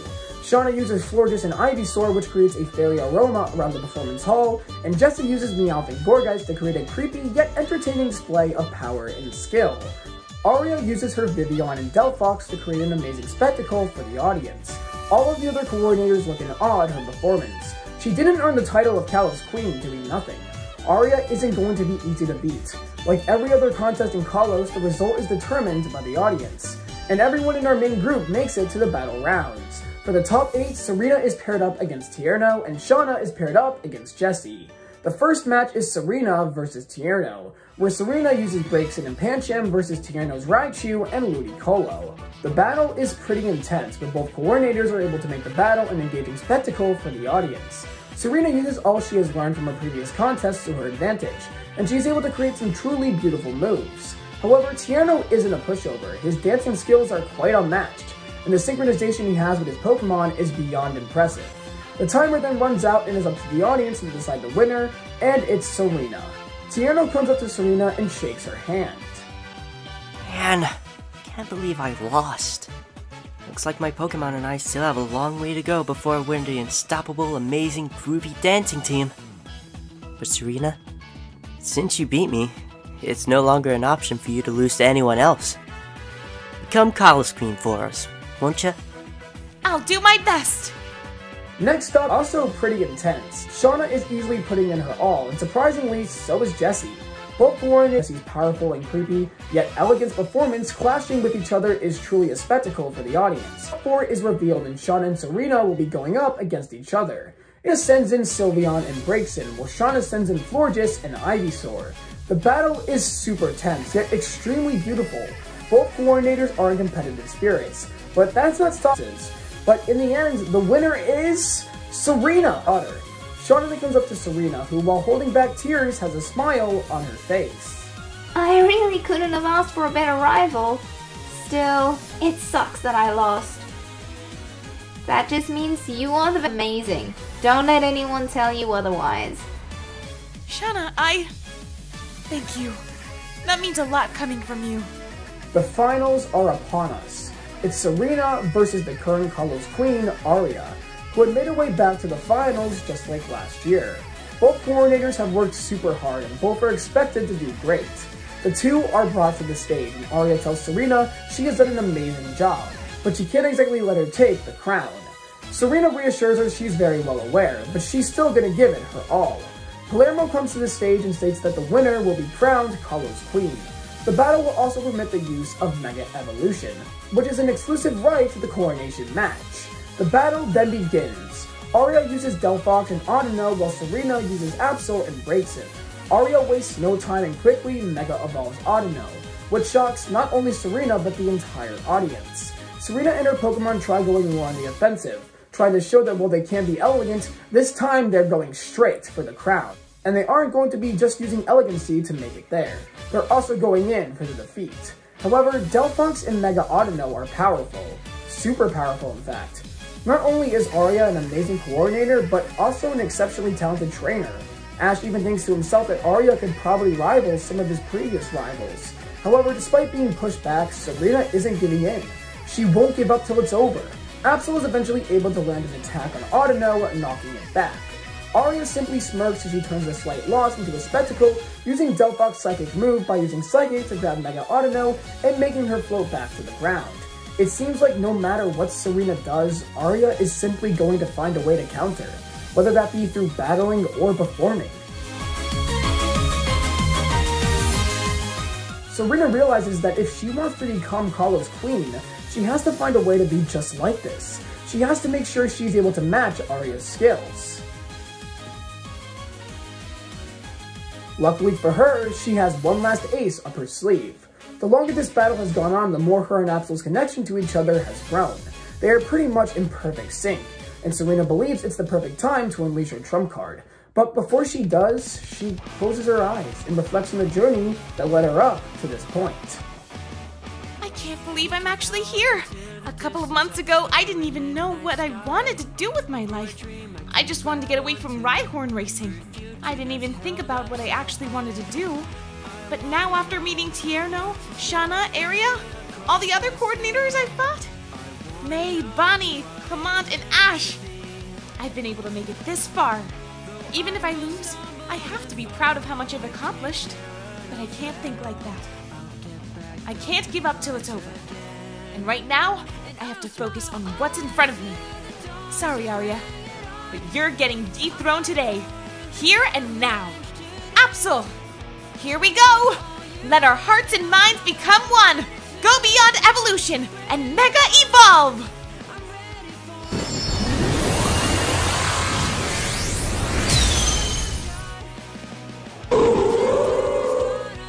Absol then Mega Evolves, which shocks everyone. Arya smirks as the two Mega Pokemon go at each other in an epic, intense battle, seemingly ignoring the performance part of the match. This is a battle, through and through. However, Braixen and Delphox are performing in the background, which is amplifying the immersion of the match. The two Pokemon clash with each other over and over again. Light versus dark. The Paladin versus the Princess. Absol and Serena have worked super hard, and they're going to give it their absolute all. The two Pokemon continue to go at each other, and their moves are getting faster every second, colliding over and over again until the timer eventually stops. The audience is in silence. That was an incredible match of power and skill. Both are worthy of the title of Kalos Queen, but only one can come out on top. The audience is left to decide which of the two will be crowned. And the winner of the Masterclass in this year's Kalos Queen is... Arya. That's right. Despite Serena giving it her all, there was just something about Arya that Serena could not top. Serena still has much more growing to do. Arya comes over and shakes Serena's hand, and the two go their separate ways. Outside the stadium, Serena breaks into tears when Palermo approaches her. She tells Serena that she is talented, but there is something that she is lacking that Arya has. The ability to make everyone smile. Arya makes people smile like no other, and until Serena can do that, just like she can, she'll never become Kalos Queen. Serena, still in tears, says she'll continue to persevere and will try even harder. That while it sucks she lost, especially after all that hard work, she can't give up till it's over, and things are far from over. Palermo smirks as she walks away, and she gives Serena her business card, telling her that if she's ever in need of a teacher, she would be more than happy to mentor her. Serena then meets up with the group with a smile on her face. The Masterclass has come and gone, but Serena's journey is far from over. She can now finally look towards the next chapter in her coordinator journey and see exactly what the future holds.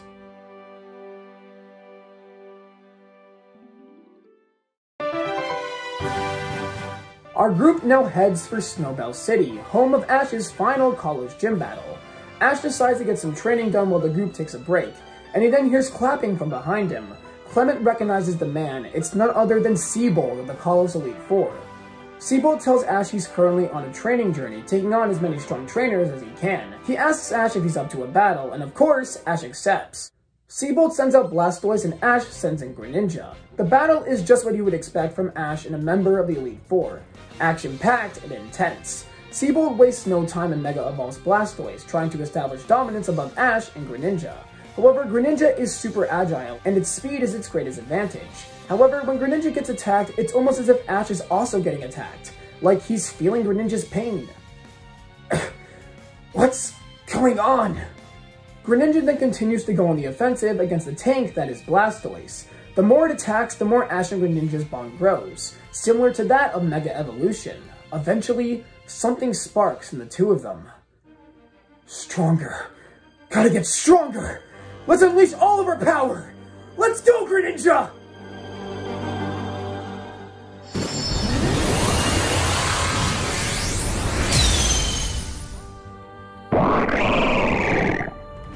Greninja then changes form, which shocks Seabold and the group. Greninja has seemingly taken on some characteristics from Ash, and his power and speed have increased.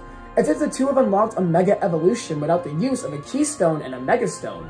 Eventually, it looks like Greninja might actually get the upper hand, but before it can, it reverts back to its normal state and faints. And so does Ash. When Ash wakes up, Seabold and the others are relieved to see him awake. Ash, are you okay? Yeah, I'm fine. Interesting.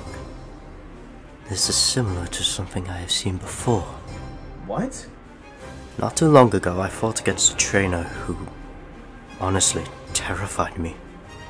He and his Pokemon acted like they were one.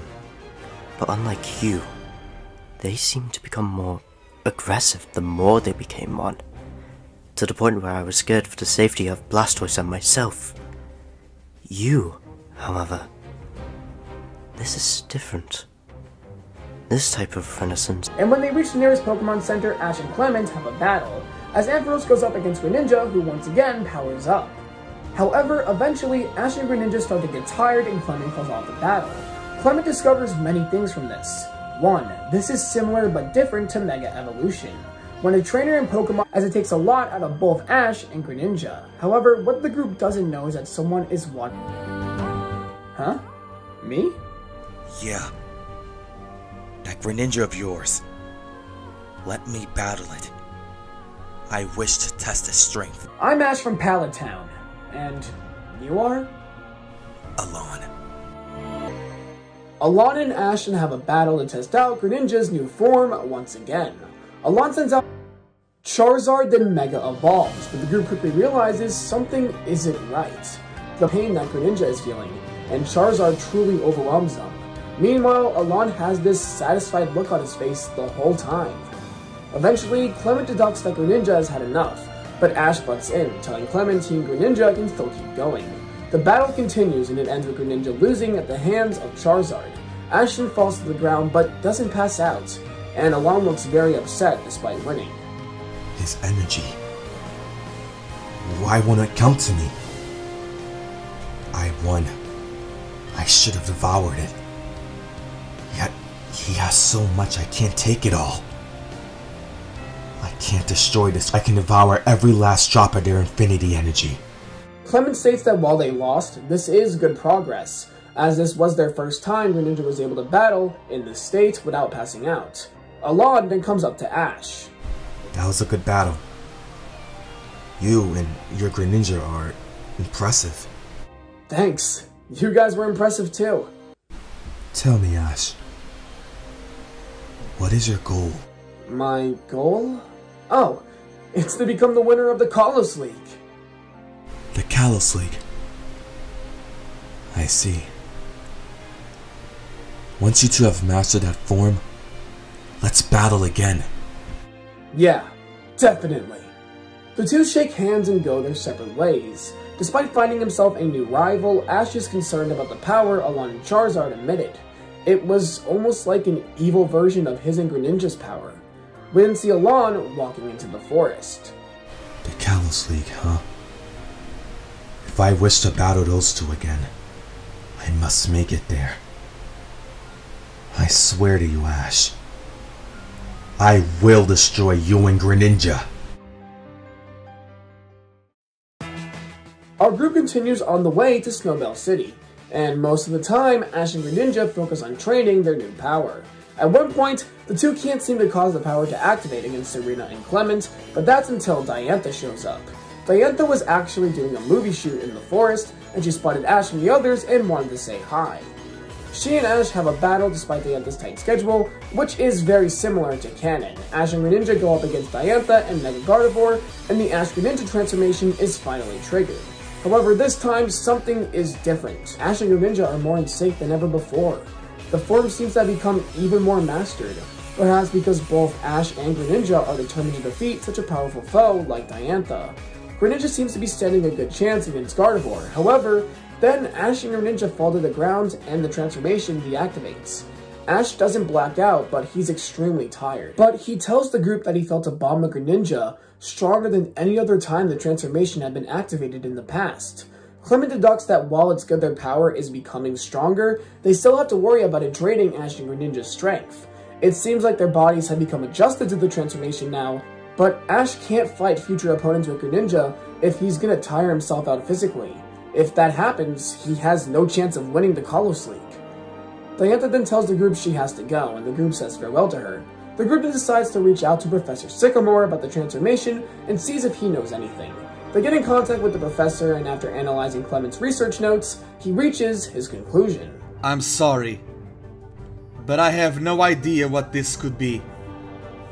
I would have to do some more research before reaching any conclusions. I'll let you know when I have discovered anything. Ash, just be careful using this new power you and Greninja possess. The last thing I want is to see you two getting hurt. We then see a gym battle happening in the Shalor City gym. Korrina and Mega Lucario are going up against Alon and Charizard. Lucario is putting up a pretty good fight, but eventually Charizard grabs hold of Lucario, and despite its efforts to break free, Charizard's grip is too strong. Charizard then thrashes Lucario to the ground over and over again, and Lucario goes down. Korrina and Gurken are in a state of shock. This power isn't normal. Anyone can see that. Alon's Mega Ring then glows and Alon smiles, almost as if he's finished a wonderful meal. Korrina then hands Alon his gym badge and Alon puts it in his badge case, showcasing that this is his 4th gym badge. It looks like Alon truly was serious about facing Ash and Greninja again and devouring their bond the next time they confront each other.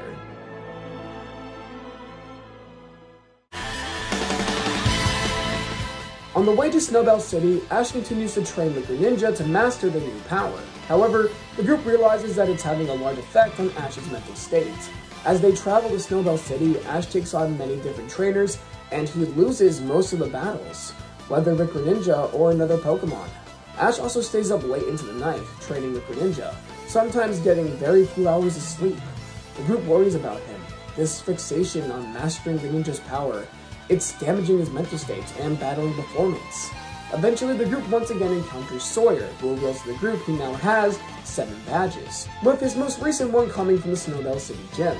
Ash then decides to have a battle with him to prepare him for his battle against the gym leader. They have a one-on-one with Ash using Greninja and Sawyer using his newly evolved Sceptile. The battle is intense as both Pokemon are equally matched and have a strong desire to beat the other. However, Sawyer realizes something is off about Ash. His words and body movements are slower, and his normal enthusiasm isn't fully there. Ash has bags under his eyes, and it seems like it's hard for him to stay awake. But Sawyer keeps these thoughts to himself. Eventually, Ash and Greninja's thoughts intertwine once again, and the Ash Greninja transformation occurs once again.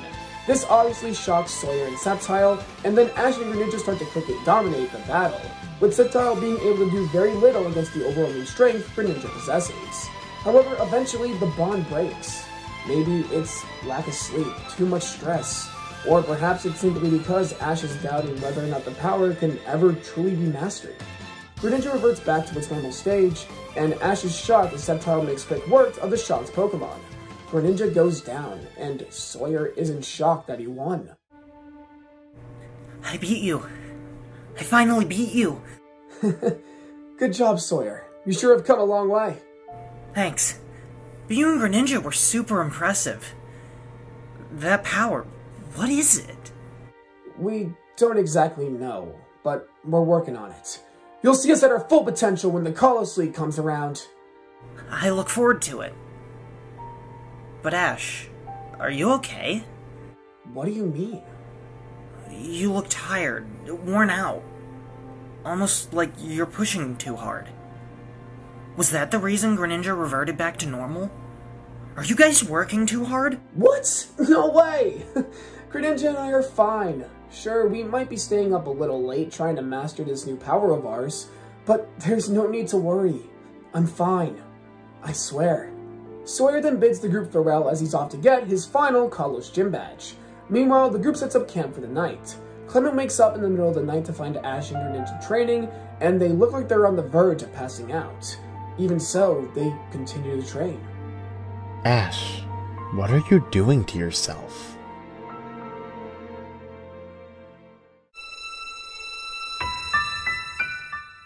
Our group has finally made it to Snowbell City, and they make their way to the gym. This is where Ash meets Wolfric, the Ice-type Pokemon Master, and his final hurdle standing in the way between him and the Kalos League. So, I'm your final opponent, eh?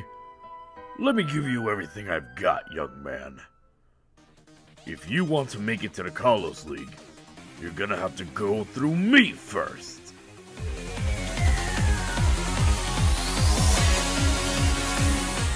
It's finally time. Ash's final Kalos gym battle is upon us. Hawlucha! I choose you! Bergmite, come forth! Hawlucha and Bergmite then enter an intense conflict.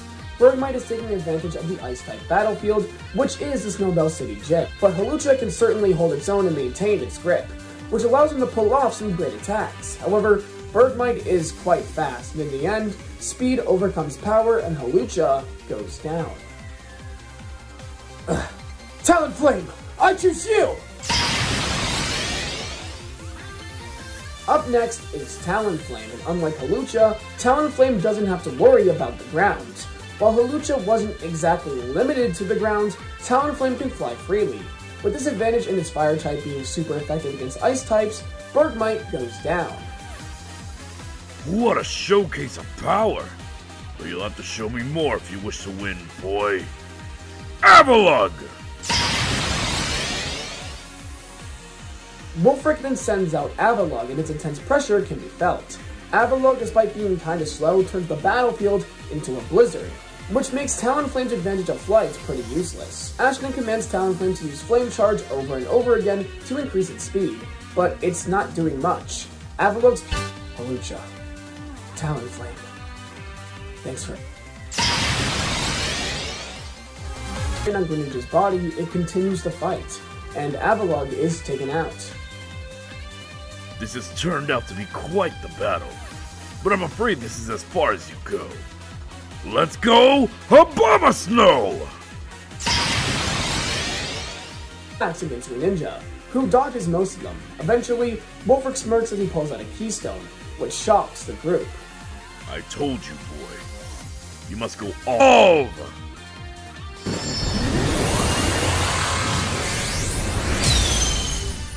Become one as Ash Greninja emerges, shocking Wulfric. The battle then becomes super intense, but now their Pokemon really do them when suddenly they become incredibly fatigued. This isn't due to the transformation at all. There's a ninja as Wulfric comes up to him with a serious look on his face. I get it now. You are a fool. What do you mean? You didn't win today because of your strength or your talent as a trainer. It's because you're oblivious. Look at Greninja. Tired. Same. You pushed yourself and your Pokemon to exhaustion. How much of a fool are you? No. That can't be. You want to enter the Kalos League? Pitiful. A trainer as immature and self-centered as you doesn't deserve to fight in such an honorable tournament. Ash then says nothing as he goes to the Pokemon Center. Ash, why is he leaving? Where is he going? Before the group can say anything, Ash runs out to find Greninja. Serena quickly follows after him, eventually catching up to him. Ash stops and turns around to face her. Good. I became so fixated on mastering this new power we had, and I ended up draining him physically and mentally. Why would he want to stay with a trainer as stupid as me? You idiot! You really think Greninja would just abandon you? The trainer who made him strong, who he relied on, who he loves? The bond you and Greninja share has visual proof. One loss can't erase that. You made a mistake, Ash, but you didn't force Greninja to do anything. He went along with that training. He is just as much to blame. You told me once that you promised a friend you would never get upset over a loss again. Didn't you tell me the weight of the world was on your shoulders then? What would your friend think about you right now?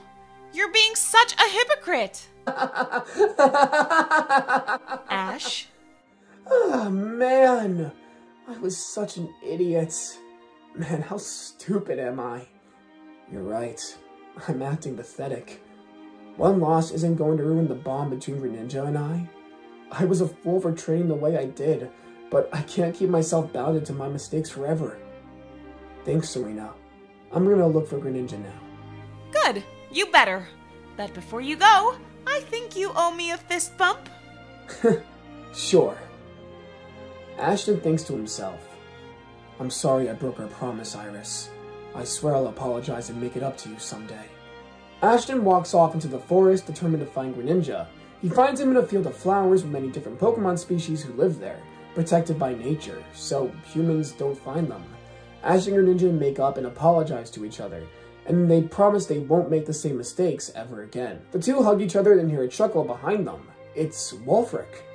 The bond between trainer and Pokemon is beautiful. I'm glad to see you two have made up. Mr. Wulfric? What are you doing here? I'm the protector of this place. It's called Pokemon Village. A village of Pokemon that has isolated themselves from humans. My family has cared for it for decades. Mr. Wulfric, you were right. I was being a fool. I pushed Greninja and myself to the point of exhaustion. But I've learned from that mistake, and I'm determined to do better. I mean, that's all I can do. I'm glad to hear it. Now, how about we have ourselves a rematch? Right here, right now. Ash is confused by this, but Wulfric leads Ash to a battlefield in the middle of the village. He says if he and Greninja can beat him in Abomasnow right here, right now, he'll give Ash his gym badge. Ash accepts and the battle begins. Abomasnow and Greninja go at each other with intense speed, unwilling to give in to the other. Greninja may have the speed, but Abomasnow has the power. Wulfric then Mega Evolves Abomasnow and the battle becomes even more intense. Ash and Greninja's thoughts then become one once again. Greninja, I know we can do this. We've made mistakes. There's no denying that. But now we've learned from those mistakes. We can accomplish anything, as long as we do it together. So let's do this. Beat Wulfric and make it to the Kalos League. Let's go!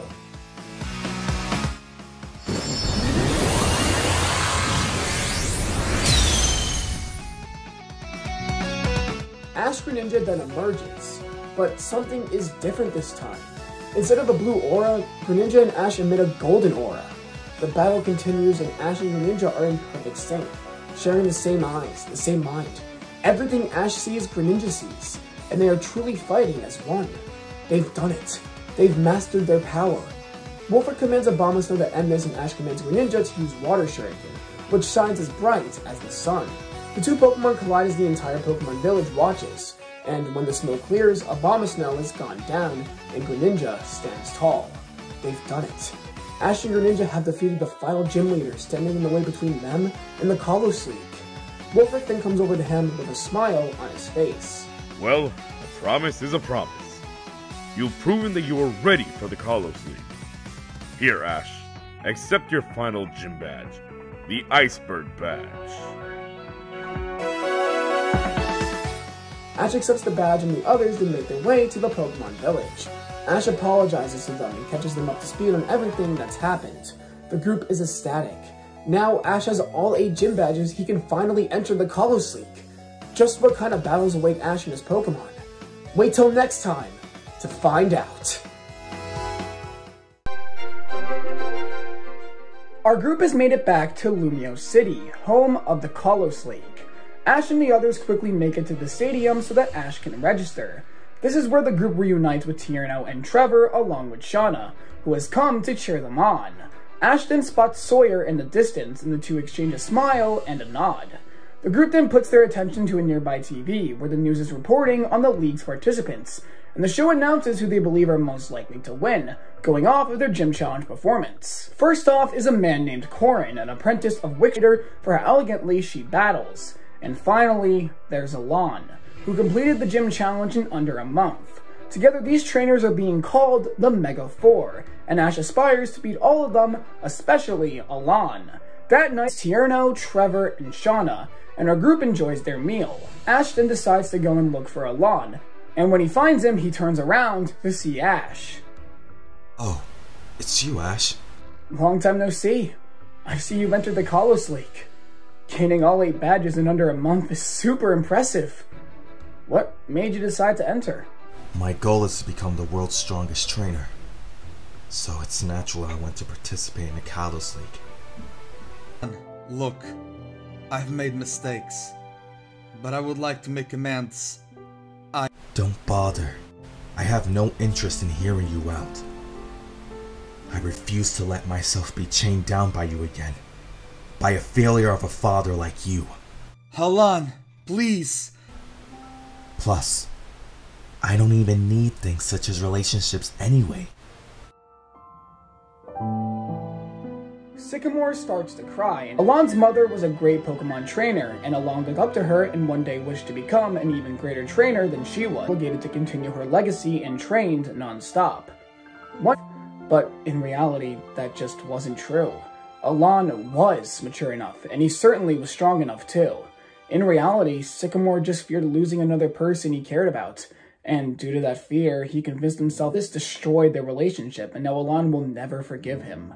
He tells Ash that after he left, he went to his good friend Lysander, and ever since then, he's been obsessed with strength, and he's become a completely different person from the last time he saw him. He begs Ash to save his son from himself, that he doesn't want him to be clouded by hatred for the rest of his life. Ash swears to Sycamore that he'll do everything he can to bring Alon back to his senses and beat him in battle. The first round matchups are then revealed, and it's revealed that Ash will be going up against Corrin, while Trevor will be facing Alon.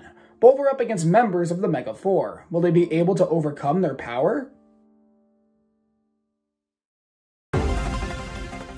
It's finally time for Ash's battle against Corrin of the Mega Four. Both trainers make their way to the battlefield. The battle is a 3-on-3, and then Ash's first Kalos League match begins. Corrin leads with Machamp, and Ash leads with Trevenant. The battle is intense, with both Pokemon putting in some serious effort, and neither one is holding back. However, Trevenant outmaneuvers Machamp and is barely able to take the win. Corrin's second Pokemon is Dragalge, who quickly defeats the weakened Trevenant. Next up, Ash sends in Pikachu, and the battle becomes super tense once again. While Dragalge hits hard, Pikachu is super fast. Pikachu's speed can give Ash the upper hand during this matchup, and Pikachu is showing how its experience is its biggest trump card. Dragalge goes down, and Corrin sends in his ace, Scizor. The battle then takes a quick turn. While Pikachu is fast, Scizor matches Pikachu's speed. It might even be faster. Scizor unleashes a barrage of bullet punches on Pikachu, and Pikachu can barely even escape Scizor's grasp. Pulling off a successful attack will be virtually impossible. Pikachu then goes down, and Ash sends in his final Pokemon, Greninja. Corrin tells Ash he's a formidable opponent and worthy of his respect. However, he cannot let Master Wickstrom down, and he cannot fall here today. Corrin then pulls out a Keystone, which shocks Ash and the audience, and Scizor then Mega Evolves. The battle still remains pretty intense, but it's clear to everyone that Scizor has the advantage until Ash and Greninja's thoughts become one. Everything becomes clear to them as a golden aura surrounds them, and Ash Greninja activates for the whole league to see, shocking everyone. It all comes down to strength. The battle lasts for a couple more minutes, but eventually it comes down to a clash between Scizor and I wish you the best of luck! Shut up. I have no Pokemon. Alon immediately sends out Charizard while Trevor sends in Crawdont. The battle is one-sided, as Charizard is much more powerful than Crawdont. Crawdont is quickly grabbed by Charizard, tossed to the ground, and then attacked by a barrage of Dragon Claws, knocking it out before it can do anything. Trevor gets worried as he senses something sinister from his opponent. Next up is his Tyrantrum, which he revived in Embret Town. Tyrantrum and Charizard then enter a head-on conflict, coming down to a battle of brute force. However, Charizard can stop the powerful Pokemon and knock it back, and then surrounds the Pokemon with fire. Trevor then realizes it's going for an attack in the sky and commands Tyrantrum to use Rock Tomb. Charizard evades it and lands a critical hit, knocking Tyrantrum out. Trevor sends out his final Pokemon, Super Stressed. Charizard comes out and roars with might. Trevor wastes no time and uses his last result. If anything will give him a slim chance of victory, it's this. Charizard then Mega Evolves into Mega Charizard Y, which gets a smile out of Alon. Alon's face then turns to a sinister smile, and he also Mega Evolves Charizard. The battle then becomes a Mega Charizard showdown, and the two Pokemon both showcase incredible power. It's actually looking up for Trevor's Charizard, as it seems to have the upper hand against Charizard X. However, that's until Alon's sinister aura activates. The audience feels its pressure and becomes fearful of its power, and Trevor and Charizard become super scared by its presence, to the point where they are both frozen with fear.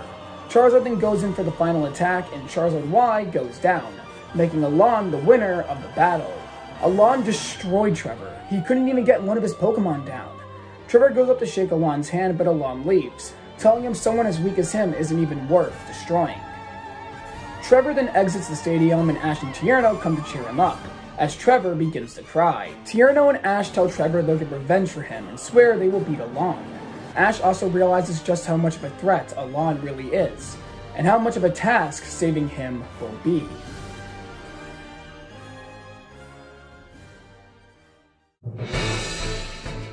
We've now skipped to the top 8 of the league. The battles have been intense, but Tierno, Sawyer, and Ash make it through all the matches and are still going strong. The same can be said for the remaining members of the Mega 4, especially Elan, who has only relied on Charizard. At this point in time, the 3 trainers who are believed to be the top 3 candidates for winning are Ash, Astrid, and Elan, as Ash's battling skills and his special Greninja have taken the league by storm. Now the top 8 matchups are revealed, and the major matches are Tierno versus Sawyer and Ash versus Astrid. 2 of Ash's rivals are facing off in an epic battle, but which one will win? The 2 trainers enter the stadium and smile at each other. Sawyer, I know I just met you, but I have to say you're a pretty cool dude. So no hard feelings, okay? Yeah, no hard feelings. Just know this, Tierno. The one who will win this is me. I'll beat you, and then go on to beat Ash. Oh, is that a fact? Hate to break it to you, buddy, but the one who's gonna beat Ash is me. The battle begins and the 2 send out their first Pokemon. The first matchup is Slurpuff versus Tierno's Exploud. Slurpuff is quite the tank, but is able to endure most of Exploud's sound-based moves. Tierno is grooving to Exploud's moves, and the audience has to commend just how unique Tierno's battling style is. There's no denying he's talented, no wonder he made it to the Master Class and Kalos League. Exploud's pressure eventually gets the best of Slurpuff, and it goes down. Sawyer's next Pokemon is Aegislash, who comes in for vengeance. Due to it being able to change between its 2 modes, Aegislash is able to tank Exploud's attacks and deliver powerful offensive strikes. Not to mention it's faster than its opponent. All these factors result in Aegislash taking the win. Next up is Raichu. Aegislash is fast, but Tierno has just a strategy. Raichu uses Thunder Wave, which makes Aegislash paralyzed. Aegislash is finding it hard to move, meanwhile Raichu is super agile, and is able to go in for a lot of attacks. Aegislash is barely holding on, and eventually the paralysis gets the best of him, and 1 Thunder Punch later, it goes down. Sawyer then finally sends in his ace, Sceptile. Raichu goes on the offensive, but Sceptile is having none of it, and unleashes a barrage of attacks on its own. Ash can tell that Sawyer truly worked hard. He wanted to bring himself back up from his last journey, and now he's standing tall as a member of the Kalos League's top 8. He has come a long way from the trainer he first met. This is Sawyer at his best, and he won't let this go to waste. Sceptile is able to overpower Raichu, and Raichu goes down. Tierno then sends out his ace, Blastoise, and the battle quickly turns to one of strength. Both Pokemon are equally matched, both with a strong desire to win and make their way to beat Ash. However, eventually, Tierno pulls out something out of his pocket. It's a Keystone. Oh yeah! It's time for the groove to go crazy! The epic dancing duo Tierno and Blastoise are about to rock the Kalos League! Blastoise! It's time to Mega Evolve!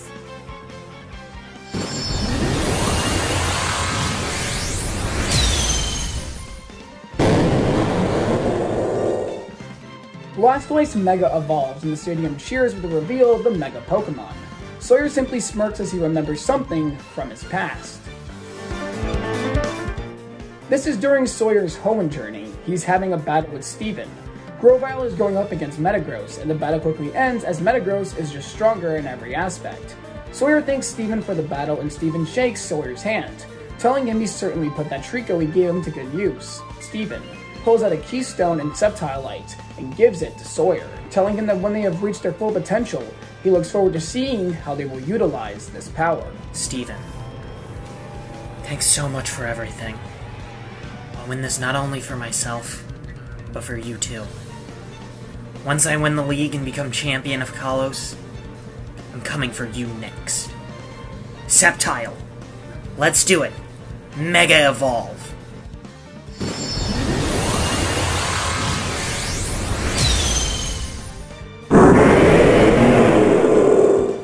Sceptile then Mega Evolves, which makes Ash smile with glee. The 2 Mega Pokemon then go at each other head to head, with neither one willing to give in to the other. The Pokemon are going at each other with insane strength, and despite Sceptile's type advantage, Blastoise is tanking a lot of his attacks, and countering with attacks just as powerful. Both trainers are determined to move up and make their way to the top of the Kalos League and battle Ash. The battle then comes down to a clash between Hydro Pump and Frenzy Plant, and the Frenzy Plant is washed away by a Hydro Pump, but Sceptile continues to push forward, eventually hitting Mega Blastoise, which knocks it out. This makes Sawyer the winner of the match. Sawyer is beyond happy, as he's proven that he was able to make use of everything Steven gave him, and now he actually has another chance at battling Ash. Tierno goes up to Blastoise and tells him he did great, and then walks up to Sawyer. I'm starting to think that me losing is a trend. Today, man, you are awesome out there. You deserve the win. Thanks. You were great too, Tierno. Let's battle again sometime. The two trainers shake hands and then proceed to make their way back to the stands. Sawyer actually then runs into Ash on his way back. Congrats on your win, Sawyer. Tierno isn't an easy opponent to take down. Yeah, he was certainly a challenge. You better not lose your next match. Trust me, I have no intention of losing. Anyways, I gotta get out there. See ya! Ashton walks out onto the battlefield with a drive to not only battle Alon, but Sawyer as well. He's going up against Astrid of the Mega 4, the trainer who supposedly has multiple Mega Pokemon. But which one will she use against Ash? So far, she's only used Mega Absol.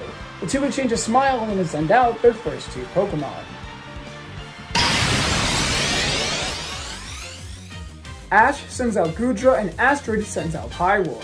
Pyroar and Goodra are going at each other pretty intensely, but they're both putting in a lot of work. However, Astrid decides to call Pyroar back and sends in her second Pokemon, Absol. Ash anticipates a Mega Evolution, but to the audience's surprise, Absol doesn't Mega Evolve. Instead, it uses its speed and offensive attacks to dominate the battle. But perhaps this Pokemon isn't Astrid's true ace. Goodra goes down, but Absol is quite tired as Goodra is quite the tank. Next up, Ash sends in Hawlucha, but Absol is called back immediately. Next up, Astrid sends in Gallade. Gallade is a fierce opponent and easily gains the upper hand, so Ash calls back Hawlucha and sends in his final Pokemon, Talonflame. Talonflame uses its Flame Charge strategy to gain the upper hand when it comes to speed, so Talonflame doesn't have to worry about outspeeding Gallade. However, the Pokemon is still quite strong, but Astrid eventually calls it back, not wanting it to get injured any further. Pyroar comes out and the battle becomes super tense. The two Pokemon enter a battle of flames, but it only lasts a couple of seconds, as Pyroar passes out from exhaustion before Talonflame can even land more than a couple of attacks. Looks like Goodra's efforts weren't in vain. Absol is then sent back out, and this time the battle lasts a bit longer, but both Pokemon are doing great holding their own. Absol becomes weakened and Ash anticipates a Mega Evolution, but to his surprise, it doesn't occur. The battle continues as before, with Talonflame and Absol tying with a draw, both knocked out simultaneously. It's down to the final two Pokemon, Hawlucha and Gallade. Astrid then reveals her Keystone, and Gallade is then surrounded in a bright light and Mega Evolves. Astrid then tells Ash she wasn't planning on showcasing Gallade's true power this early on, but she couldn't miss the tournament due to her pride. Ash is a strong trainer, so she must be using her strongest Pokemon to beat him. The battle then becomes super one-sided, as Gallade's strength has been only amplified by its Mega Evolution state, and as a result, Hawlucha is struggling to counter. However, Ash tells Hawlucha that it has one advantage over Gallade: the skies. Hawlucha then starts jumping into the air and using Flying Press. Due to Ash's very unique strategy, the battle becomes a lot less one-sided and more equal. The battle then comes down to a showdown between Brick Break and Psycho Cut, and Hawlucha emerges the winner, advancing Ash to the semifinals. The two and Marin, who have come to watch the league after learning that Alon had made it to the top 4. Marin expresses concern about Alon's state while battling, but Lysander reassures her he's just talented and focused, and that's why he's been so good in sharing concurrent thoughts. Ash asks if he knows how it was triggered, to which Sycamore says no. There's nothing even remotely to show how something of this caliber could be possible. However, he then asks Ash if before Greninja evolved, he ever released some sort of energy, and Ash tells him yes, as there is how it entered his body is beyond him, and this makes Ash think back to the experiments conducted by Team Flare in the Terminus Cave. But there's no way Greninja could be connected to those experiments, right? 6-on-6 Pokemon battles. Sawyer and Ash enter the stadium and stare right at each other with determined looks. Now, here I am in the top 4 of the Kalos League, ready to face the exact trainer who motivated me to get back up in the first place. You've certainly grown, but I won't let you win like last time, Sawyer. I have a dream. I've always felt like I was in your shadow, chasing you and never being able to catch up. But today, that changes. I'll catch up to you, defeat you, and become a champion. After that, I'll go home and defeat Steven. The long-awaited battle between Ash and Sawyer finally begins, and first up is Talonflame and Salamence. The battle starts with an amazing aerial battle between a phoenix and a dragon. The sky becomes enveloped in attacks, and the audience watches in awe at the super intense battlers Pokemon. Next up is Hawlucha, who comes out with a vengeance for his fallen comrade. Hawlucha is more limited than Talonflame, but that won't stop it. The Pokemon gives it its all, pushing back against a barrage of Salamence's attacks, and in the end takes the dragon Pokemon out. Sawyer's next Pokemon is Metagross, but in the end, Hawlucha had been far too weakened to make a proper recovery and goes down. Ashton sends out Goodra, and Metagross becomes much more equally matched, so Sawyer decides to call him back, sending out Clawitzer. The battle between the two Pokemon is fierce, but both Pokemon are but Goodra stands tall and tanks the attack, counters, and Clawitzer goes down. Next up, Sawyer sends in Aegislash, the one-man army. Aegislash's two modes help it turn the tide of the battle in Sawyer's favor, and the sword can pierce the dragon's skin. Goodra is severely weakened and can't withstand any more attacks, and so the Pokemon to attack multiple times, and due to its super effective moves, Aegislash goes down. Sawyer's been back, and the Pokemon loses the upper hand.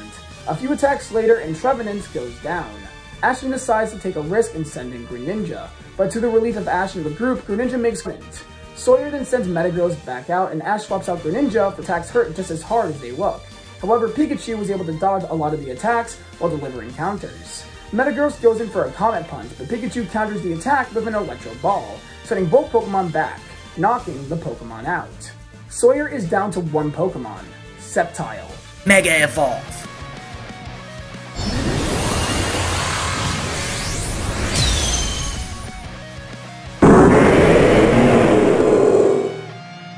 Sceptile then Mega Evolves and proceeds to hasn't been weakened that much. Sceptile may have the type advantage here, but Greninja isn't going to go down without a fight. Greninja counters most of Sceptile's attacks, but it's still getting hit, turning the tide of the battle in Sawyer's favor. That is until a golden aura emits from You remind me of myself, and I want you to succeed. But I'm sorry to say, I can't let you get past me.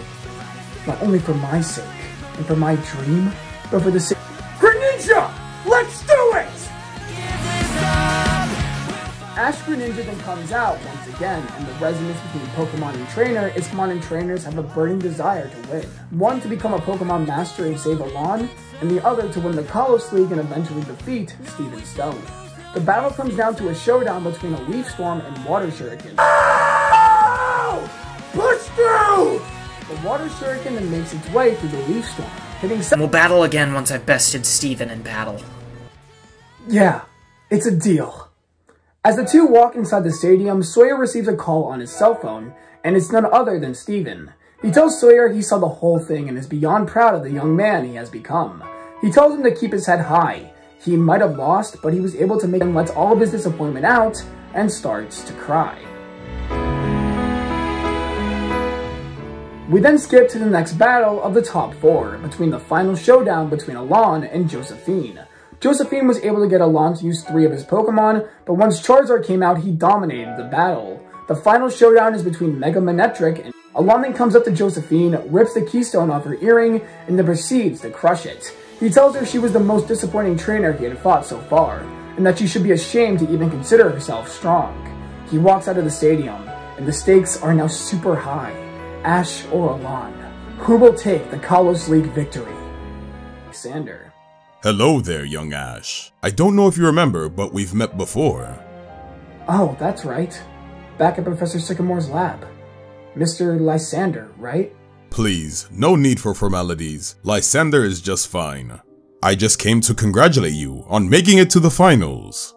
Thanks. Hey, Lysander. I got something I gotta ask you. Oh? Well, if I can help answer anything, I'd be more than happy to. Alon went to you after he left Professor Sycamore, and to be honest with you, he's now become a completely different person in the eyes of everyone who knew him. You wouldn't happen to be the reason behind Alon's shift, would you? Is that what you were worried about? How childish. I assure you that Alon is no different from when he came to me seeking to become stronger. He might appear different, but that is a visual representation of his strength. I promise you, nothing is wrong with Alon, And if there is, I have no idea. Okay. I guess I'll take your word for it. I appreciate your trust in me. Anyways, I must be going. I look forward to your battle tomorrow. It will surely be a grand finale before a new age. A new age? What do you mean? Oh, I'm sorry. I was talking to myself. Anyways, good night, young Ash. Lysander then walks away, leaving Ash to question exactly who he is. Something is off about him. Ash just knows it. What did he mean by new age? But Ash doesn't have time to worry about that, as he has a battle to prepare for. We then see the same scene, except Alon and Charizard are training, and a man approaches them, and it's none other than Professor Sycamore. What are you doing here? I thought I told you to stay away from me. Halan, I was just hoping to talk. I already told you. We have nothing to discuss. How many times do I have to say for you to understand, old man? I miss you, Halan. I miss my son. You're suffering. I can see it. So why don't you talk to me? I can help you. Help? Oh, so now you want to help me. You certainly haven't been helpful before. So why should I rely on you now? You're such an idiot. There's nothing wrong with me. I'm not suffering. In fact, I feel better than I have in a long time. I'm finally strong, unchained, and ready to consume all who gets to my way to the top. You're lying to yourself! I can see it, Halan. On the inside, you're suffering. As your father, I can see it. That's funny. How can you say that as a father when you haven't been a father to me in years? Just leave. Fine. Just know this. Ash is no pushover, and I have confidence he'll bring you back to your senses. The finals are upon us, and Ash and Alon stand across from each other, ready for the battle that awaits. Alon, your dad told me everything. I swear, I'll save you! You can't save when there's nothing to save. Know this, Ash. I will destroy you here and now. I won't allow you to chain me down any longer.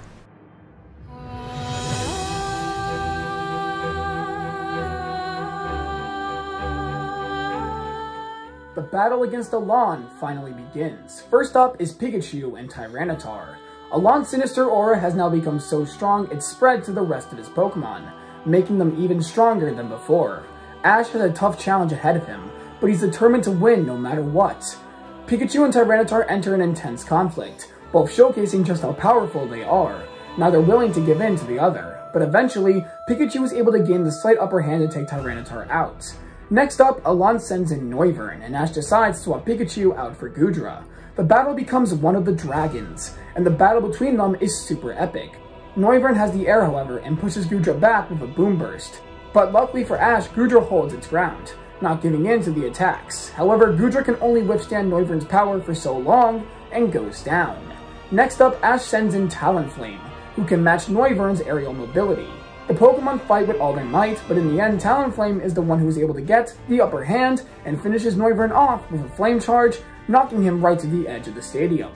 Alon then sends in Mandibuzz, and the Pokemon, like Noivern, is a fierce flying type opponent. Talonflame is quite tired from its fight with Noivern, but uses Flame Charge to increase its speed, trying to gain the upper hand. But in the end, this is futile, as Mandibuzz can force Talonflame to the ground, knocking it out. Next up, Ash sends in Trevenant, and Mandibuzz is able to dodge a majority of Trevenant's tree attacks. However, in the end, it still is having trouble taking Trevenant out, and Trevenant, through brute force alone, is able to eventually grab hold of Mandibuzz's legs and knock it out with a short distance attack. Next up is Alon's Magnet, and was able to put in some decent damage before it went down. Next up is Greninja, which shocks the audience, and Aerial Ace is able to take Magnezone down. Next up is Alon's Bisharp, and Ash swaps out in hand-to-hand combat. Hawlucha is putting in some good work, but Bisharp outspeeds it in pretty much every category, and Hawlucha goes down. It's then Pikachu's time to shine, and the battle between Pikachu and Bisharp is one of close-range attacks. It's a sword fight between Pikachu's Iron Tail and Bisharp's Metal Claw. The battle is super fast-paced, and the fast speed and intensity captivate the audience, unable to take their eyes off the battle. However, in the end, Pikachu was the one standing tall, and Bisharp goes down. Charizard comes out and Alon's aura becomes much stronger, and Infinity Energy starts to surge across the battlefield. Charizard, it's time to devour, time to destroy. Eliminate all those who stand in your way. Mega Evolve!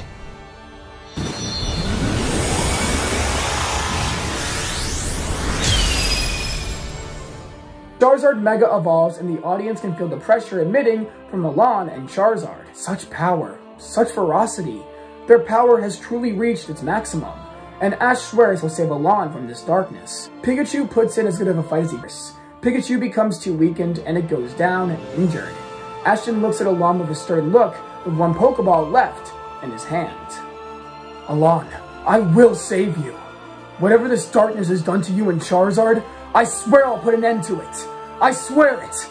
Let's do this, Greninja! This is what we've been waiting for!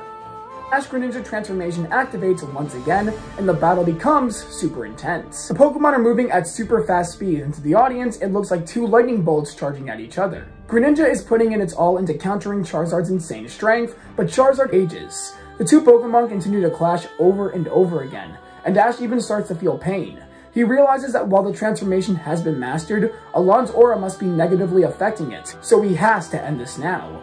The two Pokemon enter a standstill as their trainers call out,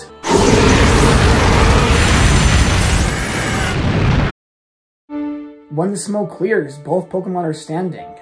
That is, until Charizard falls to the ground and reverts back to its original form. I won? The ref is about to call the match, but something doesn't feel right to Ash. Why isn't Alon moving? Then subsides and he falls to the ground unconscious. This shocks the entire stadium as medical services are called immediately. Alon is rushed to the stadium's medical wing, where he and Charizard enter emergency examination and treatment. Ash, Marin, and Sycamore rush to Alon's location. Ash and Marin meet up for the very first time, and the two seem to get along quite nicely. Nurse Joy finishes up and comes out to see the three of them. She explains that Alon and Charizard will be fine, and that all that's needed is some good rest. She does state that she has no idea what caused the two of them to pass out, but she's hoping it has no effects on his or Charizard's bodies. She then says she will sadly have to ask them to leave, as Alon needs time to rest, and she doesn't have the room to allow all of them to stay. The three of them then leave, and Sycamore bursts into tears, calling himself a failure of a father, and saying that all of this is his fault. Alon wouldn't be in this situation if he had just supported his son when he needed his support most. Marin then reassures Sycamore that this is not his fault, and that whatever happened to Alon was entirely out of his control. Ash seconds this, stating that when he and Alon were battling, he felt an overflow of Infinity Energy throughout his body, and Alon and Charizard most likely passed out because the Infinity Energy was too much. They then tell Sycamore that no matter what has happened, they can make everything up to Alon once he wakes up, and that they'll be sure to support him all the way. Sycamore wipes away his tears, thanking the two of them for being such good friends, and that his son is lucky to have them both in his life. The three of them then head to sleep, anticipating a confrontation with Alon the next morning. However, once they leave, silhouettes of a group of people enter the medical wing, as all the pieces are now in place, and it's time to achieve their goals. The next morning, Ash and the others are woken up by a panicked Sycamore, who states that Alon has gone missing. Nurse Joy, Marin, and the others are all in states of panic. Where could Alon have possibly gone? Nurse Joy tells them she checked the security cameras, but they were destroyed last night, which leads her to believe that Alon didn't leave of his own volition, but rather he was taken by someone. Before they can look more into Alon's whereabouts, every TV in the stadium turns on, and Lysander appears on the screen. He's at the top of Lumiose Tower, and beside him is a sleeping Alon. Hello, people of Kalos. I have a message to deliver to you all. I am Lysander, the leader of Team Flare. For the last couple of years, we have acted in the shadows as agents of the world will for change. At last, the day for change has finally come. Allow me to show you the beginning of a new era. Prism Tower then starts to shake, and the buildings around it start to collapse due to the sudden shaking. Lumiose Tower itself then starts to collapse, and rising from the heart of Kalos is a machine, one that resembles a flower. Ash and the others are shocked and horrified at the sight. This is the ultimate weapon, a tool for destruction, which long ago created a new age for the world after the Great Kalos War. With the help of my assets, I have resurrected the great weapon. Inside resides Kalos' legendary Pokemon Yveltal, the Angel of Destruction. With its destructive power, the weapon has been fully charged, and in a matter of 5 hours, will unleash an attack that will illuminate the world. This ugly world, full of selfish individuals, will be wiped clean, and a new world will rise up from its ashes, as we are the chosen ones, who will lead this world into true prosperity. Enjoy your last moments with your loved ones. That is my last request for this ugly and forsaken world. Tierno, Trevor, and Shauna appear, informing the others that Team Flare has taken control of the streets of Lumiose City, defending the remains of Prison Tower. The group makes their way outside where Diantha then appears and asks Sycamore what's going on, knowing that Lysander is Sycamore's friend. Sycamore tells her he has no clue, but Lysander needs to be stopped and he needs to get his son back. The group decides to unleash a full-on assault against Team Flare, with their aim to destroy the ultimate weapon, preventing it from activating. Those who wish to assist them will handle the grunts in the city streets, which include Sawyer, Tierno, Shauna, Trevor, and the remaining members of the Mega Four. Diantha states she'll be going to retrieve reinforcements. Meanwhile, this will give Ash, Marin, and Clement time to infiltrate the Prison Tower. Ash and Marin will go get Alon while Clement will destroy the ultimate weapon. Just then, Ash spots a familiar figure. It's the old man. It's you. Alon wakes up. He almost feels as if he's awakened from a long dream. His thoughts feel clearer, as if before a dark haze over his mind blinded him from thinking straight. The last thing he remembers was the League. The League? Wait, what happened to his battle with Ash? Where is he? Alon then also realizes his Mega Ring is missing from his wrist, and then stands up and looks around to see none other than the ultimate weapon, and then turns around to see the destroyed Lumiose City, and a look of horror comes over his face. Beautiful, isn't it? This is the will of the World Incarnate, which will carry out the destruction of our awful world and the birth of a new, more beautiful one. Lysander, what's going on? What is that thing? That, my boy, is the ultimate weapon, which will soon destroy this world, allowing us to finally move into the future. It will soon annihilate everyone in this world. And then, from the world's ashes, the Chosen Ones will usher in a new peaceful era. You're going to destroy everyone? Are you insane? What are you talking about? How can you not see it, Alon? The filth this world emits, the ugliness that it has. It's like a parasite that has infected every last inch of this world. Now I will cure this world from that parasite. And it's all thanks to you. That can't be. I would never. I apologize, Alon, but I'm afraid I've been using you this whole time. The Mega Ring I gave you absorbed the infinity energy from the opponents you defeated, therefore gathering the energy needed to awaken the legendary Pokemon Yveltal from its slumber. The side effect of you wielding such power sadly made you consumed with thoughts of being the strongest, losing your humanity in the process. No. This can't be. I've been so cold to everyone. Ash, Marin, everyone. To make matters worse, I became that way. All so that you could accomplish finishing this. It's all because of me. I am truly sorry for using you, Alon, but it was the only way to get to this point. Now let's leave this behind us. I want you to stand by my side and help me build this new world as one of the chosen ones. What? Tell me, Alon, do you know what the true nature of mankind is? It's selfishness. All we humans do is take, and take, and take. We have a constant hunger for more than we already have, and this hunger has caused this world to suffer time and time again. 3,000 years ago, this hunger for more caused a great war, and in those 3,000 years, mankind has not changed. I tried to help this world, its people. I wanted to use my inventions to improve the lives of everyone. At first, people were grateful for what I have done, but soon they began to demand more, and more, and more. Their hunger consumed them, and that's when I awakened to the truth of this world. People will do nothing but destroy it, over and over again. All this world's problems is because of them. So the only way to create peace is to eliminate what holds this world back. I will destroy them all, the parasites that infest this world. I will spare nobody mercy. I will ensure that when the sun rises tomorrow, only the ones who will not allow their hunger to consume them may lead this world to peace. This is the only way to a better future. You're insane. You don't have the right to take away the futures of everyone in this world. I was used by you. There's no changing that. But I can make up for my mistakes here and now. I'll defeat you. And stop this. How unfortunate. I was hoping, after all we've been through, that you would understand. Fine. I guess I'll have to defeat you and make you watch this world be destroyed.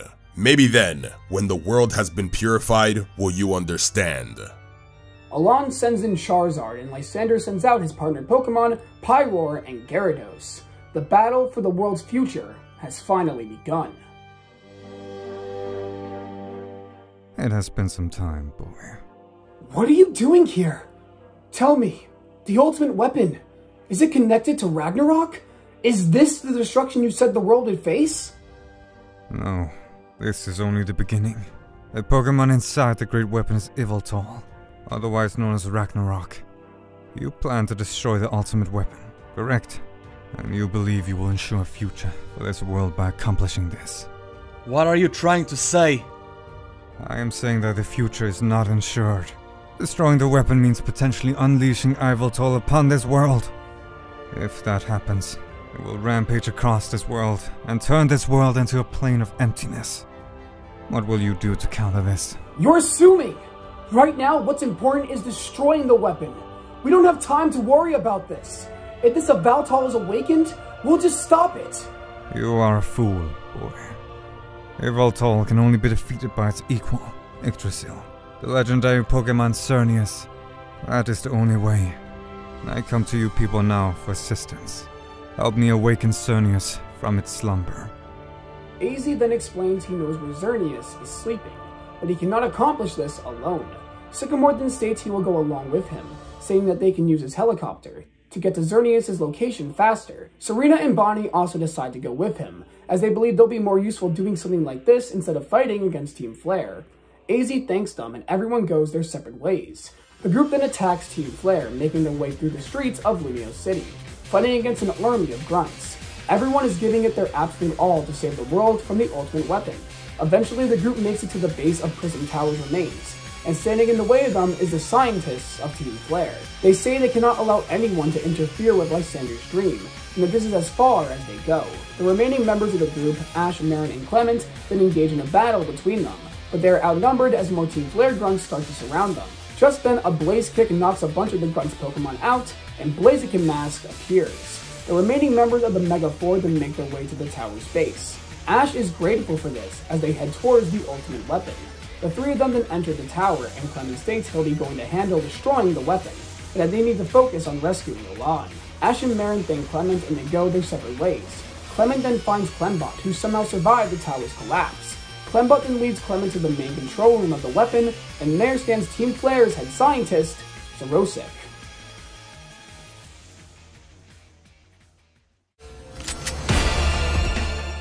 After climbing up Prison Tower's rubble, Ash and Marin finally make it to where the ultimate weapon resides. When they reach the top, they find none other than Alon and Charizard taking on Lysander. Charizard is struggling to hold his own against both Pyroar and Gyarados. Ash then sends in Greninja, who is able to knock back the two Pokemon. Alon, are you okay? Ash. Marin. You're here. Look, We can talk later! Right now, let's just focus on taking Lysander down! Together, Ash and Greninja are able to gain the upper hand against Lysander's two Pokemon, but Lysander seems very confident in himself as he begins to laugh. You both are magnificent. No wonder you made it to the finals. Ash, your Greninja, it will surely benefit my new world. Greninja and I will never stand by you! Who are you to decide whether this world lives or dies? You can't decide the future! That should be left up to everyone in this world to decide! The people in this world do not understand the truth. Therefore, they cannot bring forth the future this world desires. That is a right only for the chosen ones. You and your goons are no chosen ones. You're just people who wish to take away the lives of many innocent people in Pokemon. You talk as if humanity is all selfish and evil. Sure, there are some bad people in this world, but there are so many good people too. I won't let you just steal away all of their futures! You brat. How dare you talk to me like you understand? If anything, you should be thanking me for granting you your power to begin with. Ash is confused by this, but Lysander then evilly explains his entire process of recreating the ultimate weapon. He had learned of the ultimate weapon from legends and swore to himself he would restore it, and bring forth a new era of peace. He started experimenting with Infinity Energy as a potential energy source for the ultimate weapon. He created a process where he would extract the Infinity Energy from Mega Evolved Pokemon and then place that energy in a Pokemon that could not Mega Evolve to see what it would do. The energy would make the Pokemon go on a rampage, and the Pokemon would fight each other so they could no longer stand. After using this research, they were able to come to the conclusion that Infinity Energy could be used to amplify a Pokemon's power, and that's exactly what they needed to awaken Yveltal, the perfect power source for the ultimate weapon, from its slumber. However, the energy could not be achieved simply by extraction. They needed a large quantity of energy, which would be collected by Alon's Mega Ring. The more Alon succeeded in battle, the more energy he would consume, until they had all the energy they needed to awaken Yveltal and power up the ultimate weapon. Lysander then explains that Ash's Greninja was one of the Pokemon he had experimented on. Due to the Infinity Energy stored in Greninja from the experiments, he was able to become a far stronger Pokemon, and once he had formed an everlasting bond with a trainer, the energy inside him allowed Greninja to transform into a new form with characteristics of the one it's bonded to. Through his experiments, Lysander was essentially able to create a new Mega Evolution. You monster!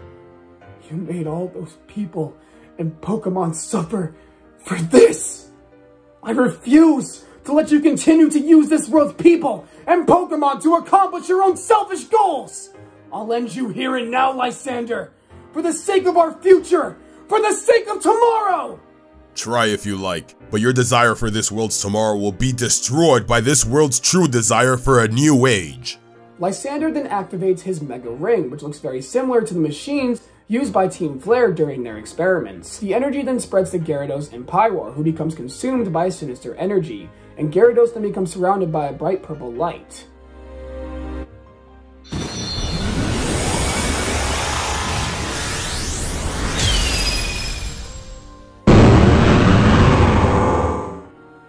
And Mega evolves. Ash and Alon prepare themselves. The final battle is upon them. Clement continues to fight against Xeroxic's Pokemon, coming down to Clement's Mega Ampharos and Xeroxic's Crobat. The battle is intense, but eventually Ampharos is able to defeat Crobat. Xeroxic falls to the ground defeated, and Clement goes to destroy the ultimate weapon. However, Clement can't seem to find a way to deactivate the weapon. Xeroxic then starts to chuckle as he explains the only way to destroy the weapon is to get rid of its power source, its Infinity Energy. While Yveltal may be its main power source, the weapon is also charged by an abundant amount of Infinity Energy, and without that, the weapon would cease to function.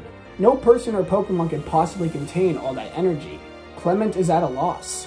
What can they possibly do? And this is where Clembot tells Clement he will absorb all the energy. Clement stands against this, telling Clembot he'll surely destroy himself if he goes through with this. Clembot tells him that this is the only way, and that's how he'll make up for his previous mistakes. He lives to help his master, and there is no better honor than destroying himself to help ensure a future for the person who created him. Clement reluctantly attaches Clembot to the weapon's main power cord, and Clembot begins to absorb all the Infinity Energy, and Clement watches in horror as Clembot explodes, destroying himself and the Infinity Energy that he absorbed. Ash and Alon continue to fight Lysander. His Pokemon are strong, but Greninja, Pikachu, and Charizard are holding their own. Eventually, Pyroar and Mega Gyarados are defeated by the trio of Pokemon, and Lysander returns them. A few moments after this, the light from the ultimate weapon goes out, and the weapon ceases to function. We did it! The ultimate weapon.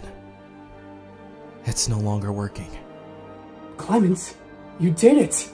Because of you, we have a future. It's over, Lysander. Your weapon has been destroyed. Your Pokemon have been defeated. Accept your defeat! Just then, the entire tower then begins to shake as the ultimate weapon then starts to self-destruct. It's almost as if something inside is trying to break free.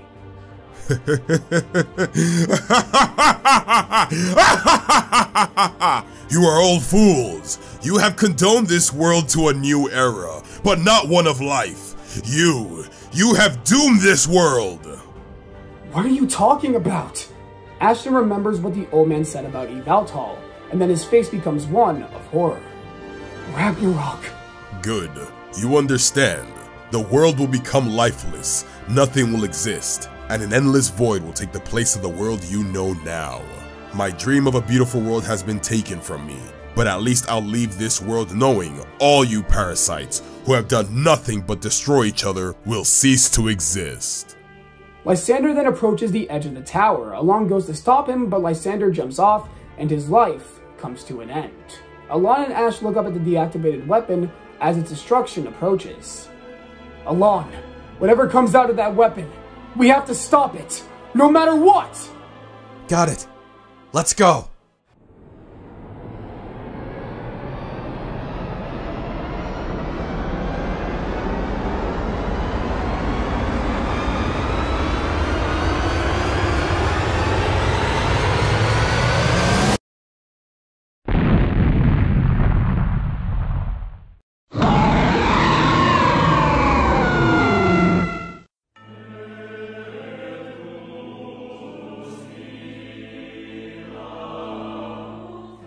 It's Awake, the Angel of Destruction, Yveltal. Ash's face turns to one of horror, his thoughts clouded with fear, and his body becomes frozen. He remembers what he saw in the mirror world, his friends and himself turned to stone, the empty, drained forests, and the darkened sky that covered the whole region. Now the beast is in his world. He has to move, he has to stop it. But it's fear, it's holding him back. Alon realizes this and takes matters into his own hands. Charizard goes in for an attack and Pikachu and Greninja assist him.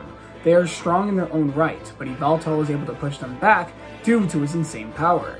Yveltal then steps back from the battle and begins to charge up and attack, and Dash's face becomes even more horrified. This is the beam he saw in the mirror world, and he knows exactly what's going to happen next. He then tells Alon they need to get in the air now. Alon and Ash are about to hop on Charizard, but the two of them then realize Marin is trapped behind some of the rubble left behind from the ultimate weapon. They try to get her out, but they are running out of time, and the attack is going to be unleashed any minute now.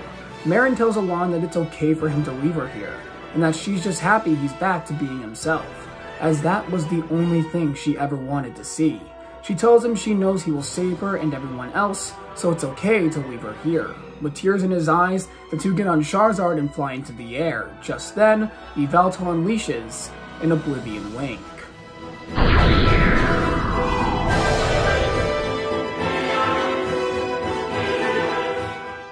The entire city, its people, its Pokemon, everything has been turned to stone. Sawyer, Shauna, Tierno, Trevor, the Team Flare Grunts, and the members of the Mega 4, and Clement have all been turned to stone. Ash and Alon look on in horror as Yveltal leaves the now stone-covered city to destroy even more. Charizard then lands on the tower and Alon goes over to Marin, and his face becomes one of sadness, anger, and horror. This is all my fault.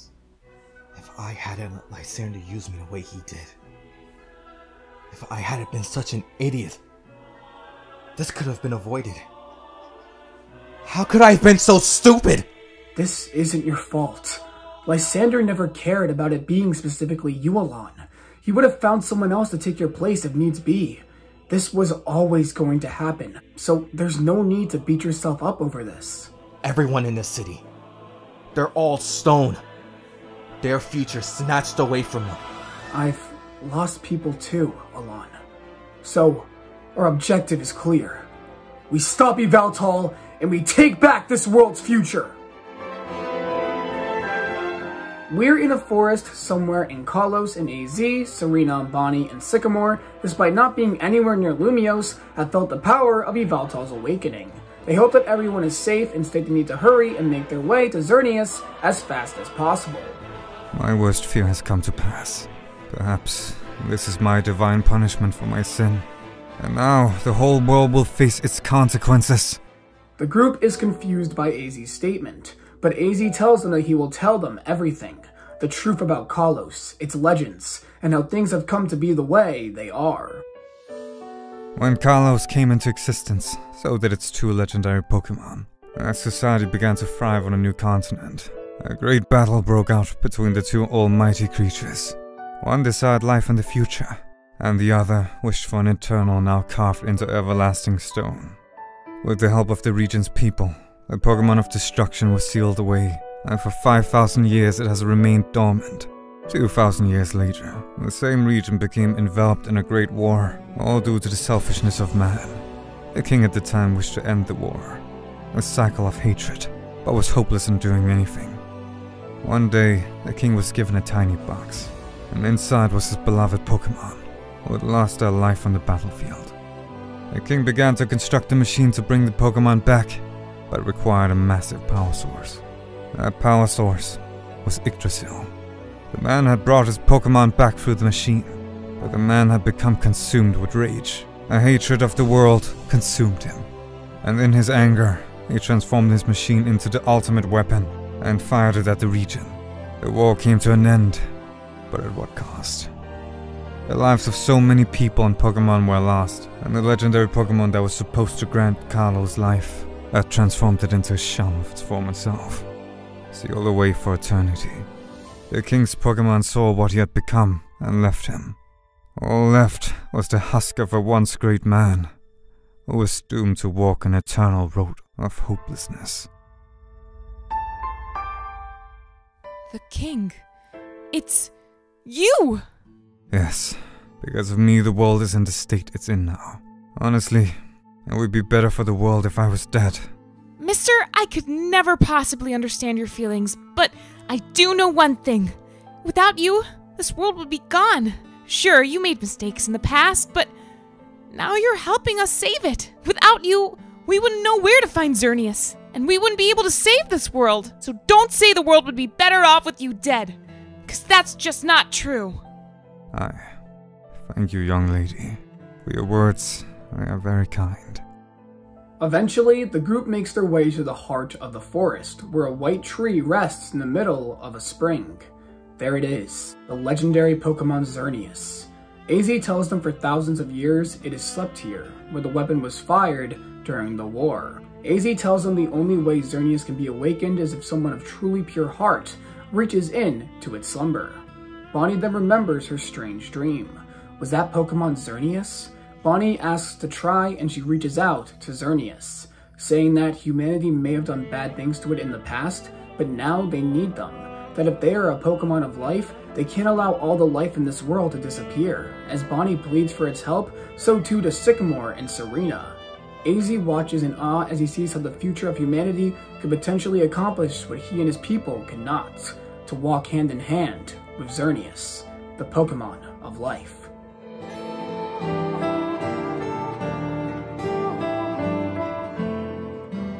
Desert. They eventually stand right in between the Pokemon and the rest of the region, ready to stand their ground. They then send out both their full teams and prepare for a full-on assault against Yveltal, with Charizard, Pikachu, and Greninja leading the charge. But they keep pushing forward to ensure the world's future. However, Yveltal is just too strong, and eventually all the Pokemon, with the exception of the 3 leading the team, turn to stone. The 3 remaining Pokemon stand their ground. However, Yveltal is pushing them to their limit, and any minute now they'll surely fall. Ash and Alolan look on in horror and prepare to return their weakened Pokemon when Diantha, and beside her are all the Kalos gym leaders. Viola, Grant, Karina, Ramos, Valerie, Olympia, and Wolfric are all here to assist Ash and Alolan in Kalos' biggest fight yet. Gym leaders are certainly putting in a good effort. However, Yveltal is just too much of a powerhouse and is dominating the battle. However, a few minutes later, an Oblivion Wing turns the gym leaders and Diantha, as well as their Pokemon, to stone. Pikachu as well has also been turned to stone, and this breaks Ash, but he has to keep moving forward, to keep pushing. It seems that the more life Yveltal takes from the world, the stronger it becomes, and so its aura and strength become even stronger. The battle continues and Ash and Alolan are exhausted, and so are Greninja and Charizard, but they continue to push forward. They won't give up till it's over, and it's far from over. Eventually, Yveltal charges up another Oblivion Wing, and Alolan and Charizard push Ash and Greninja out of the way. Ash and Greninja look on in horror as Alolan and Charizard face down Yveltal alone. Ash and Greninja get back up, but Alon tells them to stay back. Alon! What are you thinking? This is how I make things right. Plus, we can't exactly let both of us go down there. Otherwise, who's going to stop this thing? I know you and Greninja have more in you. So take this freak out for me if this fails. I don't have my Keystone. And Charizard doesn't have his Megastone. But this should at least buy you two some extra time. Alon? No! I was used by Lysander. But I can't dwell on that any longer. Lysander used the anger I had from my dad to make me follow the path he wanted me to follow. And I was the fool that listened to him. This thing, that's the result of my stupidity. And now I'll correct my mistakes. We all want a future, and I won't allow Lysander, this freak, or anyone to take that away from us. Alon orders Charizard to use a flamethrower, and the attack counters Yveltal's next Oblivion Wing. The collision goes on for a while, and the flamethrower is actually holding its own. Alon and Charizard's resolve is strong enough to illuminate the world. They want a future, and they want it tomorrow.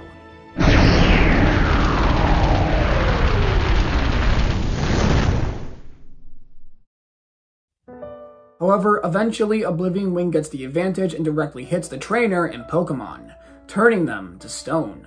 Now it's just Ash and Greninja, staring down Yveltal. I won't allow this to go on! I don't know why you want to destroy this world, but I do know one thing. Everyone has fought to preserve the world they love and entrusted their hopes for a tomorrow to me.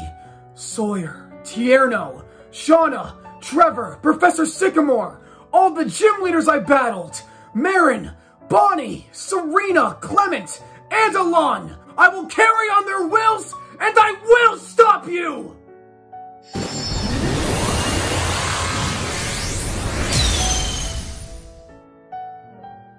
Ash and Greninja are shining bright blue, with a golden aura around them. This is the true length of their power. This is the true might of their resonance.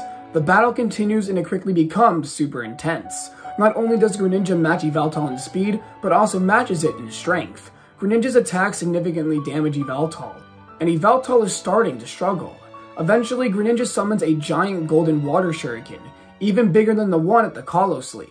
Yveltal summons another Oblivion Wing and the two attacks collide.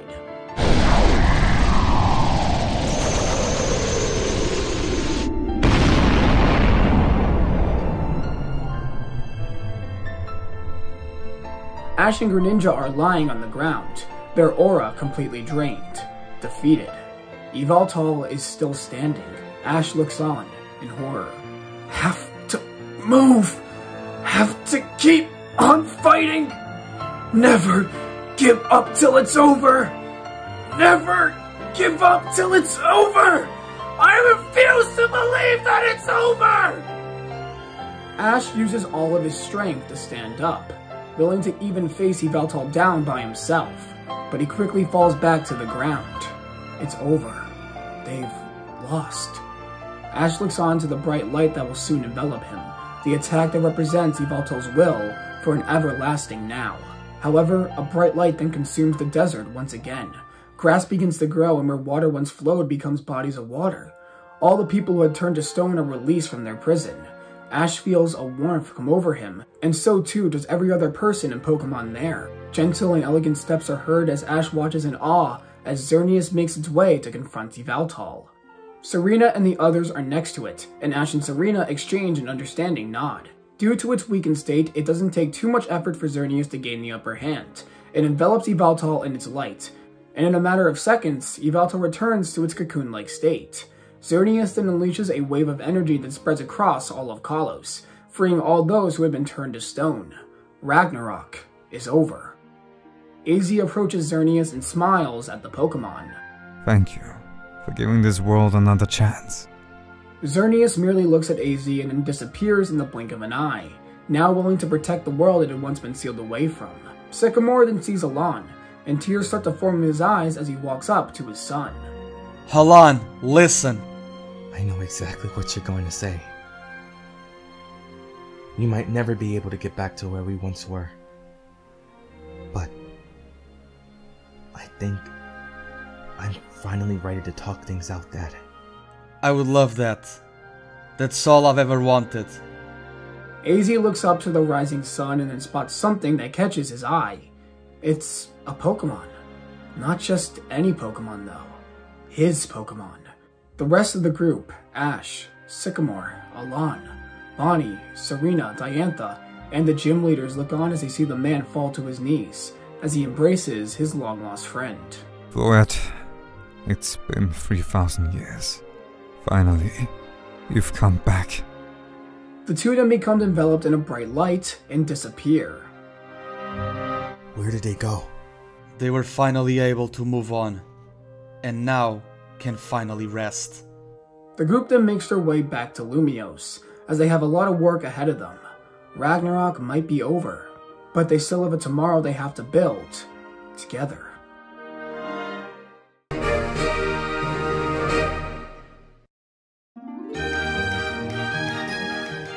It's been a couple of months, and during that time, our group has helped to reconstruct Lumiose City and several other towns and settlements around Kalos. Due to the destruction caused by the ultimate weapon in Yveltal, it's taken the combined efforts of everyone in Kalos to rebuild what was lost during Ragnarok.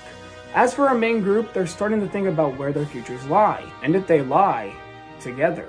Tomorrow, the Lumiose City Gym opens for the first time in months, and Clement has finally decided to return to his position as the gym leader. But this leaves Ash once again. While the group is saddened by this, they wish Ash the best as he continues on his journey to become a Pokemon Master. The next day arrives, and the Lumiose City Gym finally reopens. Clement is ecstatic to get back to work as the gym leader and tells the group he'll meet up with them tonight. After all, he's got a line of trainers lined up to challenge the infamous Electric-type specialist. The group is then left to wander the streets of Lumiose City alone, not really knowing what to do. Serena to wander the streets, and she's caught up in her own thoughts about what to do next. And this is when she runs into none other than Shauna, and Serena asks her to sit down and chat. So, what's up? It seems like everyone else has decided to go their own way. That just leaves me. I don't know where to go from here, or what my next objective should be. Knowing you, you'll figure something out. I wouldn't worry about it too much, Serena. As they say, it's about the journey, not the destination. I'm sure you'll find something to pursue, but for now, just enjoy life. After everything that's happened, the rest of her day with her Pokemon, thinking about their next step, a call. May tells her that if she wants to continue pursuing contests, she should come over to the Hoenn region. They can then that she's going to accept May's offer and travel the Hoenn region with her. She'll learn all there is to know about Pokemon coordinating and then make it to the top of the Hoenn contest rankings. Once she's done that, she's coming back to Kalos and will finally dethrone Aria, her toughest rival. She then reunites with the group for the fireworks show Clement has decided to put on to celebrate the reopening of the Lumiose City Gym, and while sad for each other and their resolve to accomplish their new goals. A week has passed, and it's finally time to say goodbye. However, before their departure, Professor Sycamore, Marin, and Alon decide to have a goodbye party for Ash and Serena. The group has a lot of fun as they reminisce about their adventures through Kalos, and look forward to new adventures. Alon then approaches Ash. I'm sorry. If it weren't for me, you'd be making it to the Elite Four, and Diantha, you won the league. And because of me, because of my actions, that victory was taken away from you.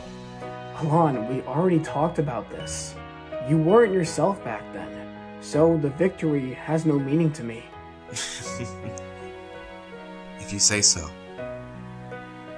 Ash, I've made up my mind. I'm going to train even harder. And someday, I'll find a new key and Megastone. I want to be a person I can be proud of the next time we meet. I promise you. Next time we battle, I'll be myself. I look forward to that day. Ash and Alon shake hands, both with strong desires to become the strongest. The group then makes their way to the airport, and Serena's flight is earlier than Ash's. The group then says farewell to Serena. When you get to Hoenn, send May a message for me. Tell her that the next time we see each other, I'll beat her in a battle again. Sure thing, Ash. Thank you. For what? For sticking with me. For being a great friend. And for making me truly feel like I had a place to belong. If not for you, I wouldn't be who I am today. If anyone should be thanking anyone, it should be me. Serena, without you by my side, I don't think I would have been able to make it as far as I did when I had given up all hope. You were there for me.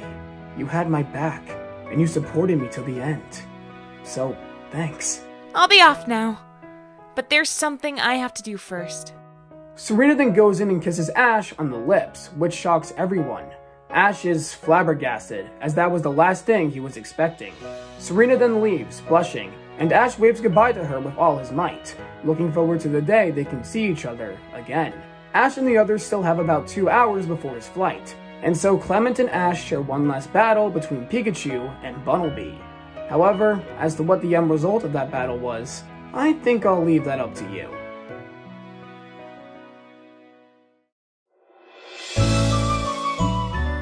Ash has made it back home to Pallet Town. He's excited to see everyone after being gone for so long, and his first stop is to see his mom, who is very happy to see him. She tells him while she doesn't expect him to be home long, she hopes he can make himself comfortable. Ash then decides it's time to give his Pokemon a visit and makes his way towards Professor Oak's lab. When he reaches the gates, he starts to remember a certain memory from the day his journey began, when he was mocked by his first ever rival. Standing before him in the same place is that exact person. Well, if it isn't Ashy Boy. Gary? What are you doing back in Pallet Town? Last I checked, weren't you in Sinnoh with Professor Rowan? That's old news now. I just got an incredible job offer, but I'm just stopping by Gramps' to do a favor for him first.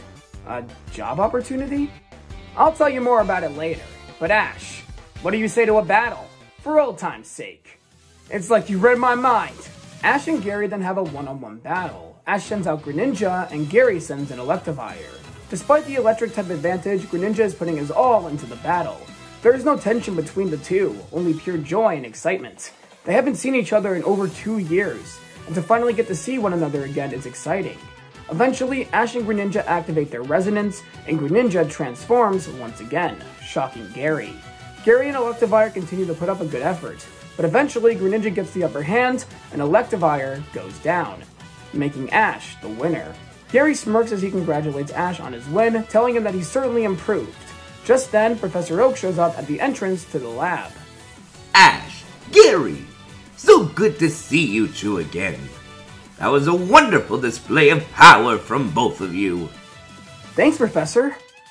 Of course. Anyways, Ash, you must be excited to see your Pokemon. So how about we take things inside? Sure thing. The three make their way inside, and Ash reunites with Tracy. Ash then learns that Gary has been offered a job at the Aether Foundation, a Pokemon preservation company in the Alola region. They recognized Gary's achievements as an upcoming Pokemon professor and decided to give him a temporary position. After hearing the news, Oak requested a favor from Gary. As it turns out, an old student of Oak's that lives in Alola is in need of some research notes. Oak would make the travel to Alola himself, but if Gary is already on his way there, it just makes things a lot easier for him. Ash then wonders what kind of place Alola is, and Gary then offers Ash the chance to come with him. Alola doesn't have any gyms, but they have a super unique culture and some awesome Pokemon. I'm sure your last journey had you pushing yourself over and over again in typical Ashy Boy fashion. So why don't you come with me and have a little vacation? The Alola region, huh? Sure, why not? Sounds like fun. Ashton pays his Pokemon a visit, and Ashton decides to leave his Kalos team here. They've done so much for him, and Ash is truly grateful. However, it's time to move on for him and them. It's time for them to experience things on their own, forge new friendships and experiences. And the same can be said for Ash. Ash and Greninja share one last hug as they say goodbye, wishing the best for one another. Ashton decides to stop at home and tell his mom, who chuckles. She tells Ash Gary stopped by yesterday and told her about Alola. She just had a strong feeling that Ash would want to go. However, she tells Ash he can't exactly go to a tropical region with a code like that, and then drags Ash shopping before he leaves tomorrow.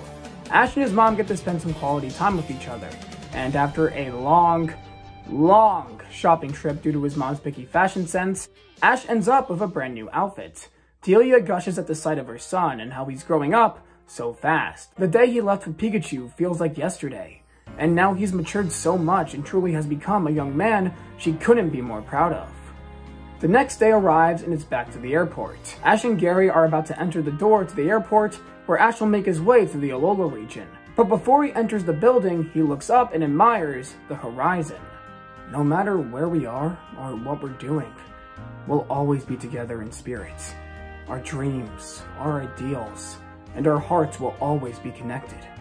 That's true resonance, an unforgettable bond. As long as connections like those exist, we can do anything. We can build a future for ourselves. Even if we aren't together, we'll always be connected.